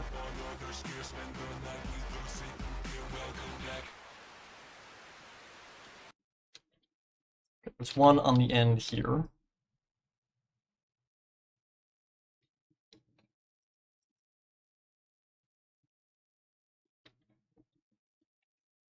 Just Monty sitting there, questioning his life decisions, life choices.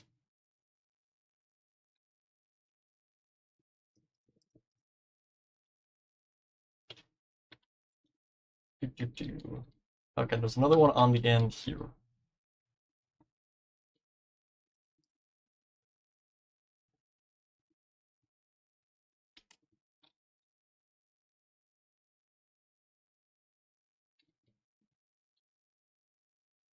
Wait a minute, did I do this wrong?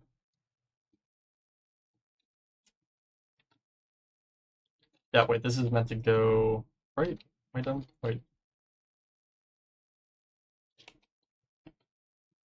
Okay, that's there, and then we have... Oh, there's 2 here. Okay. Another thing I'm thinking of is actually doing this off-stream, in the sense of just the support pillars. There's a lot of them, and this is going to take forever. I'm assuming you don't want to watch me build, like, 600 support pillars. So what I think I'm going to do is I will outline where all the pillars will go, alive, and then we'll go over to the ruin stuff and build that. I can build the rest of this off-stream. It's mostly just the same thing over and over again.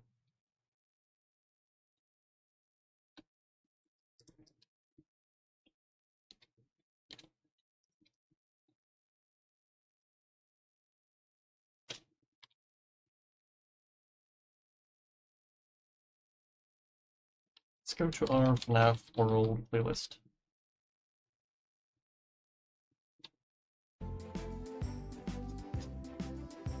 I also fix my chair.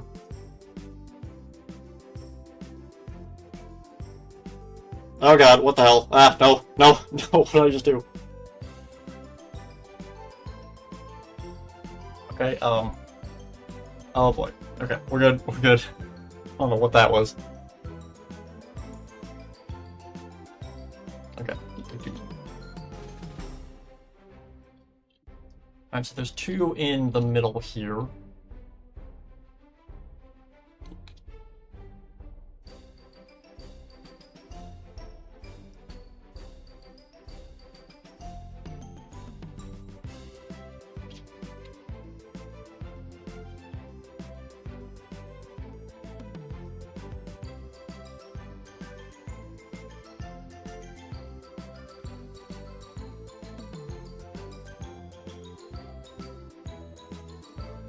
Asymmetrical. Nope.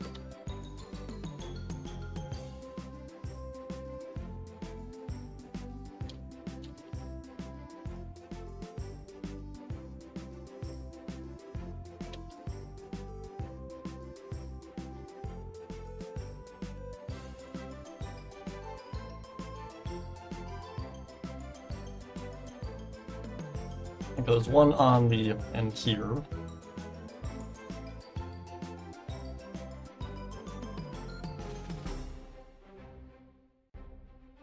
And then there's 1 over here.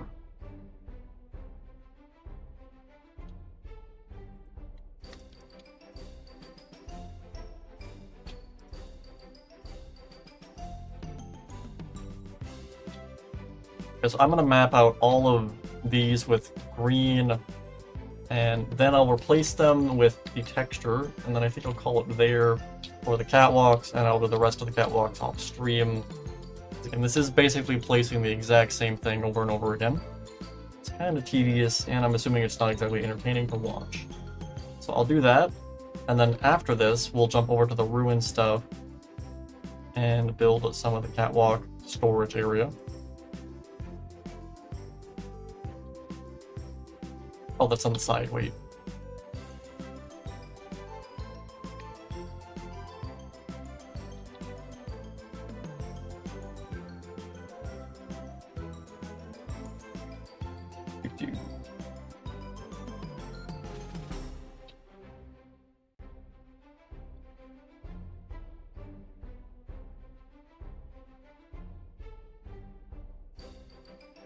Okay, there's none on this except for that one.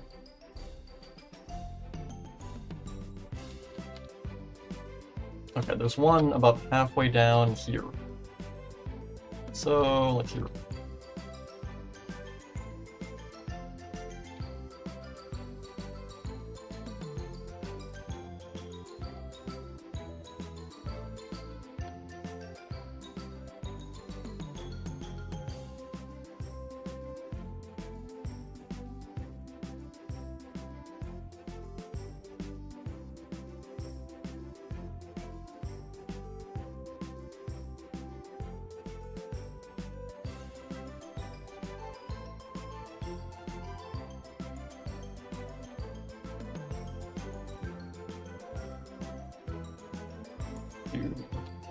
Okay, there's 2 on the end of this here.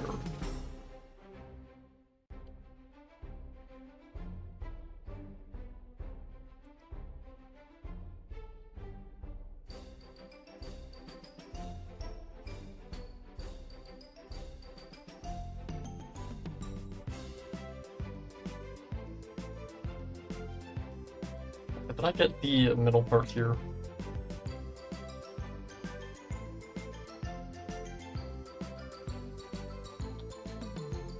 Yeah, that's that. So there should be one here.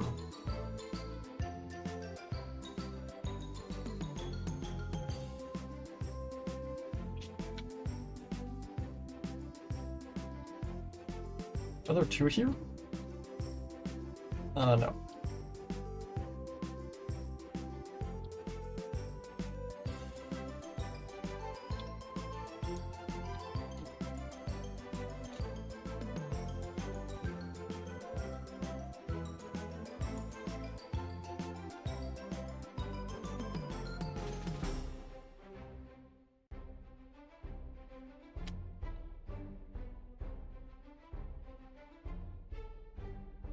Okay, we then have two on either side of this. And these are what's holding this platform here up.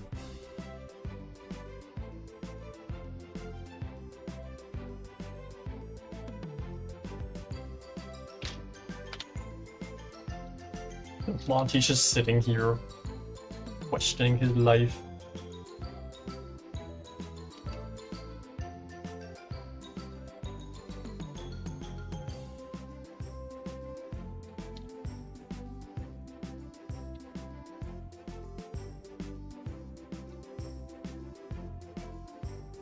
Okay, on the opposite side, we have pretty much the same thing.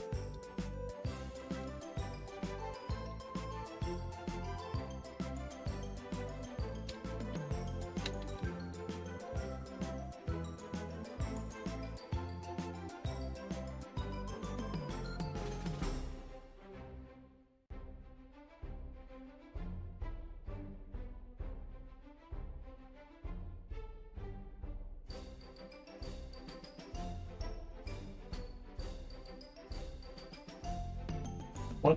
Oh, come on, are you kidding me? No.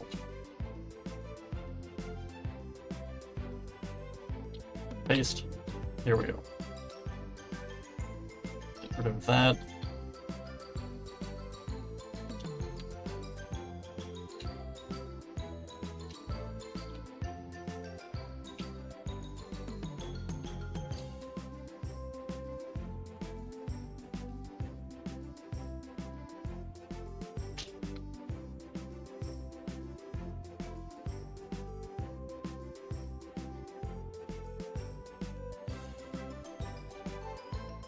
Okay, and then the third one on the end of this.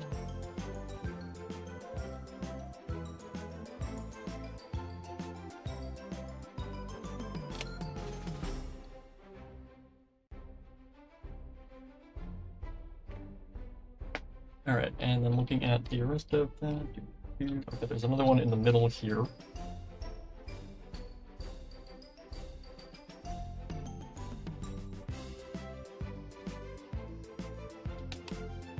Why have the one that's on this side? I do not. Okay. Put this here.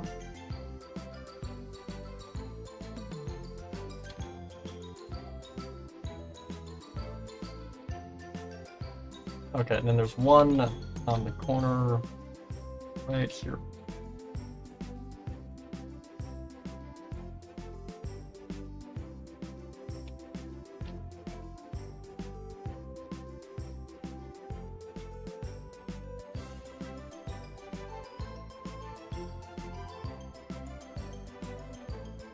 All of that.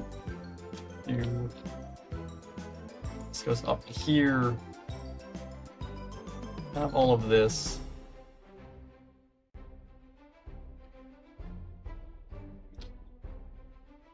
And there's two here.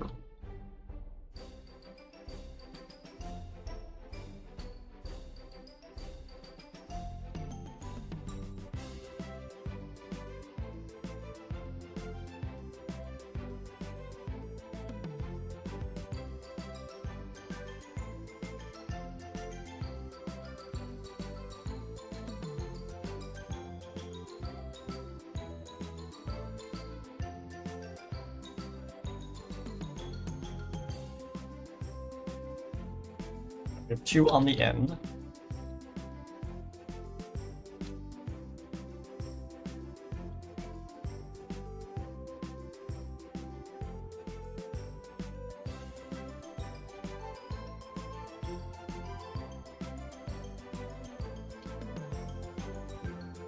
And then 2 more here. We have that one already. I go to... This is more in the middle.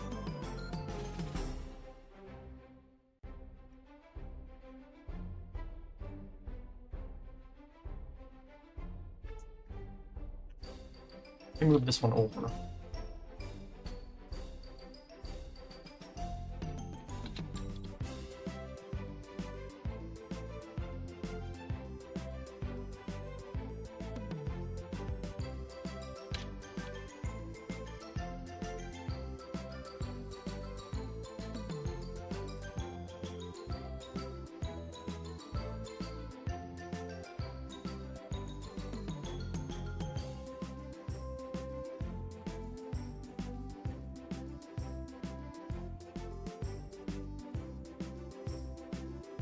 Actually, if I do 2 here,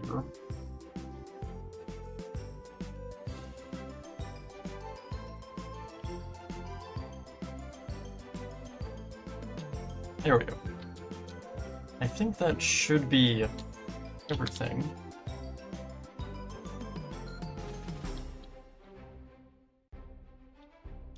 Yes, okay, cool.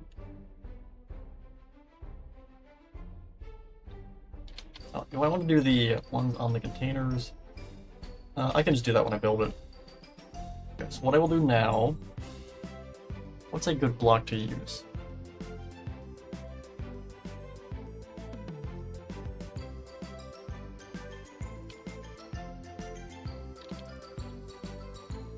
Okay. Place. Crack to deep slate bricks. Not that.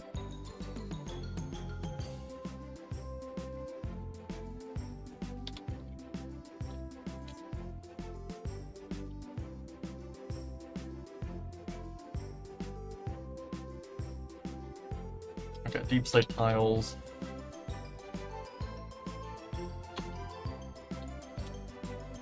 And cracked deep slate tiles.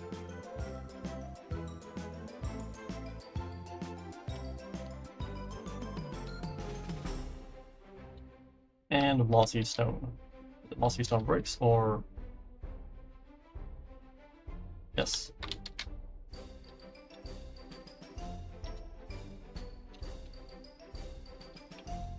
Okay, so what I want to do now, well, I go all the way to, like, here.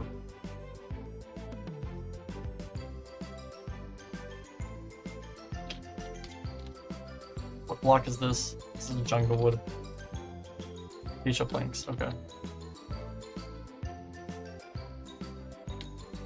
I replace acacia planks. There we go. Welcome back. Welcome back, shark blocks. I do this, that.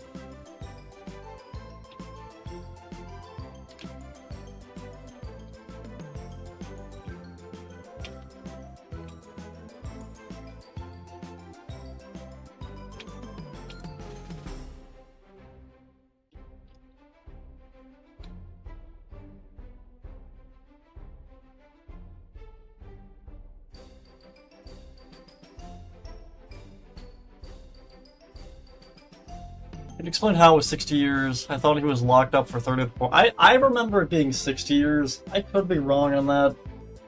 I also don't remember exactly how long. I swear it was 60 years though, but I could be wrong. I remember it being decided it was 60 years.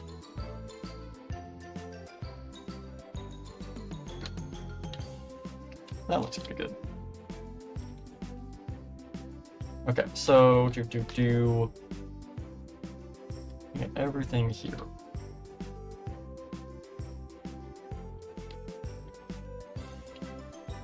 We can do the barrel.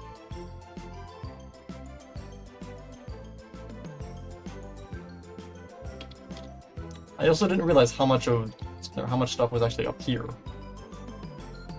We can add that. And then we'll jump into the ruin stuff.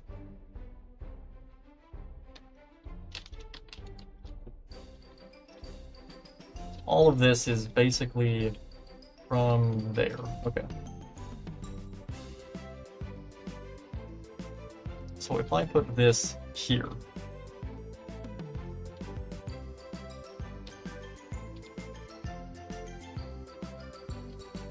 okay, and it's from where the sea lantern is, which would be there. Okay,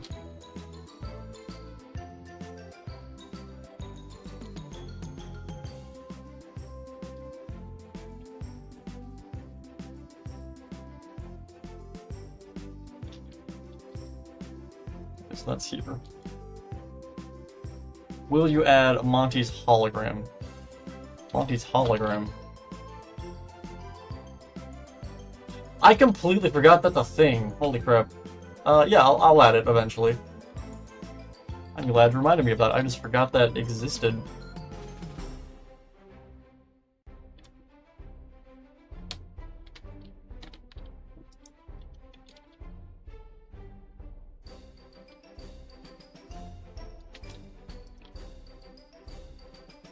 Okay, let me think about this. If I do 1, 2, 3, 4, 5... 1, 2, 3, 4, 5. 1, 2, 3, 4, 5. 1, 2, 3, 4, 5. That's probably, well, let me do one more. 1, 2, 3, 2, 3.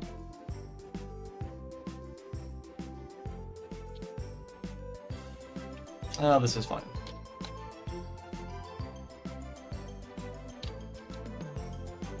Alright, cut. Okay, so now that we have this, what I will do...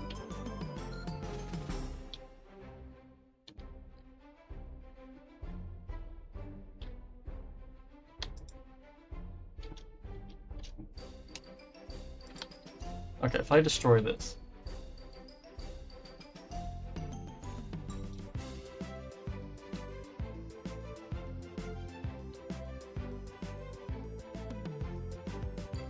and this then goes down. Okay. 1, 2, 3, 4. 1, 2, 3, 4. 1, 2, 3, 4. 1, 2, 3, 4. 1, 2, 3, 4. I just kind of max it out because it's basically at my head level. And do that.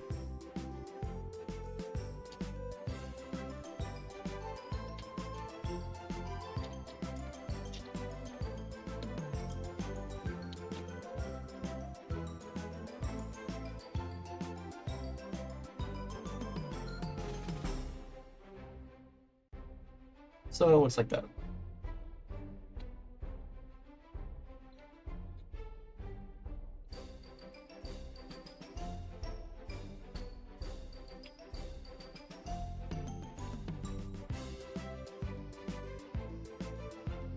Okay, if I then get cobblestone.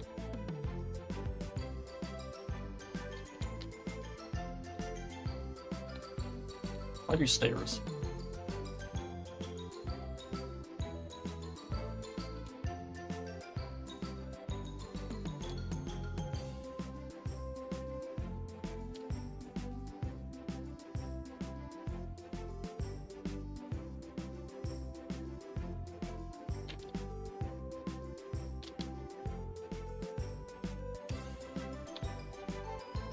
Let me move these to this side, actually.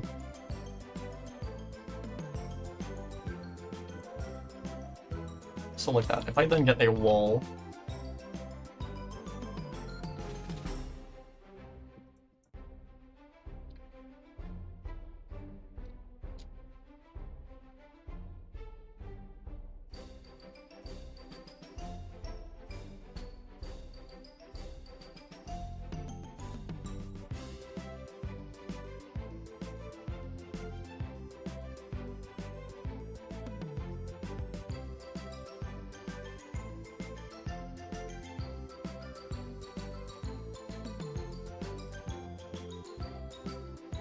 and then some trapdoors.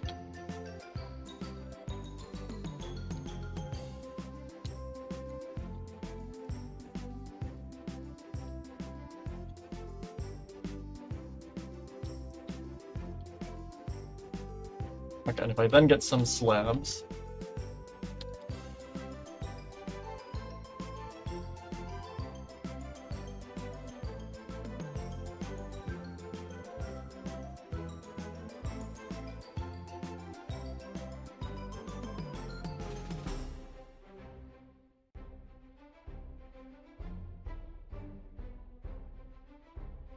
As for... Okay, these are just lights, basically. Like a glowstone.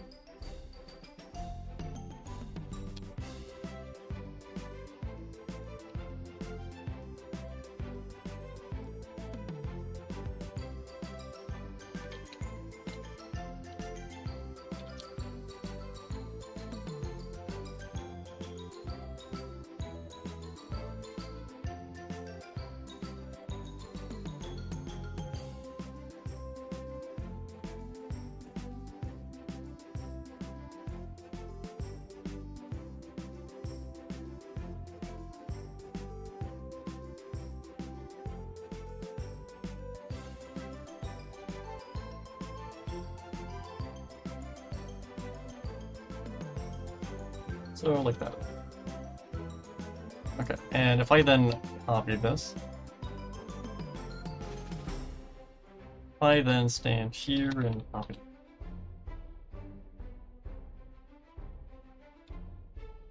Okay, paste.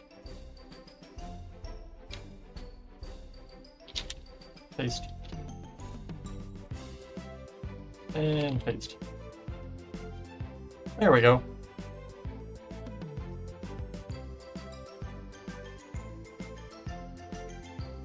Who is better to butler biscuits? A cup or a tea? I don't know if I've ever buttered a biscuit. What does it mean to butter a biscuit? Is it just putting butter on a biscuit?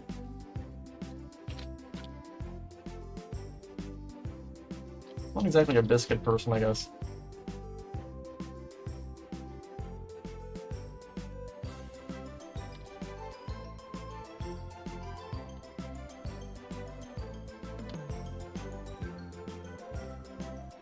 Okay, so this bucket is about there.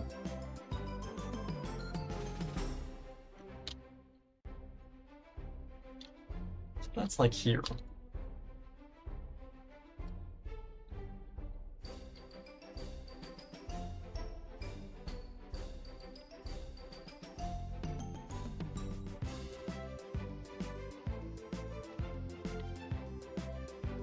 That's about right, I think. Okay, so let's go. I think.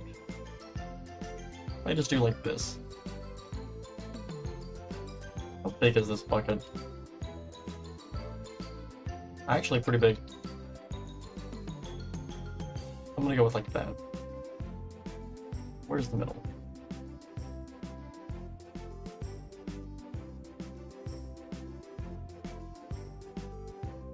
One, 2, 3, 4, 5, 6, 7, 8.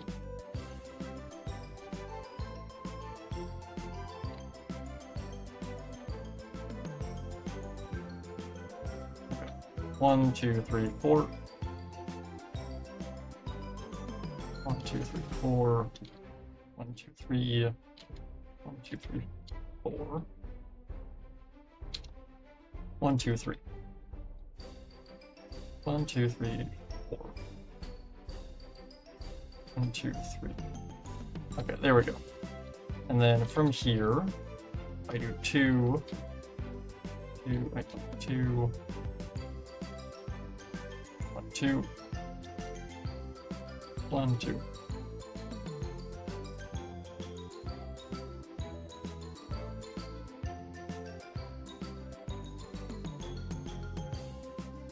And then just connect these up. Damn it, why are these not connecting? Wait. What do they do? Wait. Oh, I see. Okay. It's an easy fix.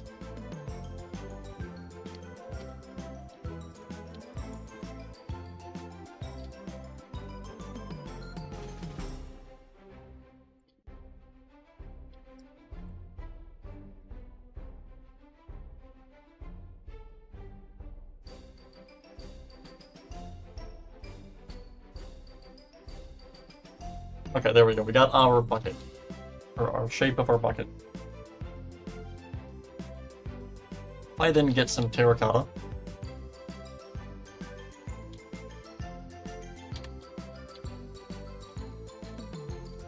How far does this go down? It goes down a little bit,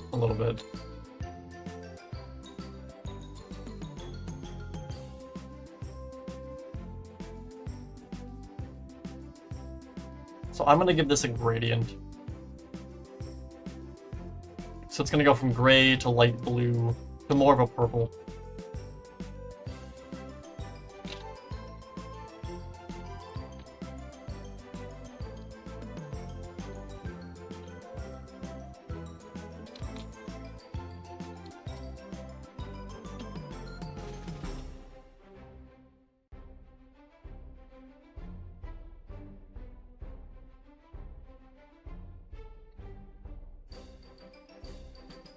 Talking about YouTube. Who's better, butter biscuits or... Oh, I'm dumb. Oh my god, I'm dumb. Coopity. Butter... Is 2 butter biscuits a person? Am I just stupid? Wait, who is this? Let me look this person up. YouTube.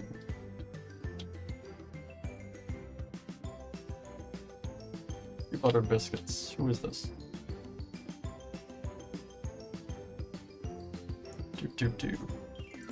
I've never seen this person before. Oh, there's some cool maps. Cool. I have never heard of this person before.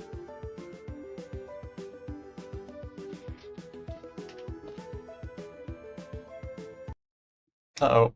I closed the tab that had the music.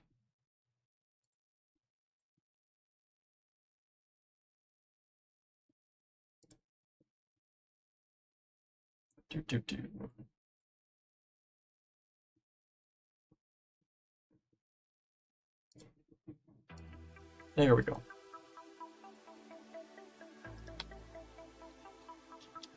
Okay, so if I then start with... I want to do dark purple.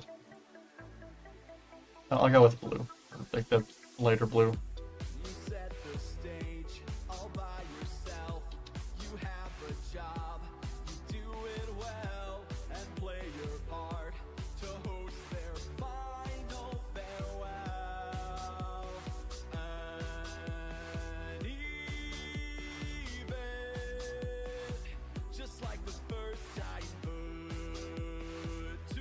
One, two, three.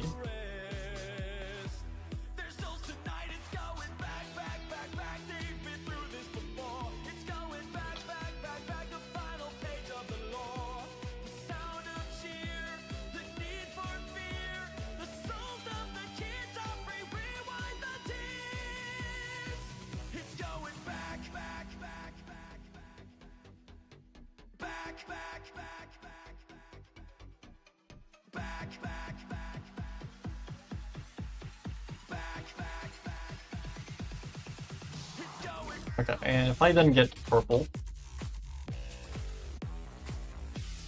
the top row does have a little bit of a purple tint to it. Actually, look at this. There is some purple at the top. There's kind of a gradient going down a little bit.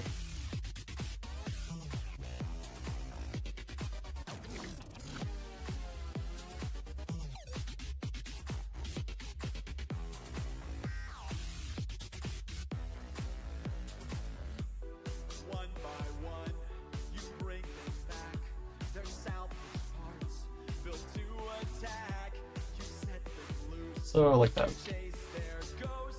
Not too tall.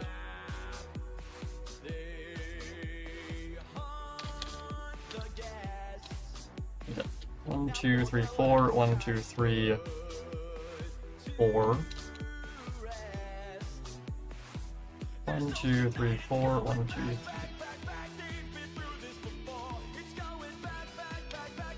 Alright, what I'm gonna do. Alright, wait, if I have this be 2... Okay, so 2, 1, 2, and then if I... 3.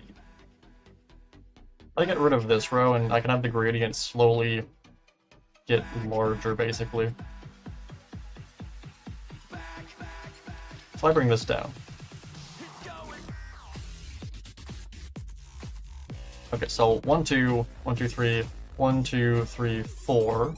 If I break this.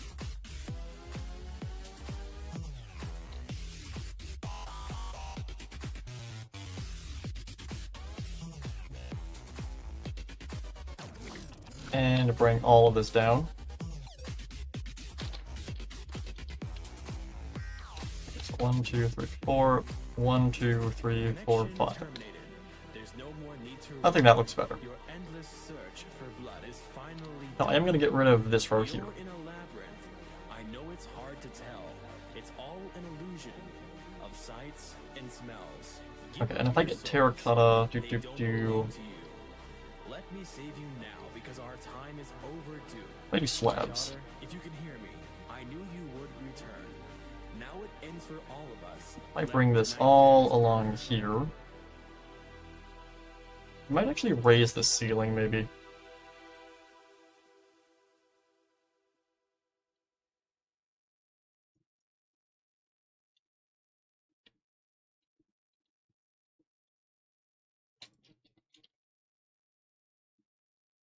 Actually, what if I just do green on top of it? Yeah, this works.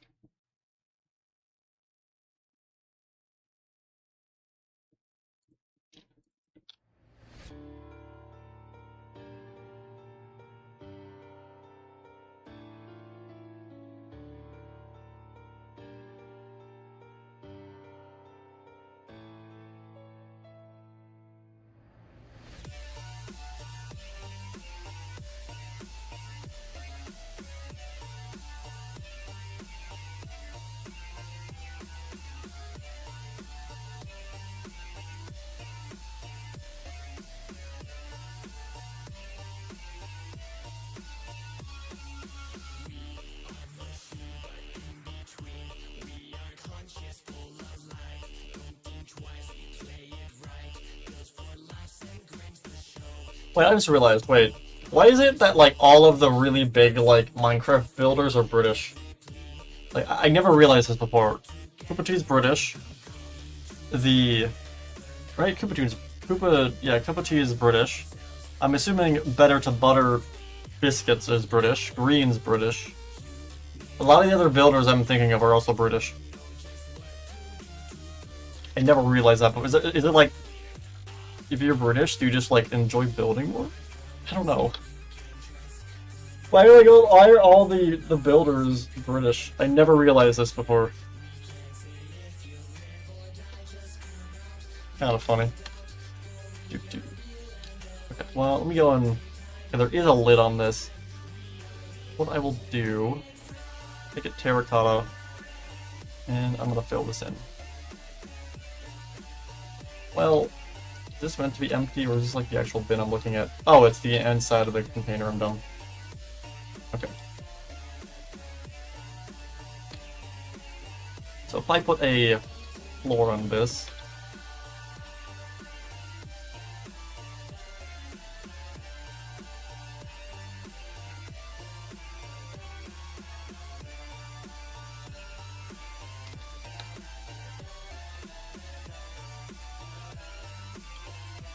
And if I were to grab well, yeah, okay, if I put this all along here,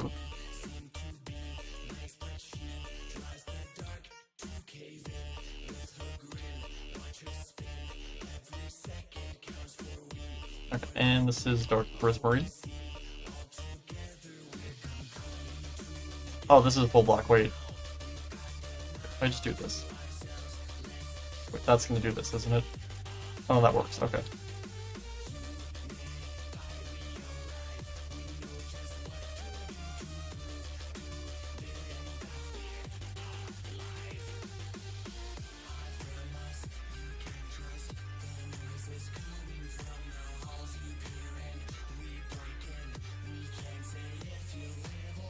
Oh, I did not want to do that. Oh, god damn it.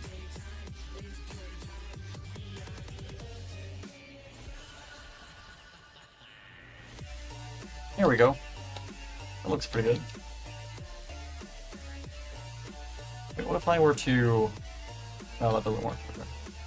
What if I do carpet?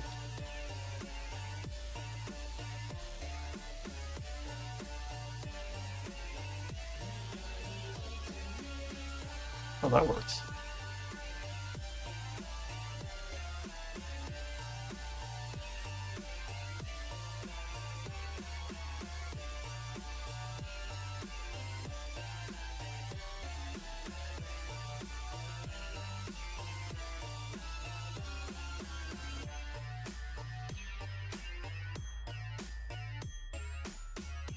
Okay, now I am noticing this is all...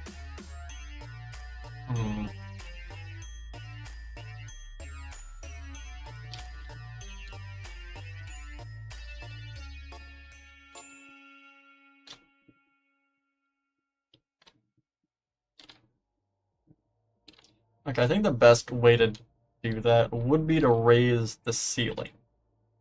I was looking at this. Even the monorail track is kind of higher up.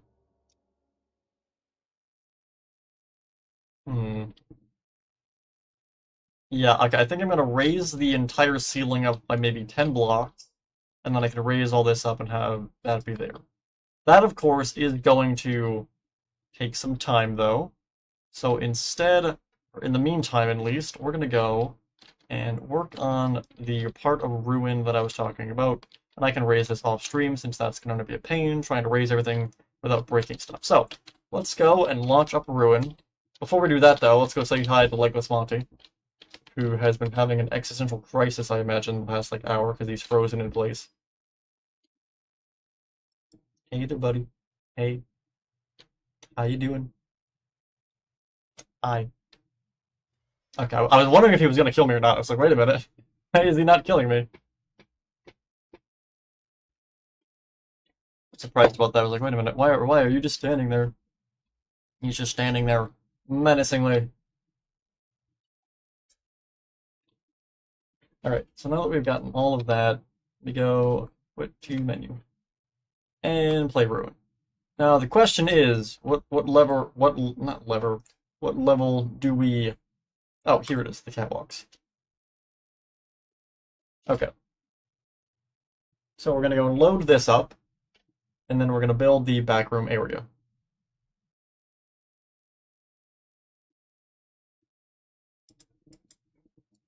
Now, I have scheduled all of the upcoming streams that kind of work together in a sense of, like, everything kind of connects together.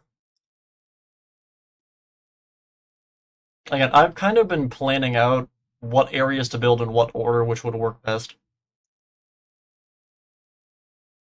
So, next stream, we're going to Vent Repair, then the Vat Room, and then we're going to be finishing the Beauty Salon, and then finishing Fazer Blast, then the Cupcake Shop. Now, the Cupcake Shop... Why am I at an event? Oh, right, this starts with, the ride, which we can't really skip either. From what I remember, there is no easy way of skipping this. We're gonna go and watch the Monty ride. Actually, wait, let me actually... I can go and show off the Monty ride. I haven't really showed much of this. This also isn't really fully done yet. I haven't really fully furnished it because I wasn't sure how I was going to do the gondola. We are working on Ruin now. I go all the way back. So, like, right around here is where Cassie falls down, basically. So if I actually switch the scene to Minecraft, and actually show this off. So Cassie falls down, and lands in a gondola around here. And from here, you start going this way. You get to the end here.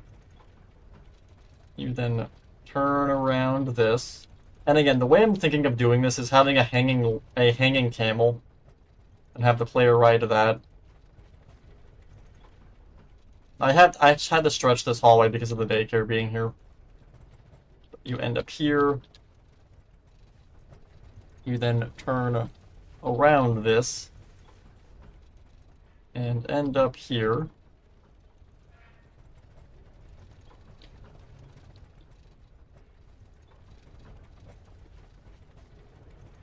Eventually go through here. Or is that in the corner? That's in the corner there, right? And then you turn here. Go through here, through the curtains.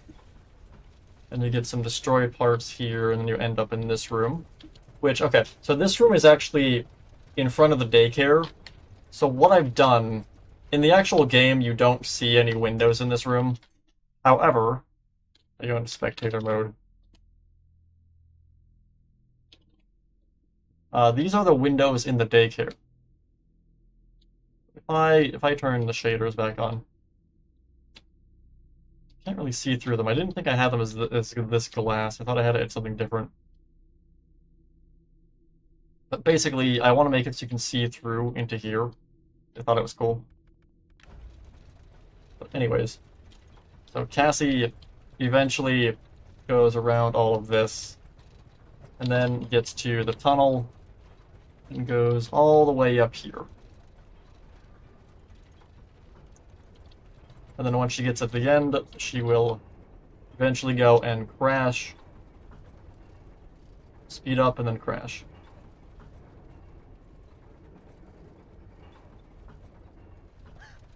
Oh no, there's no more drag. And then she ends up jumping onto this platform right here.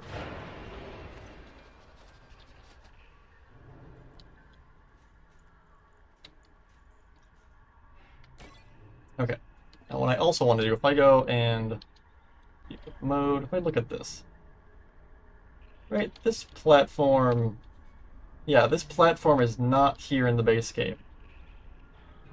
And there's tarps and stuff on it, so I'm assuming this was made as a construction area of sorts. It's the same thing with this. Let me look at this. Because that has a curved part on it. Yeah, that's not here in the game. So this part here has like a triangle part here and it curves. That's not in here in regular Security Breach. So a lot of this is very much different.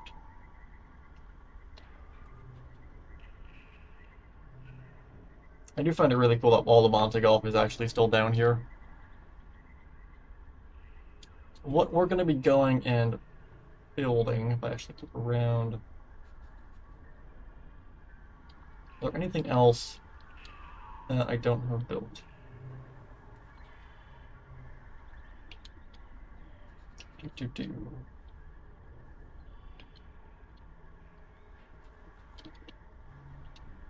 What is that house thing? Yeah, it's not the wait, what is that? What is this? What? What is this? Oh, it's the gondola on Cassie's arms when she falls. That's funny. Are those endos? Why are there endos here? Weird. Then down here, this is the glitch tunnel where you encounter the Mixus.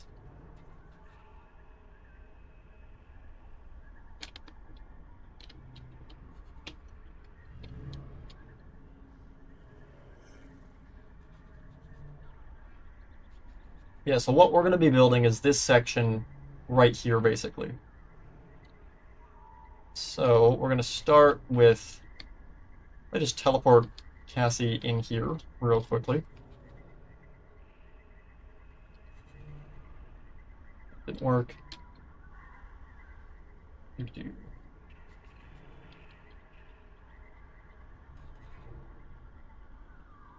There we go. Okay. I am now in here.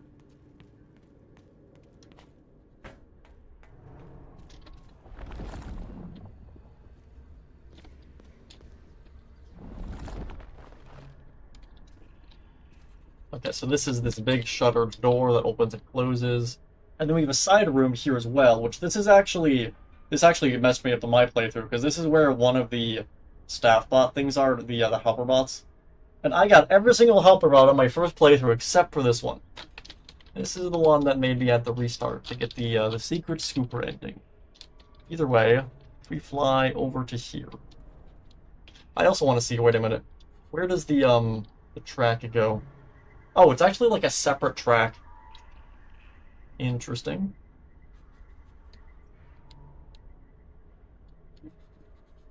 Yeah, there's actually a few of these around, it looks like. But anyways, so looking at that...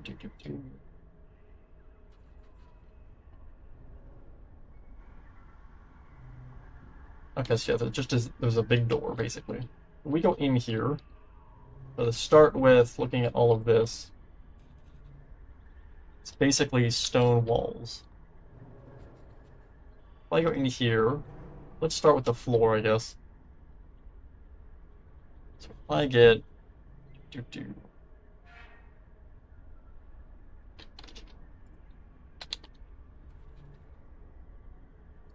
I'm gonna do this, that, terracotta, that as well, and this. Okay. And then if I grab that, and to start with, I just go and fill this in. It's selecting everything, god damn it.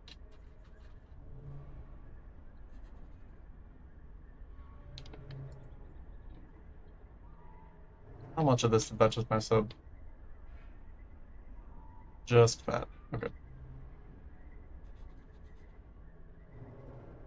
So if I just fill all of this in,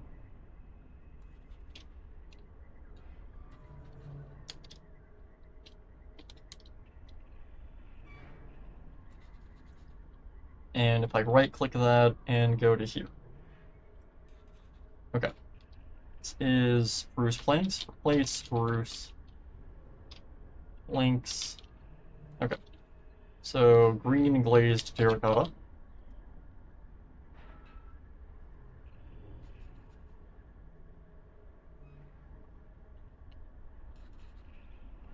White glazed terracotta.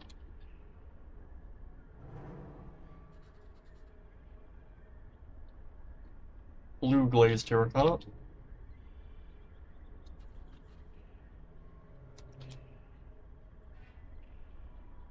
Green terracotta and green concrete.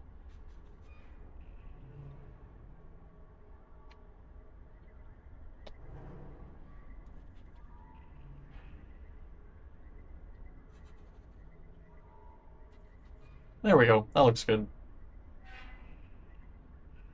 And then as for the walls, they are basically just a stone texture with rock and then vines coming down. So if I look at this, grab this. It's more of a... Uh-oh. Did the stream go down?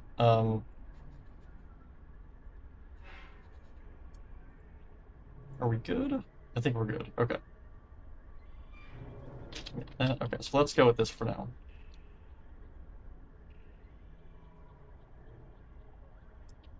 Oh, this doesn't go all the way down the hallway. So this goes to about here.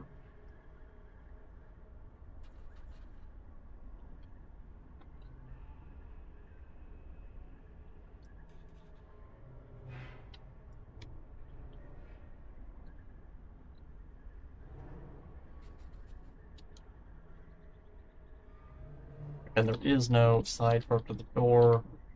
Alright, so I bring all of this up.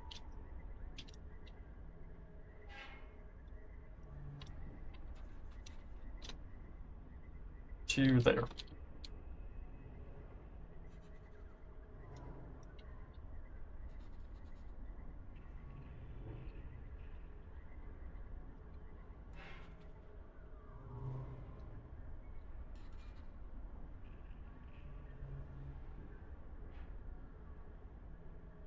Okay, and what I want to do now, if I right-click this and go all the way down to here. Okay. Lime wool, light gray terracotta.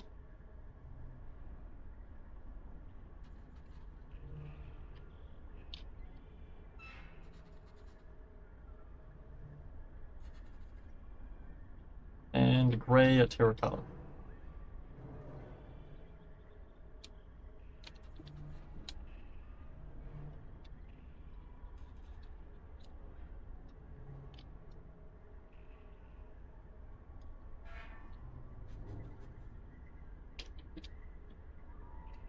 Okay, so kind of like that. And then we just have like vines going down from the ceiling. And it is the same ceiling design that's in here.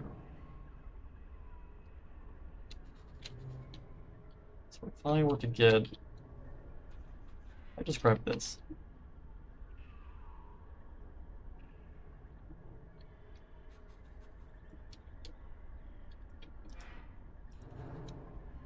Bring that across to here.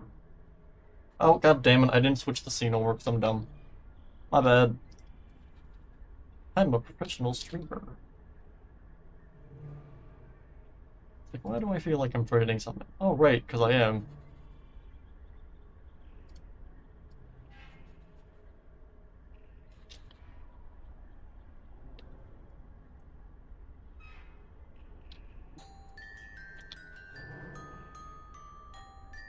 That looks fine.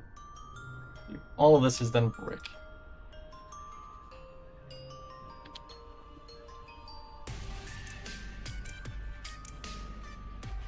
I'm noticing the wall does go in a bit. Probably also shrink this hallway a bit.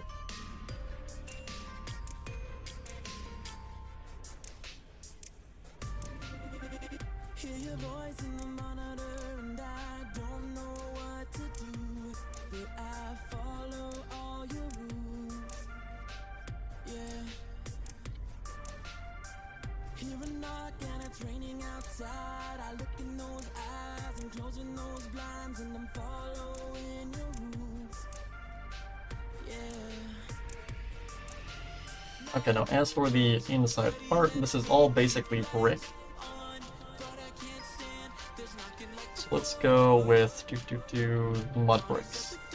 Well, wait, no. Let's do a mixture of turf and bricks.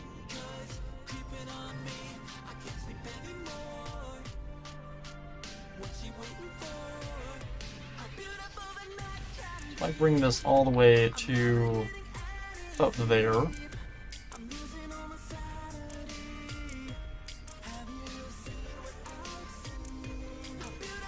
Then bring that down to here.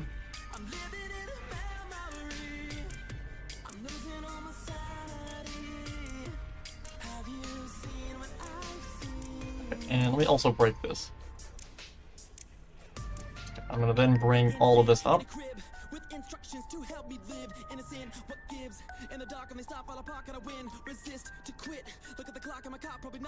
This is a big wall. Creating all these memories of fading in the dark, debating with these robots infiltrating round the clock.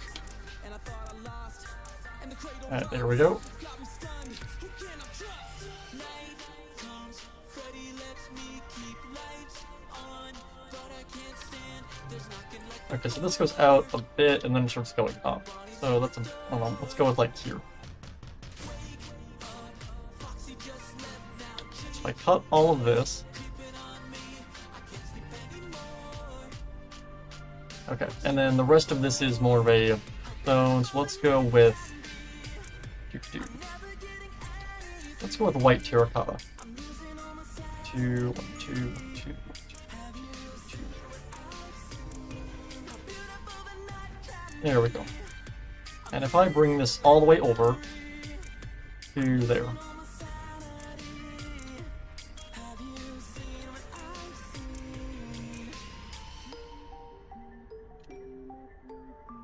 Okay, the ceiling is just stone.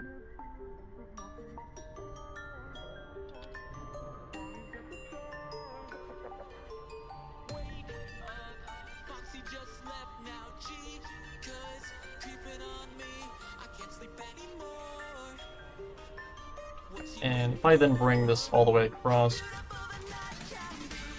Oh wow, YouTube is upset about the music for this one. It's weird, this one's usually alright.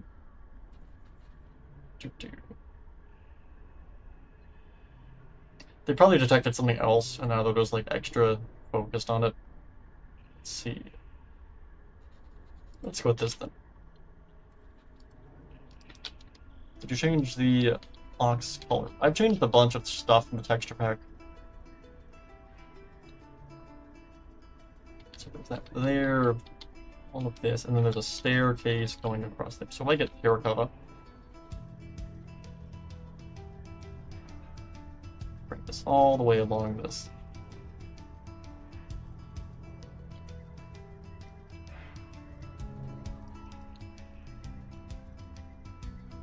It has been much too long since I put on my skin. I get slabs. They must have hid it away when they found out where I'd been. I don't think you belong. I just fill all this in. Get out of here. I see you hidden away through the window, drenched with fear. Getting hard to see. Then get some glass. Don't forget to breathe. Now you've lost the feed. Time to watch you bleed. Why are you trying to find the secret? Okay, and if I get a, You'll never know exactly what it is that came before. I then do like this. Your future won't be long. Don't risk your life in search of all the things that came before. In 1987, they didn't go to heaven. Soon as the cameras die, I won't be I then get some. I need wood. what it is that came before. Actually, wait, no. Instead, if I do.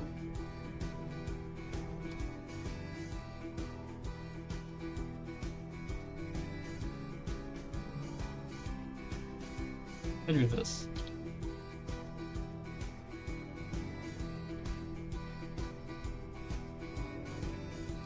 Okay, let me go back to the other playlist because YouTube is getting upset because of the music, I think. Where are the gondolas storage? We are building that currently. That is what we are currently building.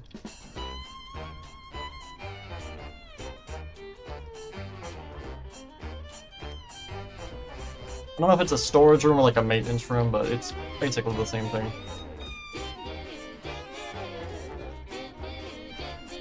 Okay, if I then get a slab, I know what I was thinking, leaving my child behind. Now I suffer the curse, knowing now I am blind. With all this anger, guilt, and sadness coming to haunt me forever. I can't wait for the cliff at the end of the river. Is this revenge I am seeking? Or seeking someone to avenge me? Stuck in my own paradox, I wanna set myself free. okay, so we got the stairs. Maybe I should chase and find the Okay, and if I get red concrete and white concrete,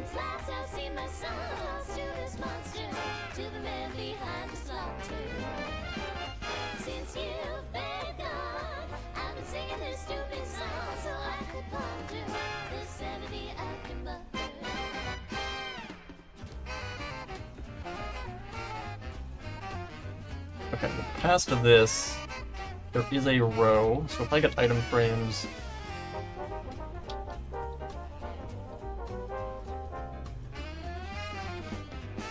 okay, and if I then head down to the kitchen, I wish I lived in the present with the gift of my past mistakes, but the future keeps luring in like a pack of snakes. Your sweet little eyes, your little smile is all I remember.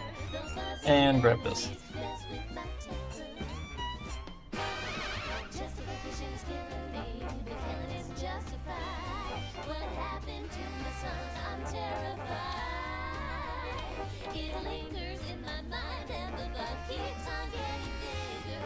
I'm sorry, my sweet baby, I wish I'd been there. Alright, there we go.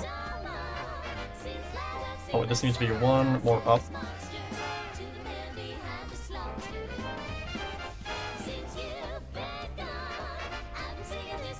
There we go.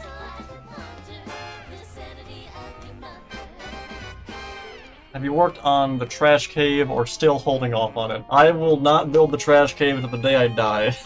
I hate that cave. I'll build it eventually, but not today. Not today. But yeah, I will get around to doing that eventually. Maybe I can do that for the 100th stream. 100th stream, building a trash cable while being chased by Chica. Okay, what about this room? Which is stone floor. Okay, so I get this.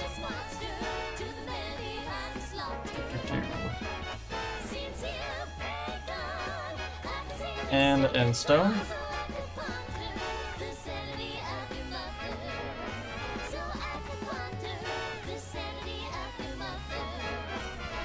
Down and do this.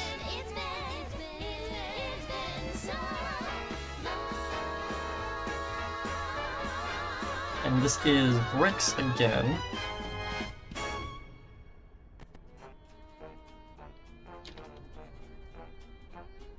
No, where did the skull meme even come from?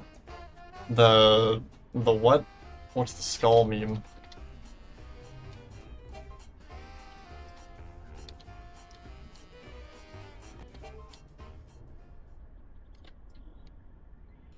Okay, if I then raise this up.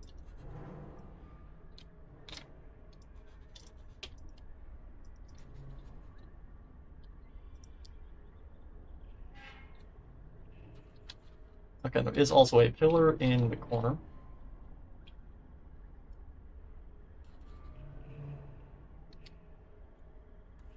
A wall, because there is a vent, kind of a vent thing, more of a pipe on this wall.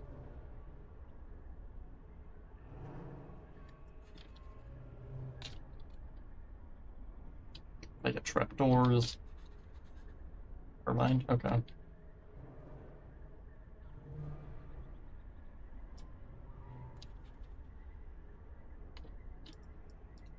And there we go. Okay. I then get red fences.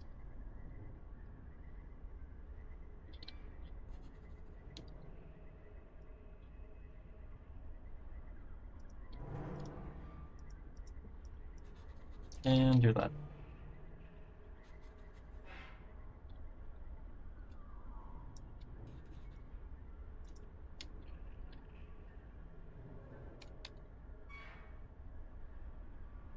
Okay, that's pretty much it. I'm going to raise everything once more.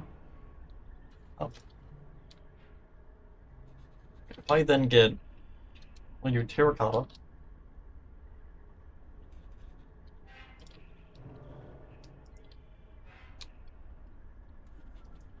And then the ceiling is more of a stone.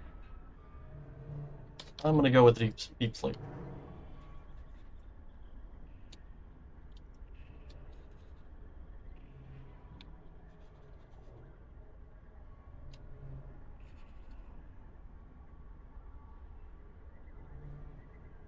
Here we go.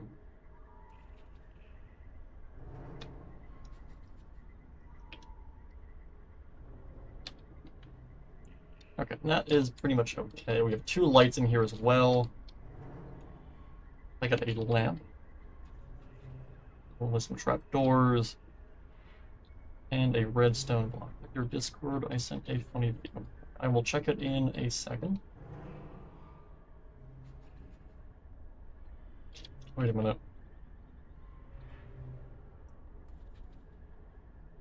Oh, that door should be much further overweight. Should be like here.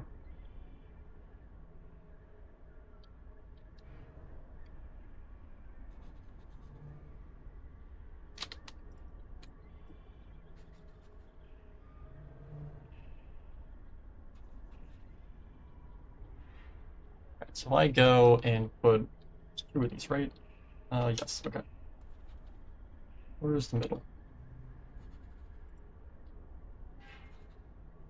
So that's the middle. 1, 2, 3, 4. 1, 2, 3, 4.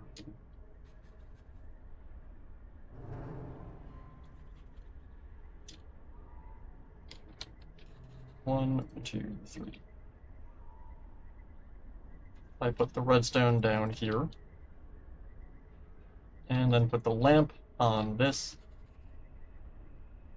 And put the trap doors like so.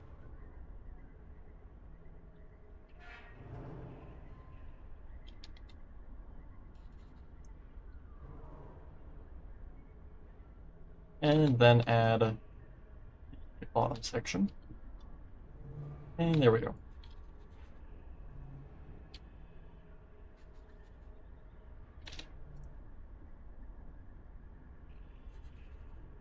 Okay.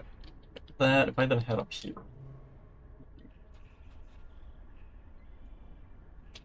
Okay, so this back wall is almost entirely bricks. Okay.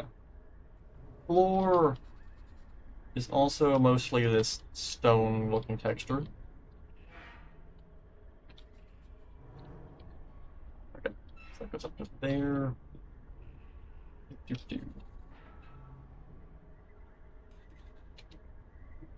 I want this to be here.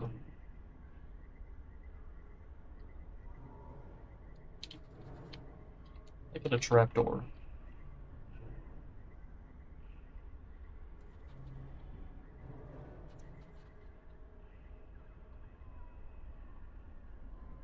Okay, if I bring this all the way down to the end,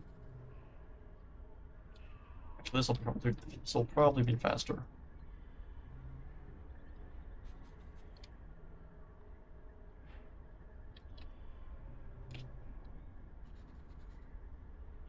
Okay, that pretty much is the same color floor up until a little ways into the hallway, which is here.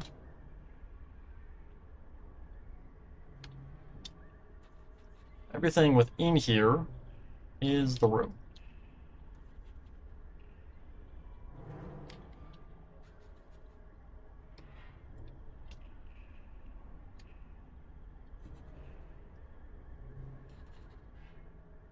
Oh, did not want to do that. I'm also going to check the Discord. Up.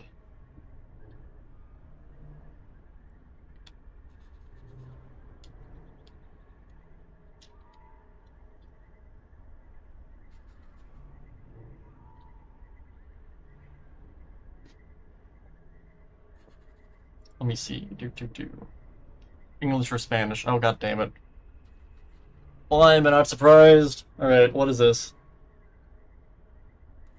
And for those you have carried in your arms, this ends, for all of us, in communication. Wait. Whoever moves first doesn't come back in sequel games. Baby, you got something in your nose. Sniffing that K, did you feel the hole? This is low effort shitpost, but it's kind of funny. Michael just dancing. I was gonna say Circus Baby should be moving because she's dead. Oh, wait, she is moving. Anyways.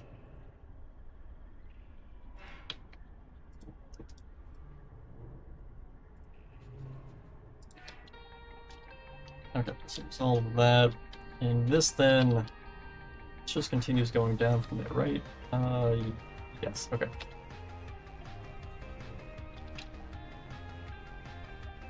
So if I bring this all the way over to here, it's like 2.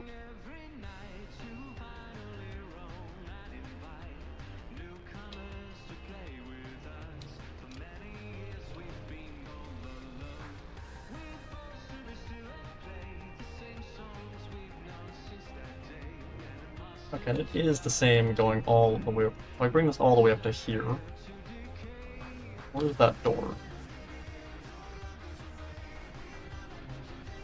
That's like here. Now, do I want to bring the actual ceiling down? This goes from there.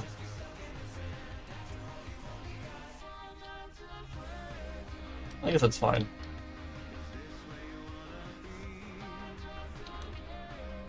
Oh, there's a hole in the ceiling as well. I didn't even realize that.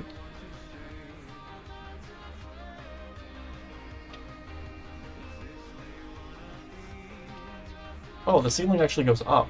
I did not even realize that. Okay, so what I'm gonna do then... Let me bring this over then.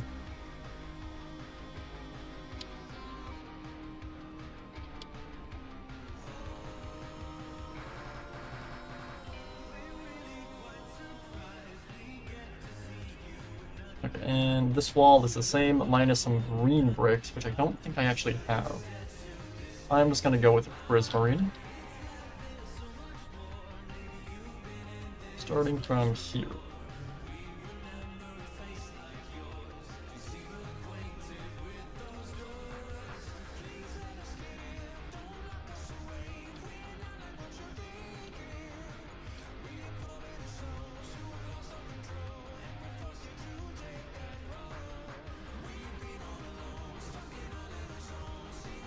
I do 2 blocks up with these.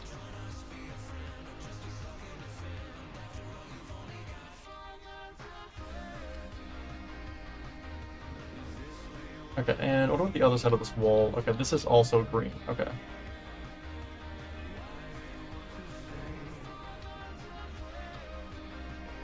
So I just do the exact same thing on the opposite side.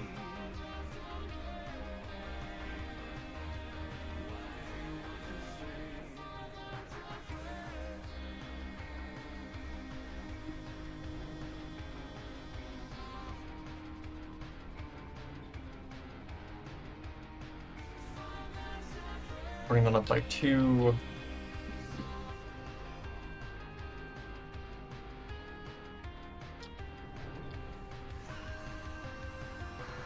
Okay, the rest of this is then bricked.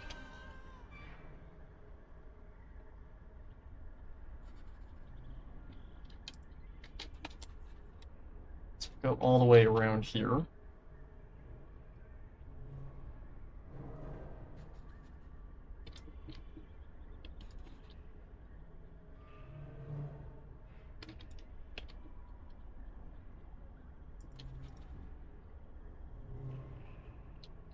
Okay, and the bottom part of this is gray, but I'm gonna do basalt.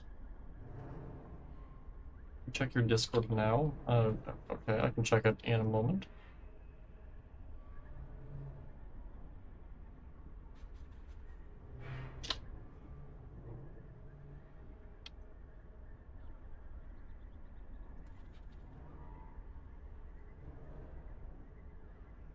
And what am I looking for? There is nothing here. I also break this and bring that up. Okay, if I do terracotta, I do white terracotta actually. Just to kind of change up the colors.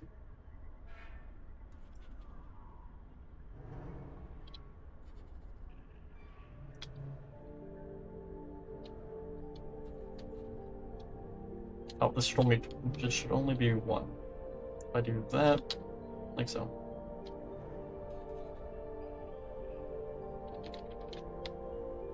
Oh wait, the basalt should be on all of these, wait. If I do this, and that... Oh, wait a minute. Let me replace this with commands.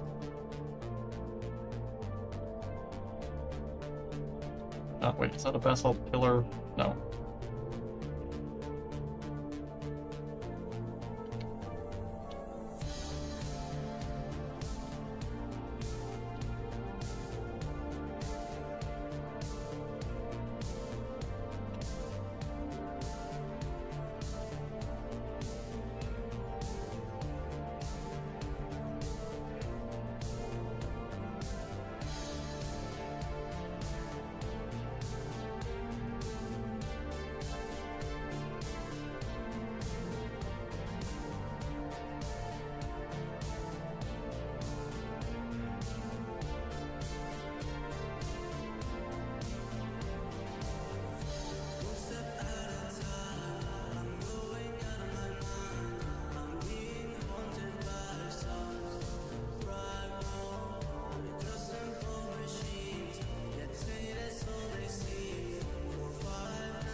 So, like that, and does this wall have the same thing?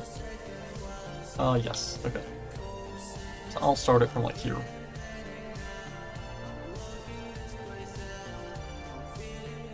I guess warning for flashing lights. We're just gonna night vision actually. Not nausea. Not want that. Here we go.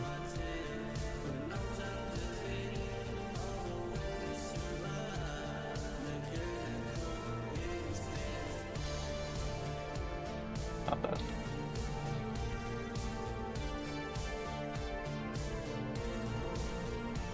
I could have just done that, wait, right? Oh, wait a minute. Undo. Do that. I'm done. Okay.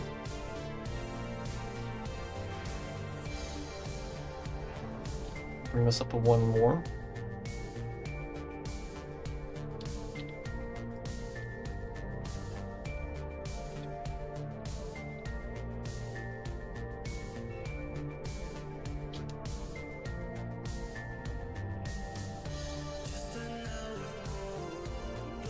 Okay, if I then bring this all the way down, and we're gonna go and fill all this in.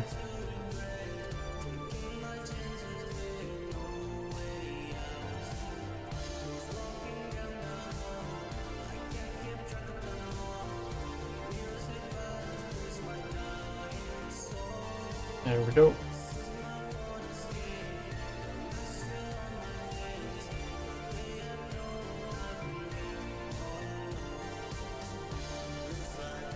And do that. Okay.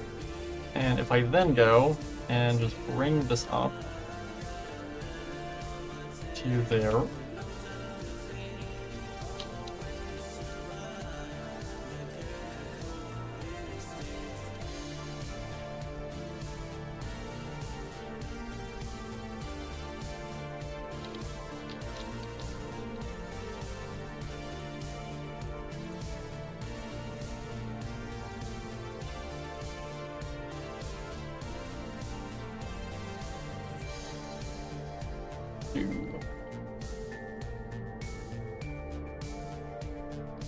As for the ceiling, it does kind of cut through the ceiling. So for right now, let me go and bring this all the way over.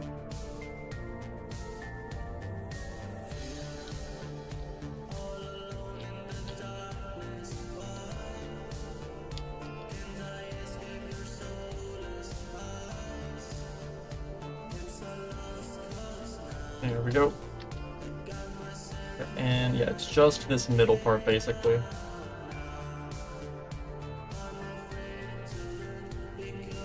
I go from here.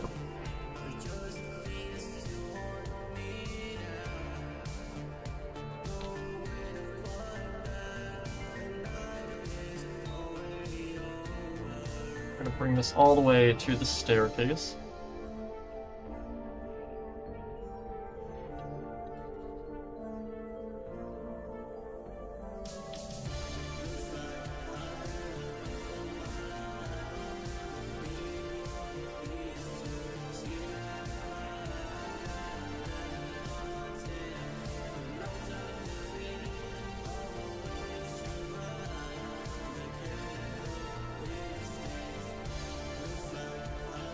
We go back and do the same thing on the opposing side. So from here.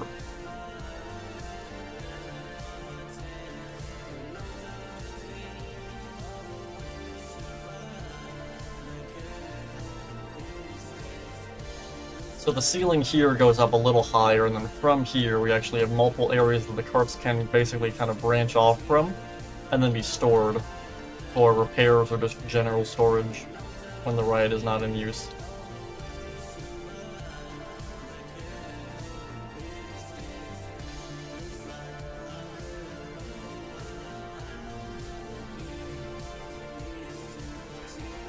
How many blocks was this one back here?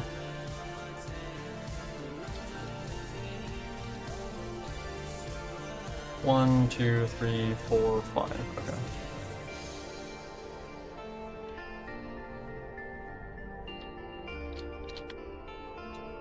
One, two, three, four, five. Okay, that's right. Cool.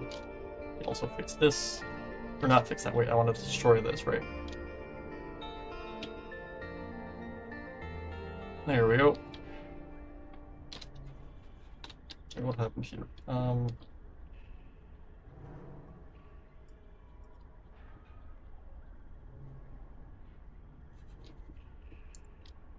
Okay, so just like that. And this then will go up from there.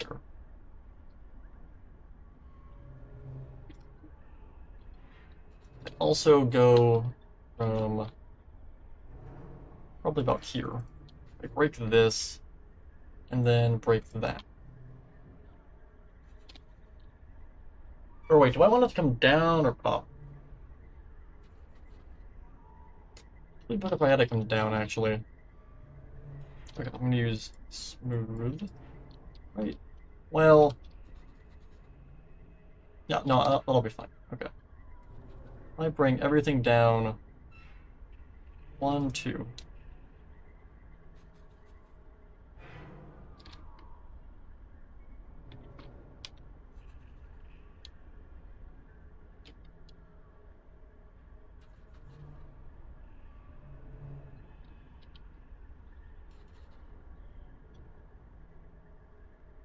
And then from there, I then just kind of run this all the way along here.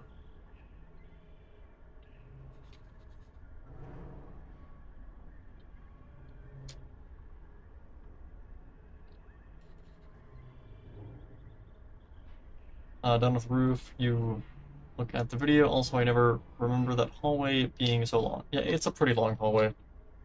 It's not really a hallway, it's more like a conveyor belt storage thing for the carts.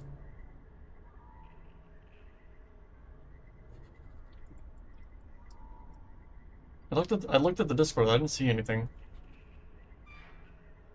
Yeah, it's still just English or Spanish. I'm not seeing anything new.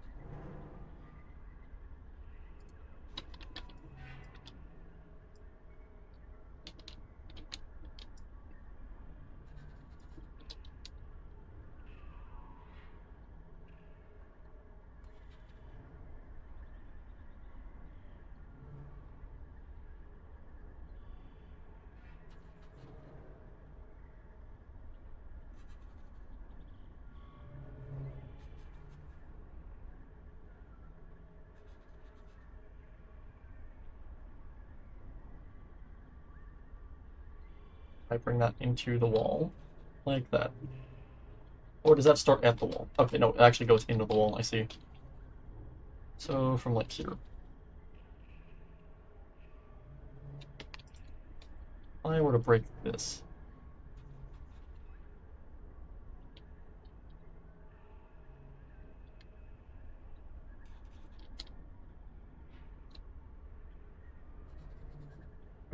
And if I then bring all of that down by 1,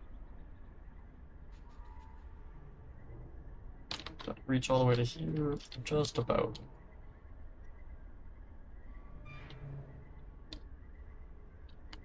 Cool. And then this middle part is then the other stone texture.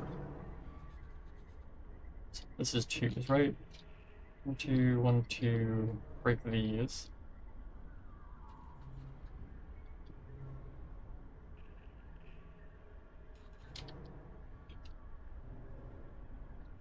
And if I bring up 1 more, to here. I then raise all of this.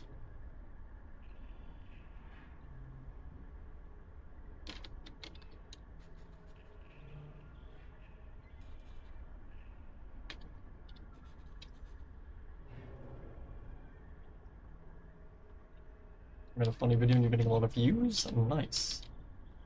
I bring that there. This will then be the height of the ceiling.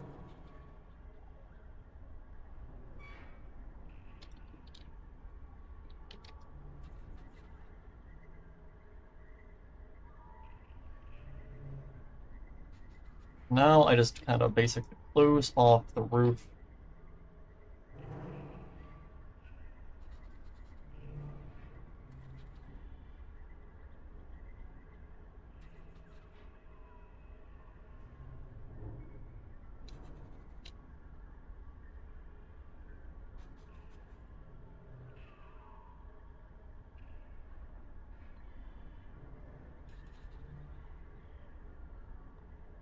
Like so. There we go. Cool. That is just like how we have it in-game, where the ceiling goes kind of up a bit. That lets the gondola through, and we have all of that. So if I were to go, let me get more music. I have a feeling if you're over 100 subs, you should have every, like, 10 subscribers like your videos. I don't know. I've been shadow banned since the dawn of time. I don't really do it, like, for the views. I just enjoy it. Okay, so we have pillars, and then all this. And then we have a door. There's nothing beyond the door.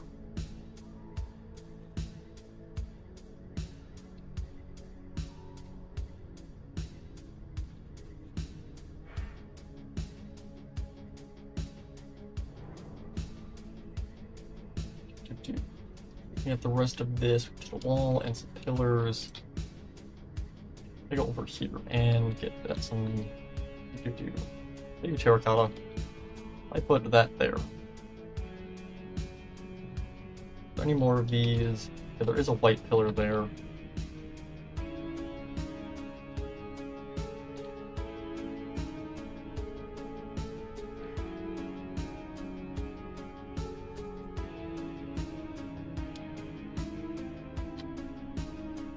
Okay, we have this here, which has some fences.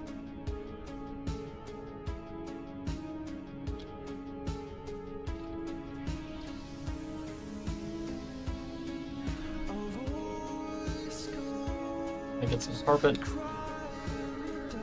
Maybe slabs, actually.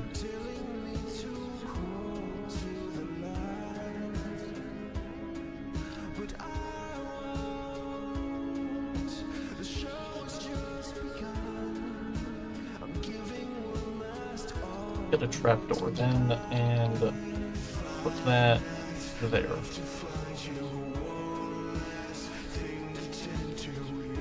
Actually, let me go and put... Let me do this.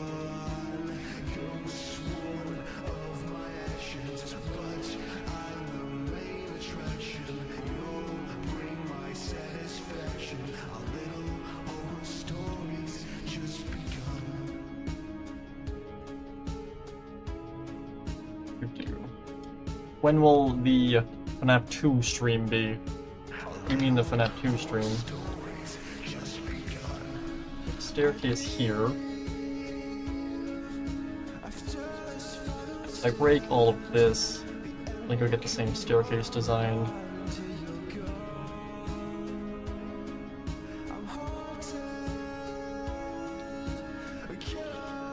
One, two, one, two, one, two.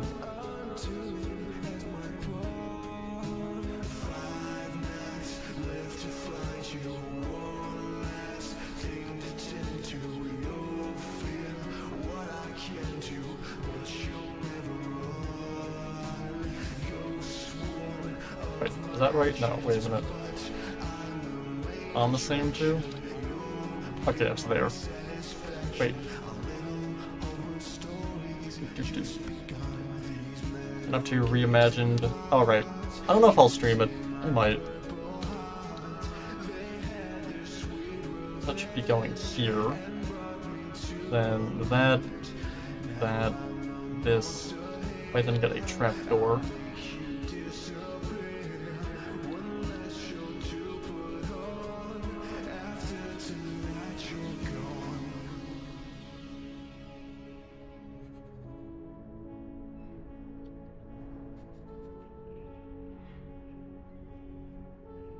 Make it an item frame.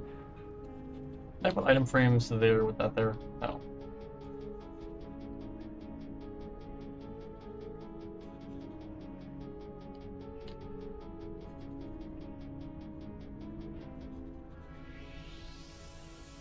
I have a theory. What is your theory?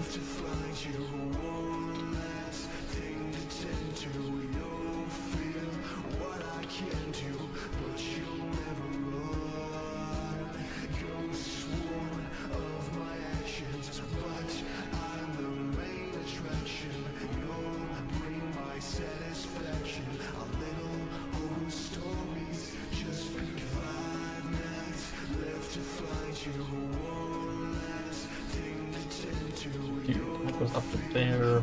Let me add another. Let me do more of a stone pillar.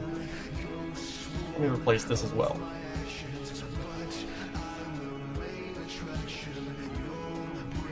if I move all of this over...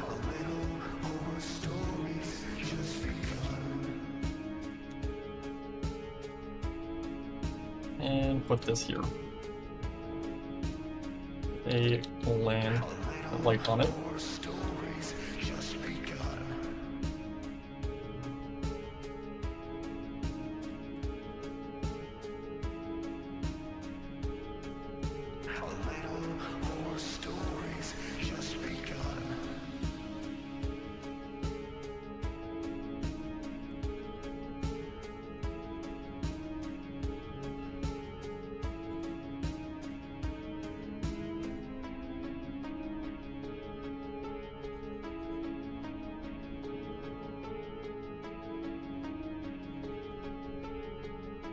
The Mimic is Burn Trap. How did he get taller? The Mimic is like 7-8 feet. Burn Trap is like 6'3". He's wearing stilts. I don't know. Magic. The Fazgoo.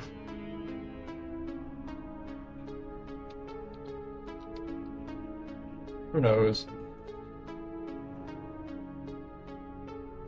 What the hell was in this bin?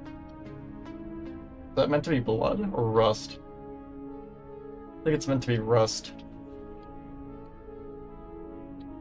I hope it's rust.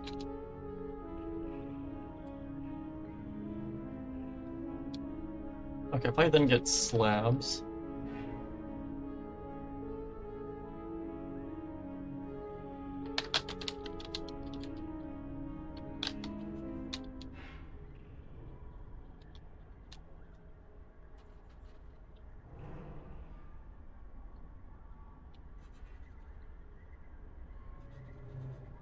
way too far.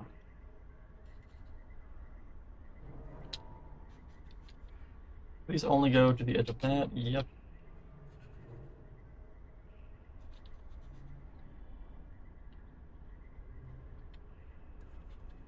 Okay, so if I just bring all these down.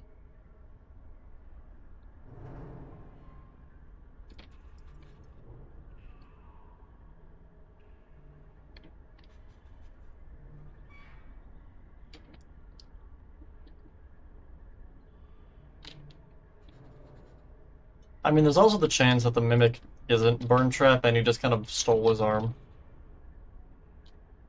That kind of is the Mimic's whole gimmick. The Mimic's gimmick. Just kind of, you know, mimicking things.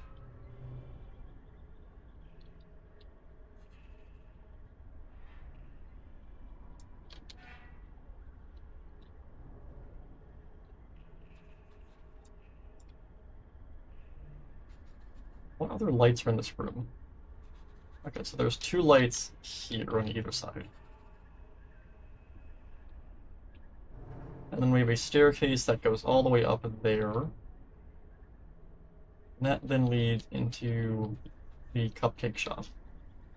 Alright, let me see. What do we actually have to do on the cupcake shop? How much do we actually have to do?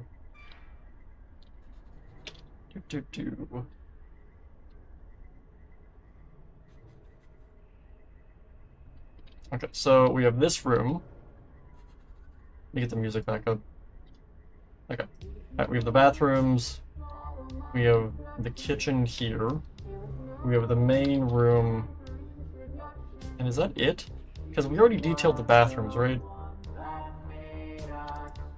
Oh no, we put the walls and stuff, but didn't furnish them. With the venue sent me. I'm not seeing anything. Are you sure you sent something?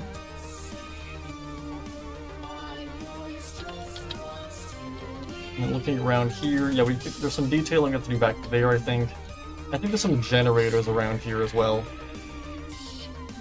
As well as the whole upper area here. But besides that, I think that's it. Okay, so the reason I'm mentioning that is what I'm thinking of is ending it here and we can continue with the cupcake shop. Because the cupcake shop connects to that. So looking at this, so when we go to build the cupcake shop, all we have to do is finish furnishing this room, add a little more detail, add the generators here, furnish the bathrooms, furnish this room, the kitchen, and this is a pretty empty room.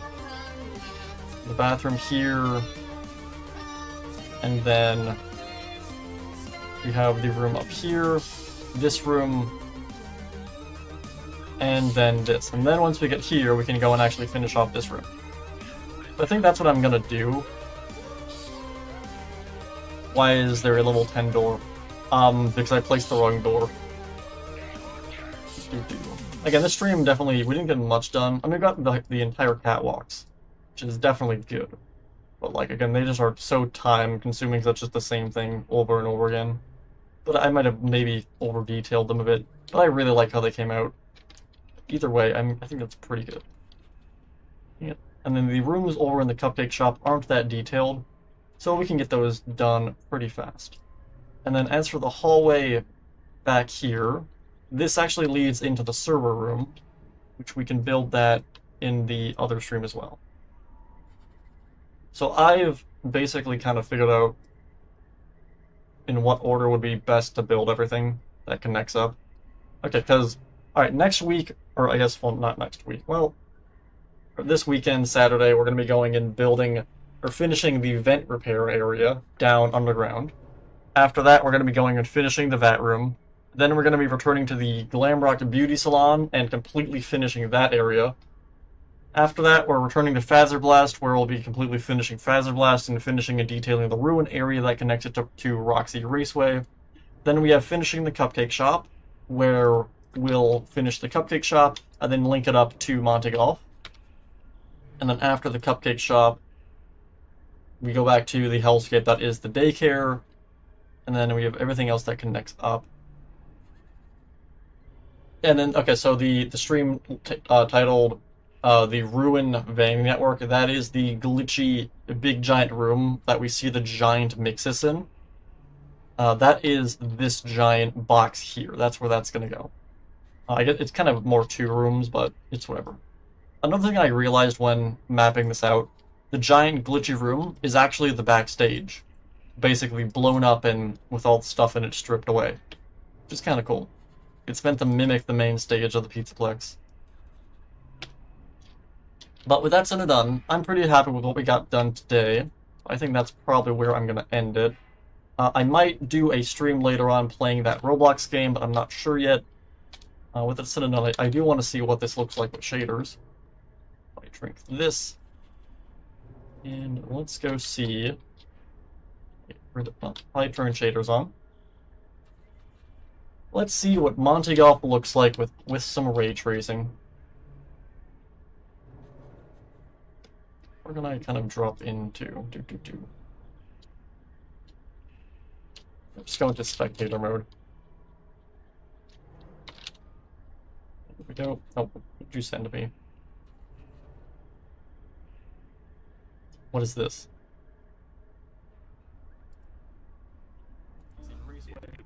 Then we have finishing the cupcake shop. Wait. What on earth? Why do I hear myself?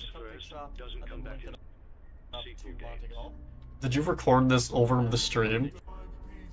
Oh, is this the video you sent? I already watched this. I was talking about it before. Oh, did you not see I was... Oh, my bad if you didn't see that. Sorry. Yeah, so this is all glitched because of the shaders, but ignore that for right now. Yeah, so basically, let's kind of walk through this and look at everything with shaders. See how it looks.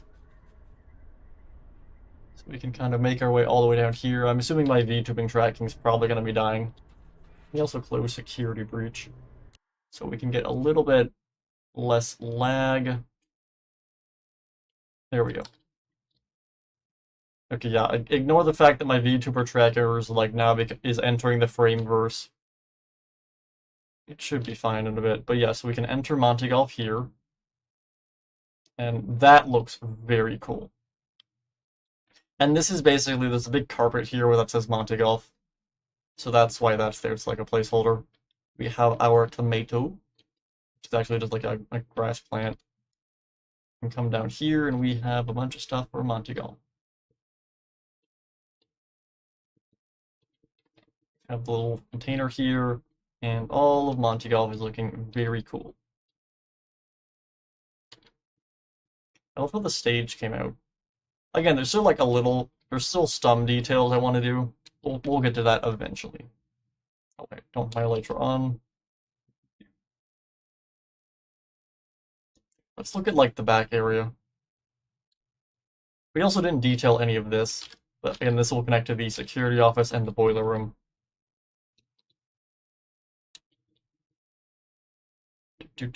None of this is detailed either.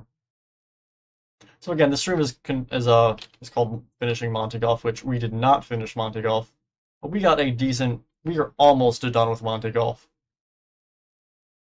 So either I will have the next stream be a continuation of Finishing MontyGolf, or we'll return to this in a bit, and we'll have Finishing MontyGolf again. Either way, I'm really liking how this is coming out, and it is looking very cool.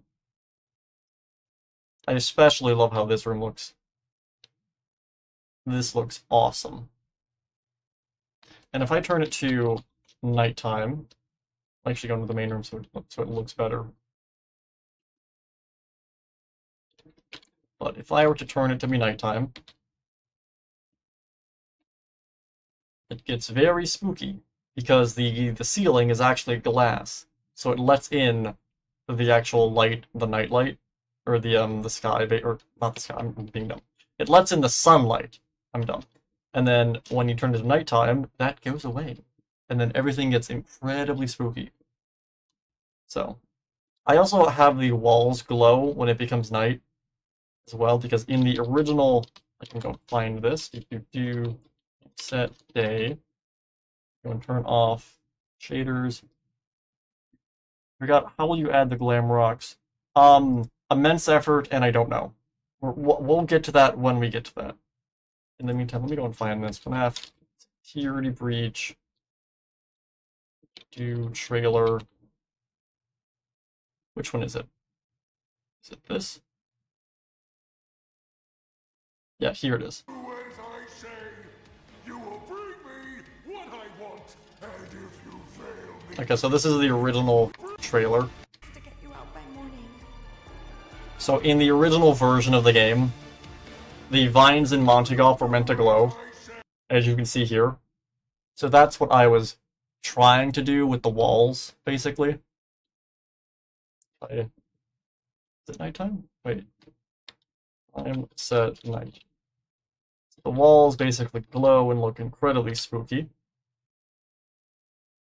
And then you can see it's meant to look like the walls. So, went too far back. So, meant to kind of look like that. I don't know how well it works, but it's cool at least.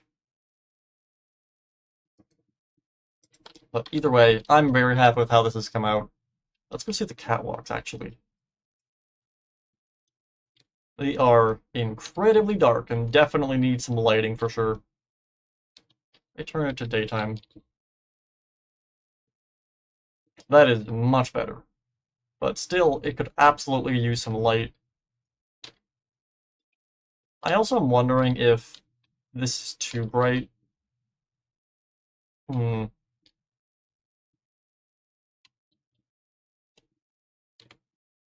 I do feel like it's a little too bright in here. Okay, what I'm going to do real fast before I forget. If I go up here,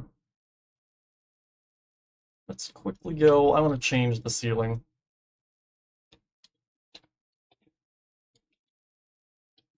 Let me get my builder's wands. And my axe. If I click this, break that. If I go all the way down here. Is this 2 blocks thick? No. So if I level with the wall here and then go all the way to the corner. And then game mode, spectator. I go past the wall. Even further beyond. If I bring that down to like here, click, I then click that. Break this. Game mode, spectator. Okay, game mode, creative. Gray stained glass, light blue stained glass. Okay. Place light blue glass. Oh. Okay, gray stained glass.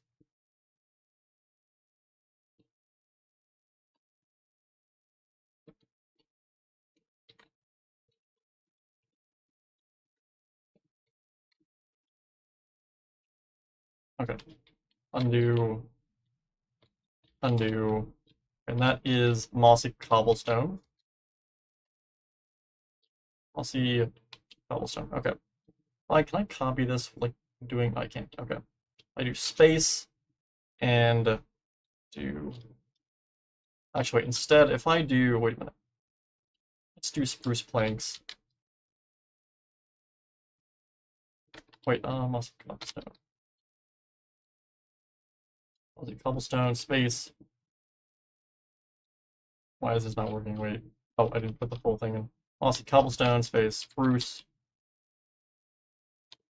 planks. There we go. Okay.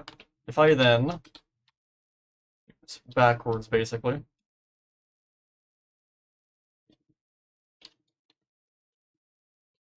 Spruce planks.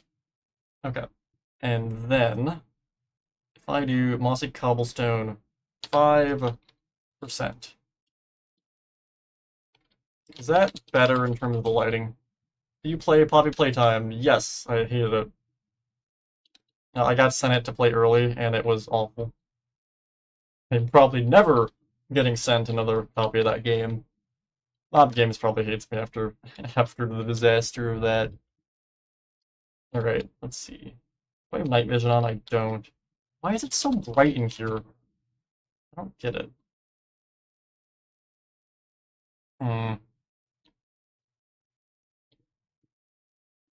What is causing the light to get in?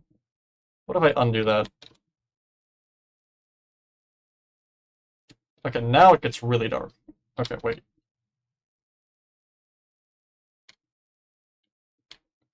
Let me do 10%.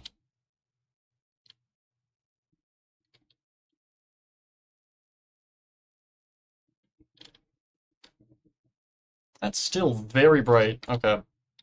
Undo.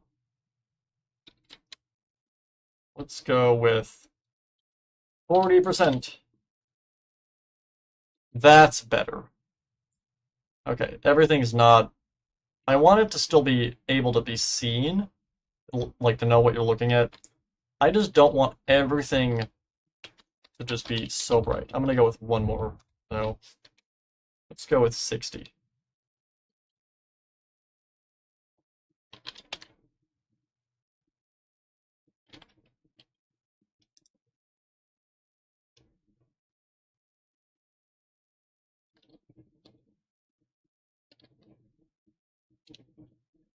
If I turn shaders on, what does this look like? Okay,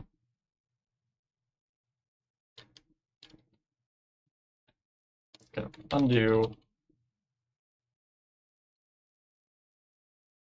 I'm gonna go with 80.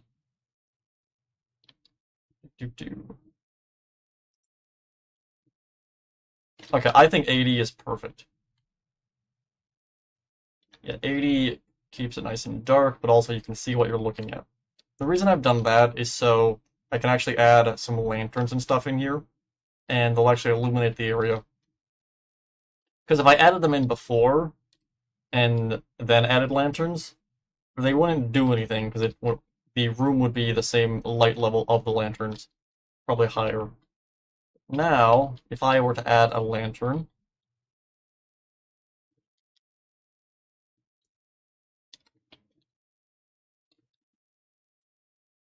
yeah, that looks much better, having it there. I also want to see. I turn it, turn the shaders on, and go up here. What is your full name? Norwin Buddy. Does that answer your question?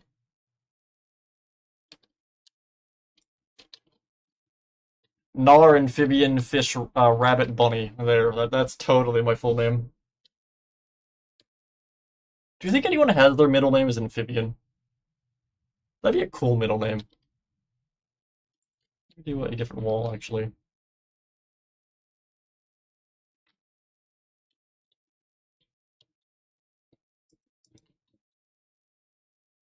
Yeah, see, having that there really does look much better compared to if I undo. If I undo again. So that's it there. And again, the lantern doesn't really work that well. But then with this, yeah, the lantern really pops then. I definitely think that looks better. Let me also go and grab this with trap doors.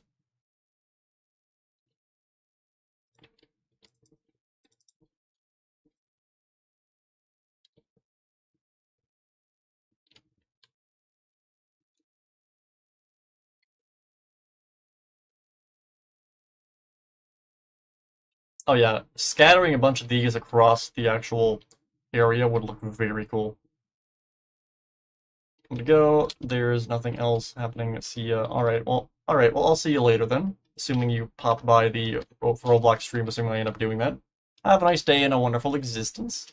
And actually, with that said and done, I think that's probably where I'm gonna end it as well. We'll continue the rest of the Monty, cart area, when we go and build the cupcake shop. But with that said and done, I hope you all enjoyed, had a great morning, a great evening, and a great existence, whatever time of day it is for you. I will see all of you next time, and with that said and done, peace out, have a great day.